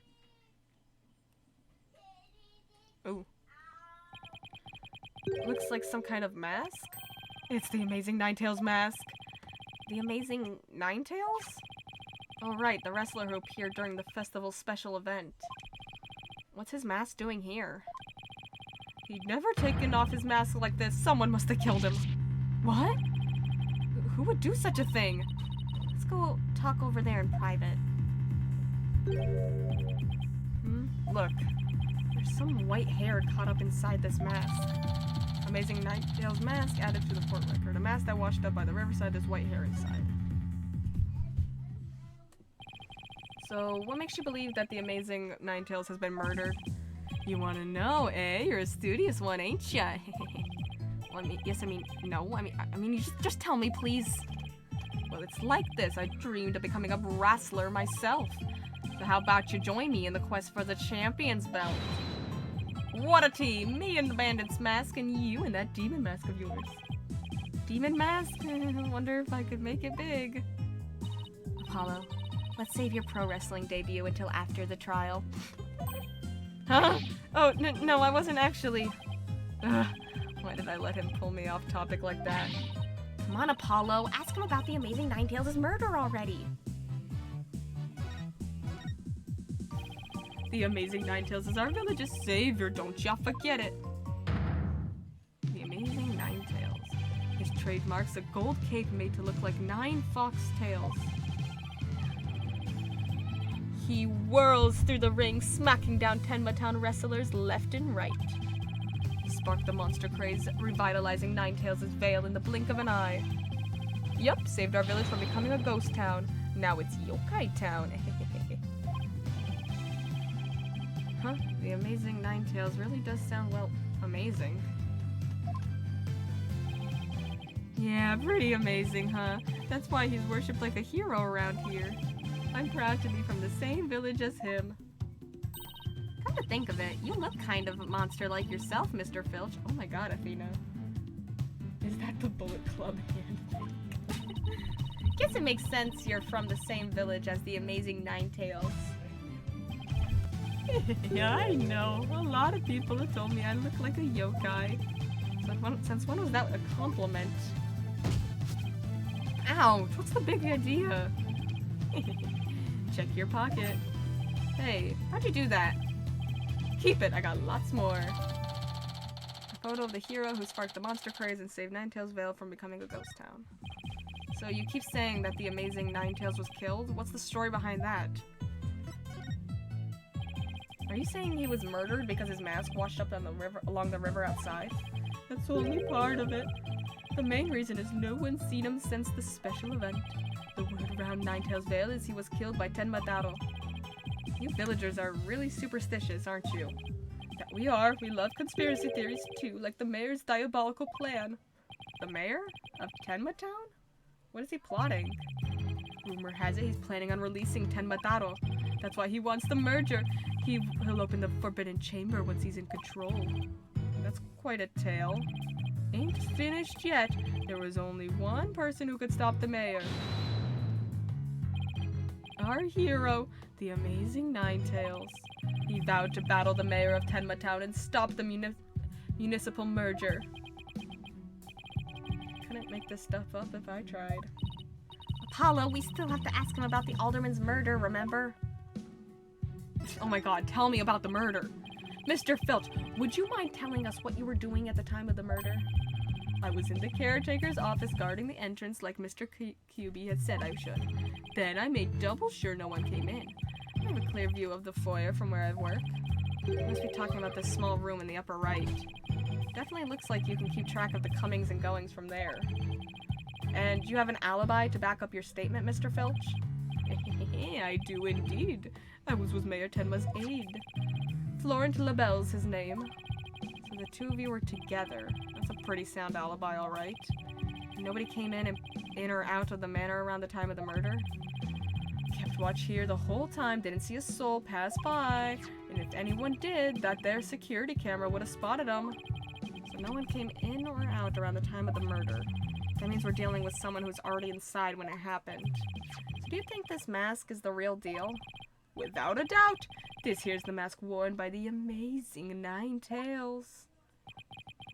What about the white hair I found inside the mask? Wait, I just thought of something. Remember the golden animal fur we found at the crime scene? Could it have come from this mask? Look, there's even a spot where some fur is missing. This place is the mask at the crime scene at some point in time. Which means... What does this mean? Someone with white hair who is linked with the murder and is against the merger? Yeah, I figured this out a while ago. No way. Could the amazing Ninetales and the Alderman actually be? Something wrong, Apollo? You should see the look on your face. No, it's nothing. Maybe Jinxie could tell us something, since she works here? Golden fur reattached to the amazing Ninetales' mask.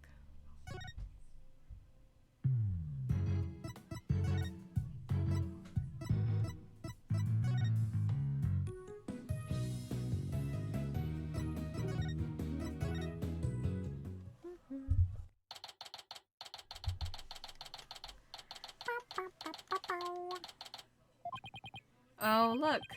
There's Jinxie. Milk, cheese, yogurt, ice cream, and... Sounds like she's out grocery shopping. She must really like dairy products.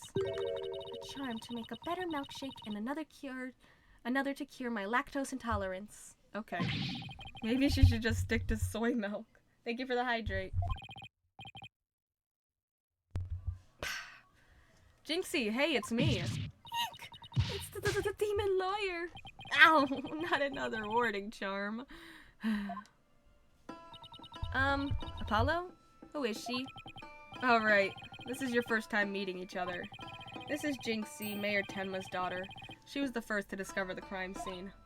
Oh, so she's the one who... hello. My name's Athena Sykes. I'll be helping Apollo defend your father at his trial. Pleased to meet you. Pleased to meet you too. Where's Trucy? She went back to the office ahead of us. But don't worry, Athena and I are on the case. Wait, how do I know you didn't? That you didn't gobble her up alive? Relax. I didn't eat her up, and I wouldn't do such a thing in the first place. Oh, poor little Trucy. I am about ready for some tears of frustration myself.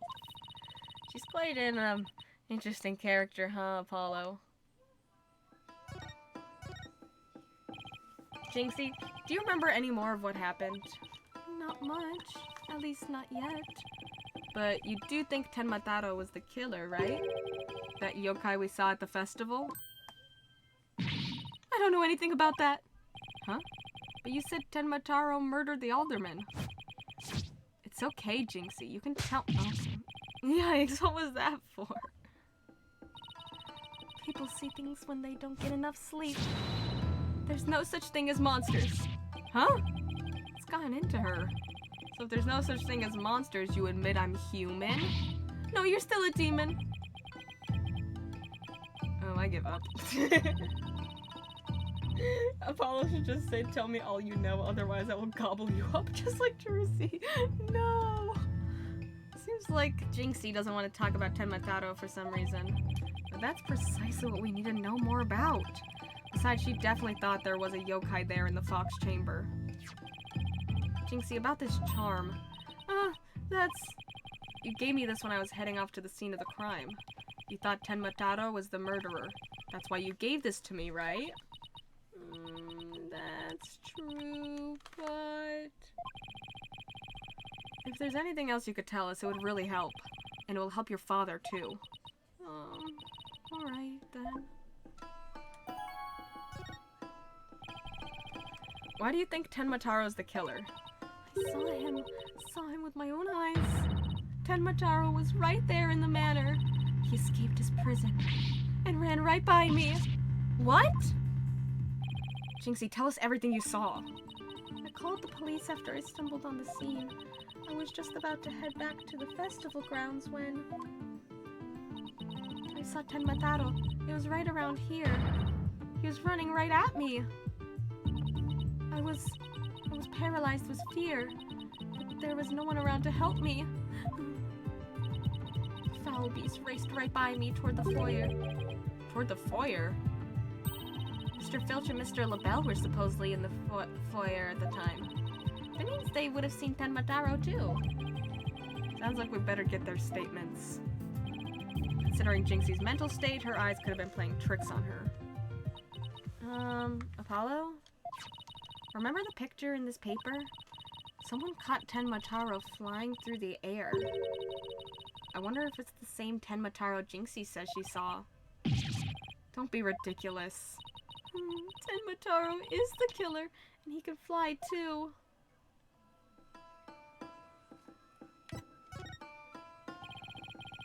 Jinxie works at the Alderman's Manor, so she can shed some light on this. So, no one knows the amazing Ninetales' true identity? It's midnight, rip. I need to brush my teeth. Go brush your teeth, Matt. That's why no one's ever seen him without his mask. Doesn't that make you want to know even more? That's why matches where wrestlers try to expose their opponents are so popular. Wait, you mean expose as in... strip them naked? Eek! You even think like a demon! The only thing the winner removes is the loser's mask. To have your mask torn off is the worst humiliation a wrestler could suffer. That's why their masks are more important to them than life itself. So you see, these unmasking matches are life and death battles for the wrestlers. That means this mask didn't just happen to wash up along the riverbank. There's gotta be a story behind it. No one can stop the amazing Ninetales. Bet she'd be shocked to find out he's really the Alderman. About the yokai you saw at the scene of the crime, anything else stand out? Actually, I heard this strange jangly sound. A jangly sound? Can you be a little more specific? My memory's kind of fuzzy, but I vaguely recall seeing Tenmataro holding a staff or something like that. Maybe that's what was making the strange sound? Does Tenmataro usually carry a staff? Good question. I've never heard anything like that, and it's not shown on the scroll. How about in other documents? Any of them show Tenmataro with a staff? This is the only known document depicting Tenmataro. After all, those who needlessly depict the demon are forever cursed. And what's the deal with the Tenmataro you saw, Jinxie? Yokai Legend scroll up. The sole document showing what Tenmataro looks like, it seems those who foolishly choose to depict the demon are cursed. Jinxie's eyewitness account of the demon in the hallway near the crime scene, she says it fled towards the foyer. Why didn't you tell me you saw Tenmataro earlier? Actually, Mr. LaBelle told me not to tell. Yeah, that's not suspicious. Mr. LaBelle? Papa Zaid. Oh, right. The other guy who was supposedly in the foyer at the time of the crime. And what exactly did he tell you? Keep the village superstitions in mind before you go talking about seeing Tenmataro at the time of the crime. Village superstitions? They say you must not gaze upon Tenmataro, but in the event that you do look, and then tell anyone what you saw, Tenmataro will claim your soul. And that's something everyone here knows? Sounds like a bunch of baloney to me. Everyone from babies to the village elders know about it. But I didn't because I'm not from around here. Hey, come to think of it. Huh? Why is everyone hiding their faces? Hey, you there! You mustn't stare at Tenmataro like that. Lower your eyes. He'll steal your soul if you're not careful. Huh? Steal my soul? Seriously? I'm back. Welcome back. The guy at the special event thing said almost the exact same thing. Apollo, do you think this LaBelle guy actually believes in Tenmataro? I seriously doubt it. He's not even from Ninetales Vale. Why would he try to keep Jinxie from talking? Good question. I think we better go have a word with him. Time to unmask this monster of a mystery. The last time I saw Mr. LaBelle, he was relaxing in the foyer. Bueno, next stop, the Manor Foyer. With any luck, he'll be there waiting for us.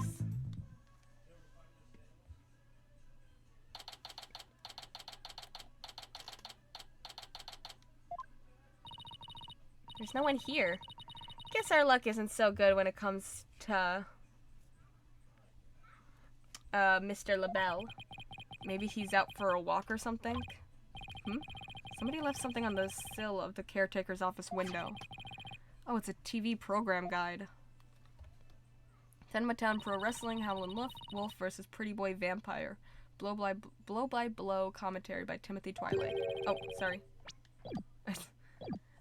Looks like someone circled a pro wrestling match. Hey, what do you think you're doing? It's oh, Mr. Filch. What can we do for you? I bet she was gonna scream monster, which really isn't much of a stretch. Ain't nothing I need you to do for me, but what business do you got with my TV listings? No, it just caught my eye. Can I ask if you watched this pro wrestling program today? Yep. It was a match between a couple of rank amateurs, though. It was a complete disaster. I reckon even I could have done better than that. Seriously doubt that. TV listings added to the court record. Almost forgot. There's something I wanted to ask him. Mr. Filch, did you see anything unusual around the time of the murder? For example, Tenma-taro or something like that? Tenma-taro? So you did see him. My, how clean and shiny your forehead is again today, Mr. Lawyer, sir. Bet you shine it up every day, real purty like. The ladies must love it. Don't change the subject. And FYI, that was a seriously bad attempt at flattery. Jinxie said she saw Tenma-taro flee toward the foyer. So you must have seen him too if you were here. Yipes. Well, really pushed a button there. Did you see anything or not? Whoa. That is quite enough. I must ask that you not pester my friend anymore. Yipes! Forgive me for being pestered, sir. And you are... I am Florent LaBelle. Beau Divine and personal aid. Beau Divine and personal aid to Mayor Damien Tenma. Beau Divine? More like yokai grotesque. This place is crawling with monsters. Oh? Excuse you? What the heck was that for? It was just a little cologne. You had a look of stinky sweat about you. It's from my own original brand of cosmetics called Je suis LaBelle. Oh, what a heavenly scent. Ugh, I think you just paralyzed my olfactory receptors. Kinda gives me Joker vibes, 100%. I suppose such a scent would be difficult for a peasant to appreciate. I'll have you know that is brand number 5, Bonjour. It's my way of introducing myself. Enjoy. Where's my bottle of adieu so I can return the favor? Enough about the cologne. Please tell us what you saw around the time of the murder. I heard you're the one who told Jinxie not to mention that she saw Tenma-taro. Why, that little... So she told you what she saw the demon, did she? Mr. LaBelle, do you mind if I ask whether you believe in the village superstitions? Oh, please. I was merely trying to keep with traditions. Nevertheless, I will say this. I wouldn't stick my nose into this whole Tenma-taro business if I were you. Bad things happen to those who do. That much is true. He is one scary monster. That's crazy. You really expect me to believe that monsters are real? Well, you're real and you sure look like a monster. Why is everyone bullying my poor, sweet Apollo? Look who's talking. So, Mr. LaBelle, you didn't see Tenma-taro— Ow!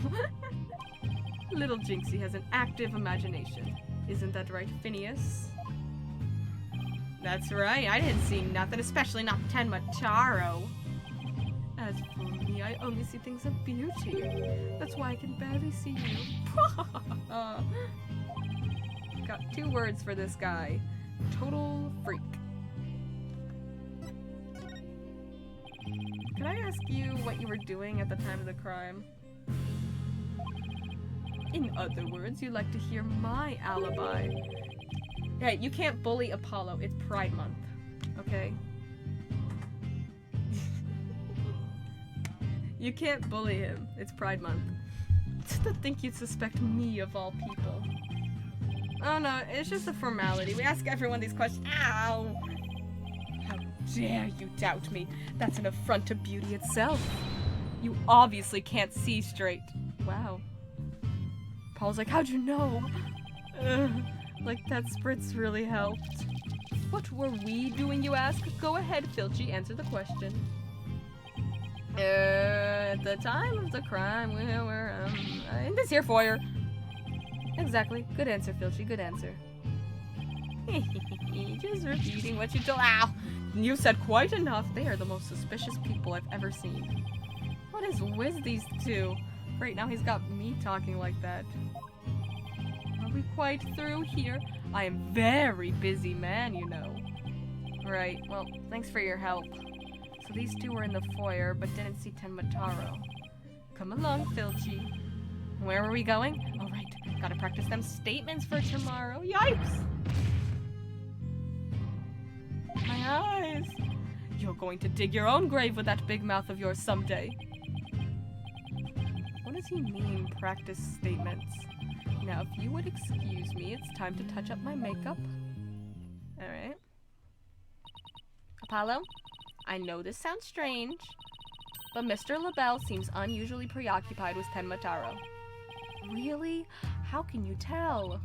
Well, like, it's kind of hard to explain. You see, I can read people's emotions from the tone of their voice. You mean you have good ears? Something like that. People's emotions are expressed in the tone of their voice, and my ears can pick up on even the subtlest of tones for some reason. That's an interesting skill. But what do you mean he's preoccupied with Tenmataro? Not exactly sure, but it was like he was obsessed with the thought of Tenmataro. That's what I picked up from his voice anyway. Whenever we return, it's Tenmataro this, Tenmataro that. We should go talk to the mayor too. Sounds like a plan. We need to get to the bottom of that rumor about him wanting to release Tenmataro.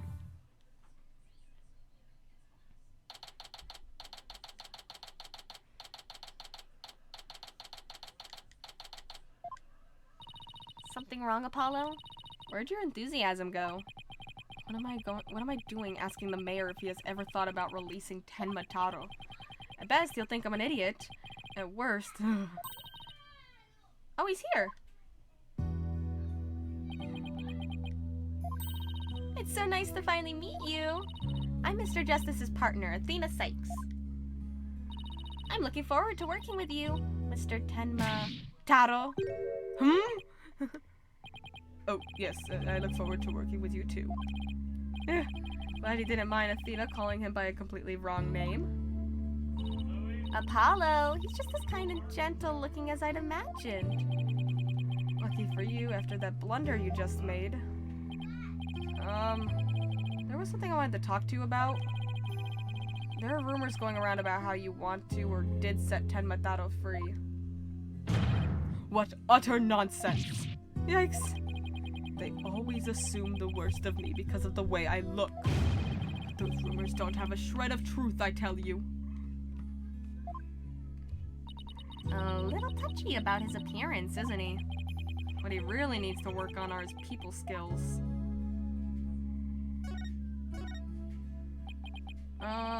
So rumor has it you want to push the merger through in order to release Tenmataro? Of course, that's a bunch of baloney, isn't it? Sorry I offended you. So that's the talk around town, is it? I can see how that would make you angry.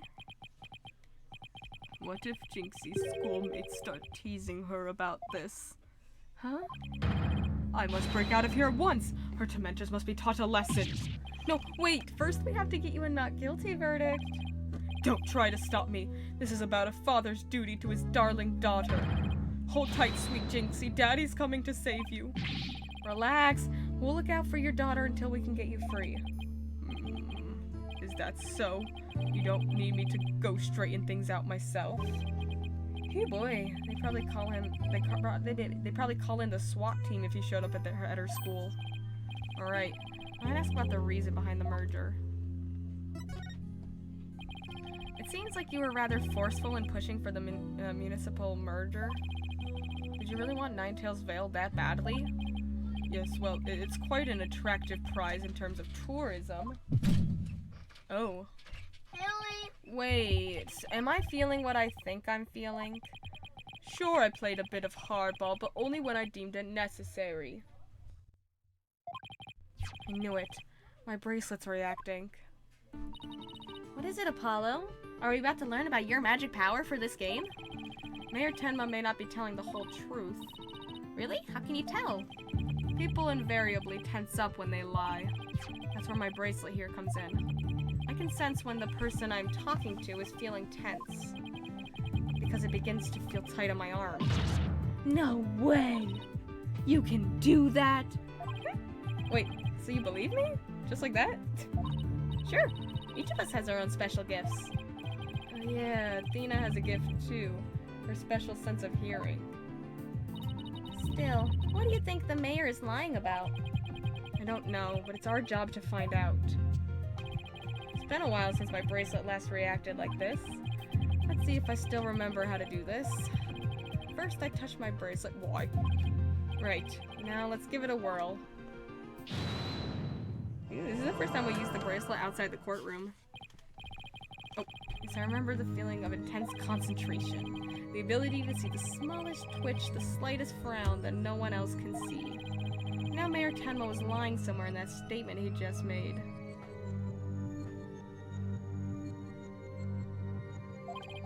And when he lied, a certain habit made itself clear just under his right eye.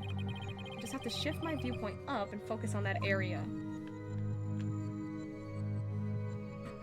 Oh, there it is.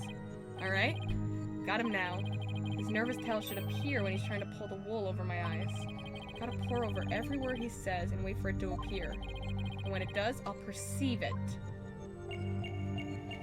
Yes, well, it's quite... Oh my god, it's so slow. An attractive prize. It's gonna be the in terms of tourism. It's for a different reason. He doesn't want it for tourism. Gotcha! Mr. Mayor, please, you can trust us with the truth. The truth? I don't understand. When you mentioned tourism, the bottom of your right eye started twitching. What nonsense is this? So what if it did? Please tell us more about your merger bid. What more is there to tell? Why were you really seeking to merge with Ninetails Vale? I already told you. Tourism. The monster craze really revitalized the village, making it quite the prize. You really don't trust us, do you? What are you talking about? The village has been hot property ever since the monster craze started, has it not? I think you've yet to realize that what you're saying contradicts the facts. You say that the monster craze really revitalized Ninetails Vale, so... Back. Hi, Matt. You felt it would be an attractive prize for tourism, but that would contradict this.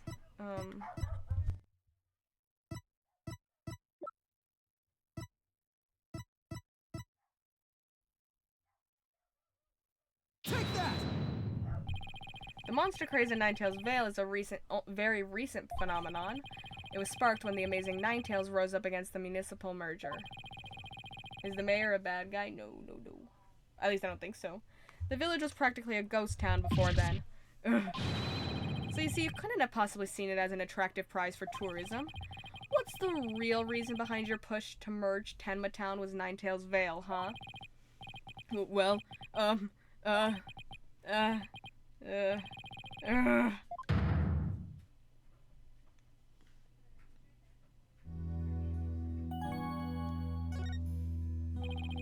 you ready to tell me the truth now?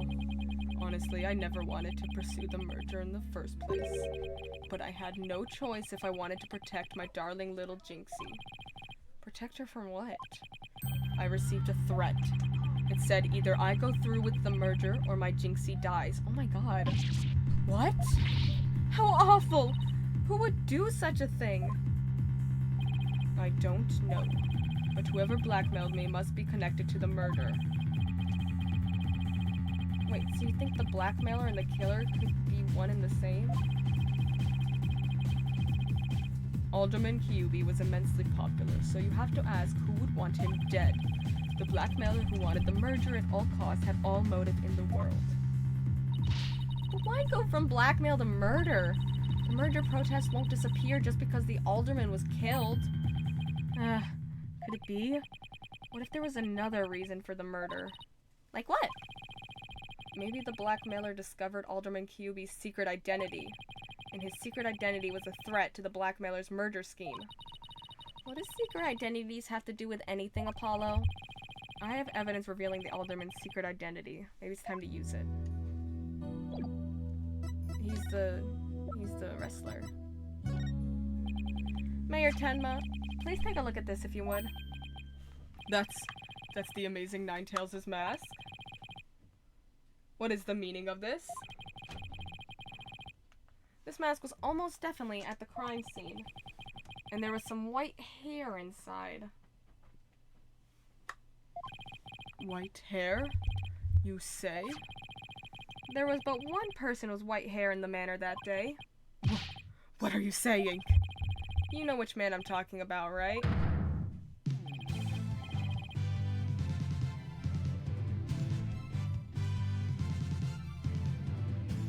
I'm talking about Rex Kyuubi, the amazing Ninetales himself. No way! The alderman was impossible. Wait, come to think of it, Alderman Kyuubi was a former pro wrestler. So, the blackmailer turned killer when he discovered the alderman's secret identity? Didn't I just say that? But yeah, the amazing Ninetales was a threat to the blackmailer scheme.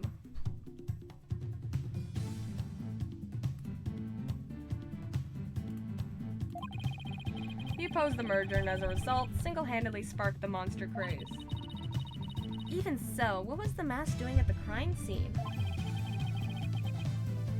There had been an event at the manor.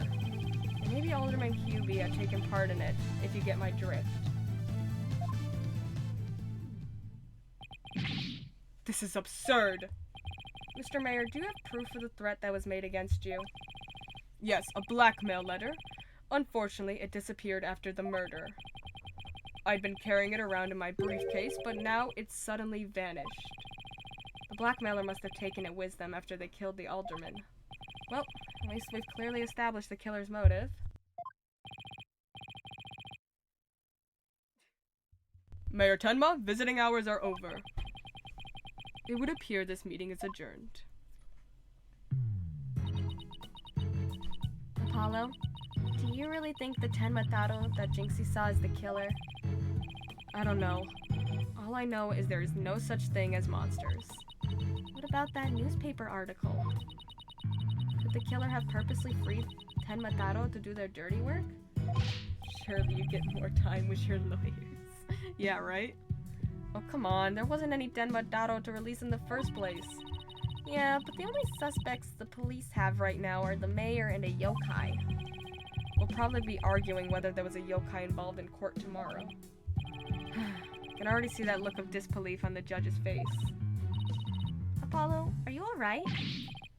I'm fine. I'll think of something. Better, because I can't very well say a flying demon was the killer. At this point, the only thing I know for sure is tomorrow is gonna be one doozy of a trial. Boy.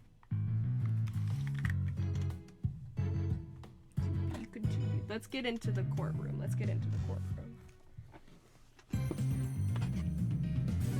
I just really want to see the prosecutor, okay? Only reason I've been going this long is because I really want to see the prosecutor. April 18th, 9:15 a.m. District Court. Defendant Lobby, number 3. Are they hot? I don't know. You okay, Athena? You've been really antsy ever since we got here.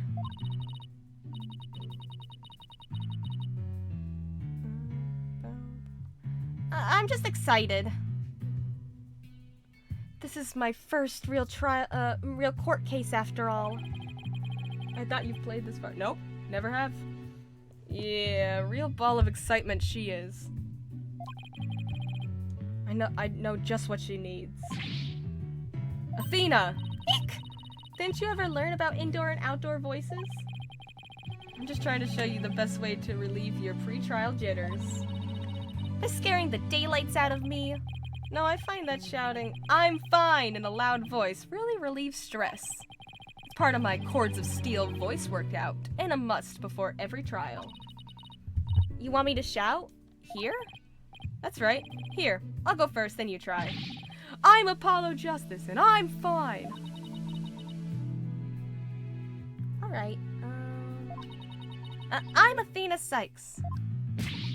And I'm fine. I think that actually worked. I thought it might help. Always works for me. An old friend of mine from junior high and I say it all the time. I see. A proven remedy to calm the soul. I like it. Hey, how about we finish off with a race around the courthouse? Apollo has friends? Now... Who's that a reference to? I think it's someone we haven't met. That's all. The point is to relieve stress. No, not get totally exhausted. Hey, whoa, when did he get here? What's with all the racket, you two?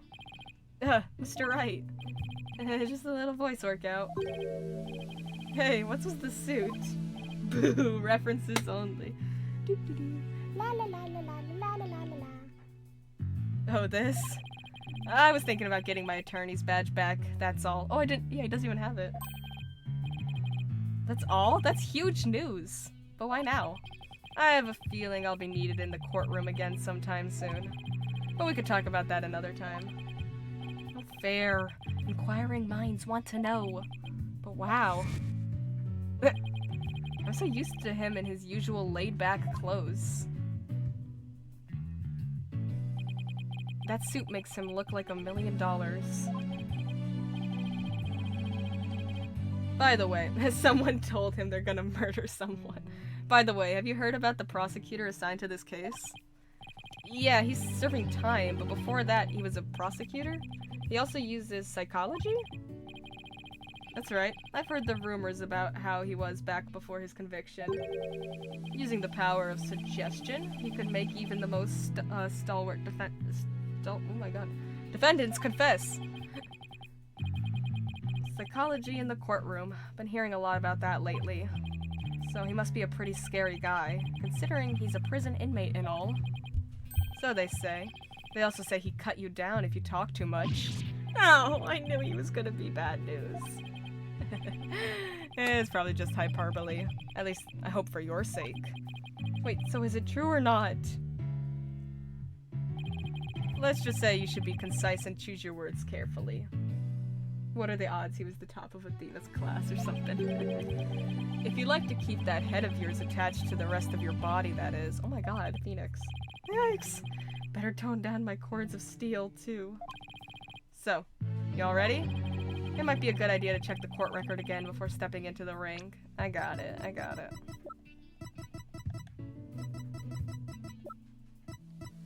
Florence LaBelle, age 33. Mayor Tenma's aide. He was supposedly in the foyer with Filch at the time of the murder. Phoenix Wright, age 34. A brilliant former defense attorney who's supposed to be in retirement.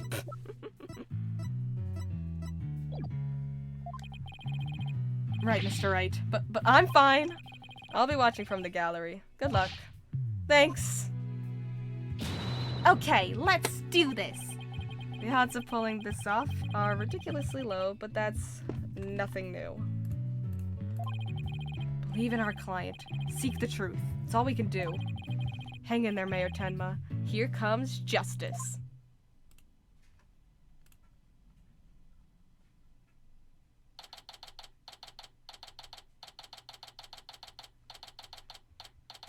District Court, courtroom number 4. Court is now in session. All rise. Let's see this prosecutor. Court is now in session for the trial of Damien Tenma. Apollo Justice. Defense team leader is ready, Your Honor. Do you think Phoenix cheers them on? Oh, 100%. I'd know that big booming voice anywhere. As chipper as ever, eh, Mr. Justice? But who is the young lady next to you? It looks different from the young lady who's usually next to you. I'm Athena Sykes, Mr. Justice's junior partner and fresh out of law school. Well now, full of beans too, eh? Excellent. Makes an old man feel young again. Now for the prosecution. Okay. It appears the prosecution is not ready yet. Never fear, for I shall explain. It's just a minor procedural complication, Your Honor. The prosecutor for this case is being escorted from prison as we speak. Prison? Oh, yes, of course. I almost forgot that he is currently serving time. Ooh, let's see him. Yup, Prosecutor Blackwell's an inmate.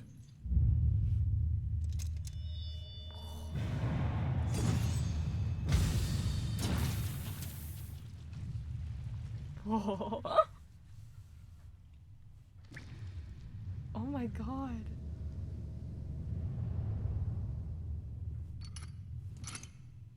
But even a convicted murderer still got a job to do and duties to perform.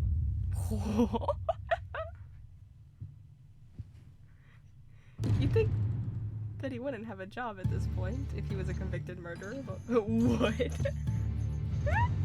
Whoa. Okay. I see you. So would in a heartbeat.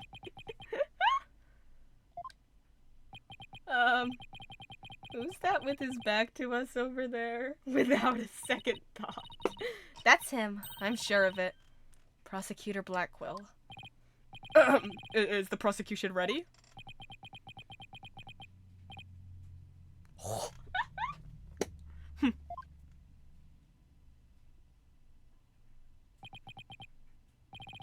Enough jabbering.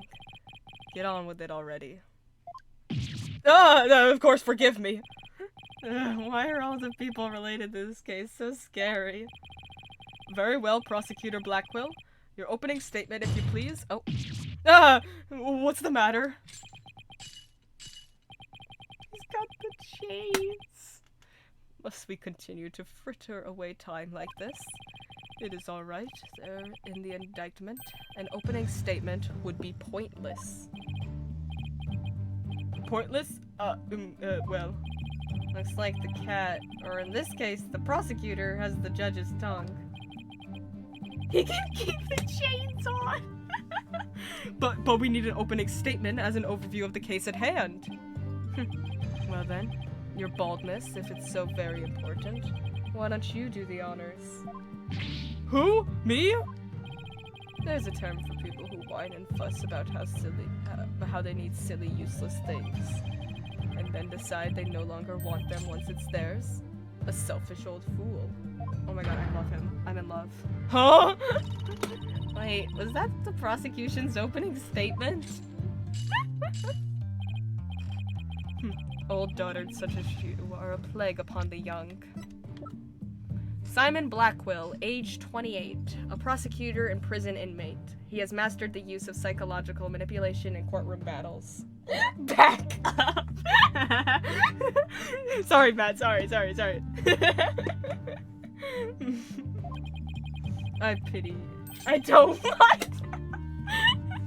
pity your poor grandchildren.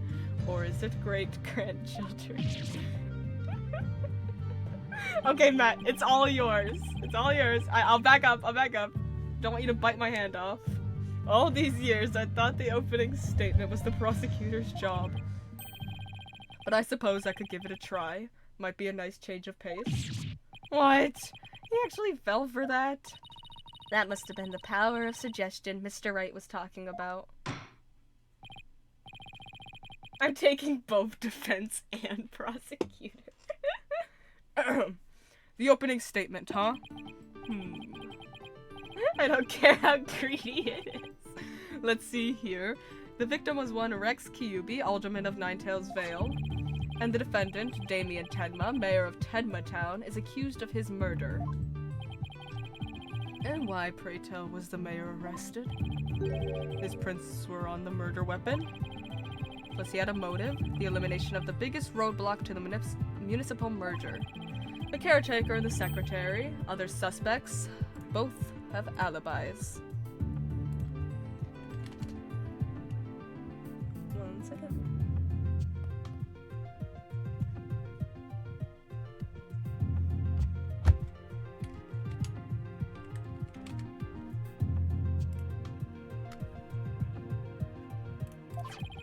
And his daughter,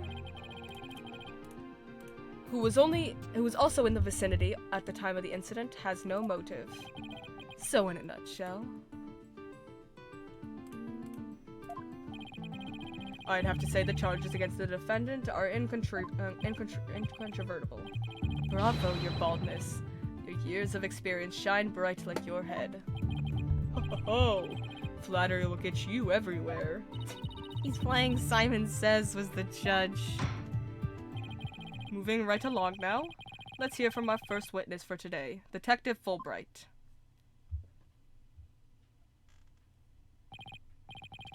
Aw, man. Bro asked for a TLDR. Oh, man. I would keep playing. I genuinely would, but I gotta go do stuff. So, I think that's gonna be it for today. Plus Tabby's live, so I'll send you guys all over to Tabby. Because they're very lovely. Oh, thank you guys so much for showing up. Bye! Bye-bye! It's been fun. So, we got a pretty new prosecutor that Matt has claimed. That's fine, it's fine. Matt can have him, it's okay. Have fun with your stuff. It's been a lot of fun. I didn't expect to stream this long today. But I'll see you guys tomorrow. I'm gonna do something I always wanted to. Play PlayStation in bed. Yay! Bye! Have fun playing PlayStation. Thank you guys so much for showing up. It was so much fun. See you guys tomorrow.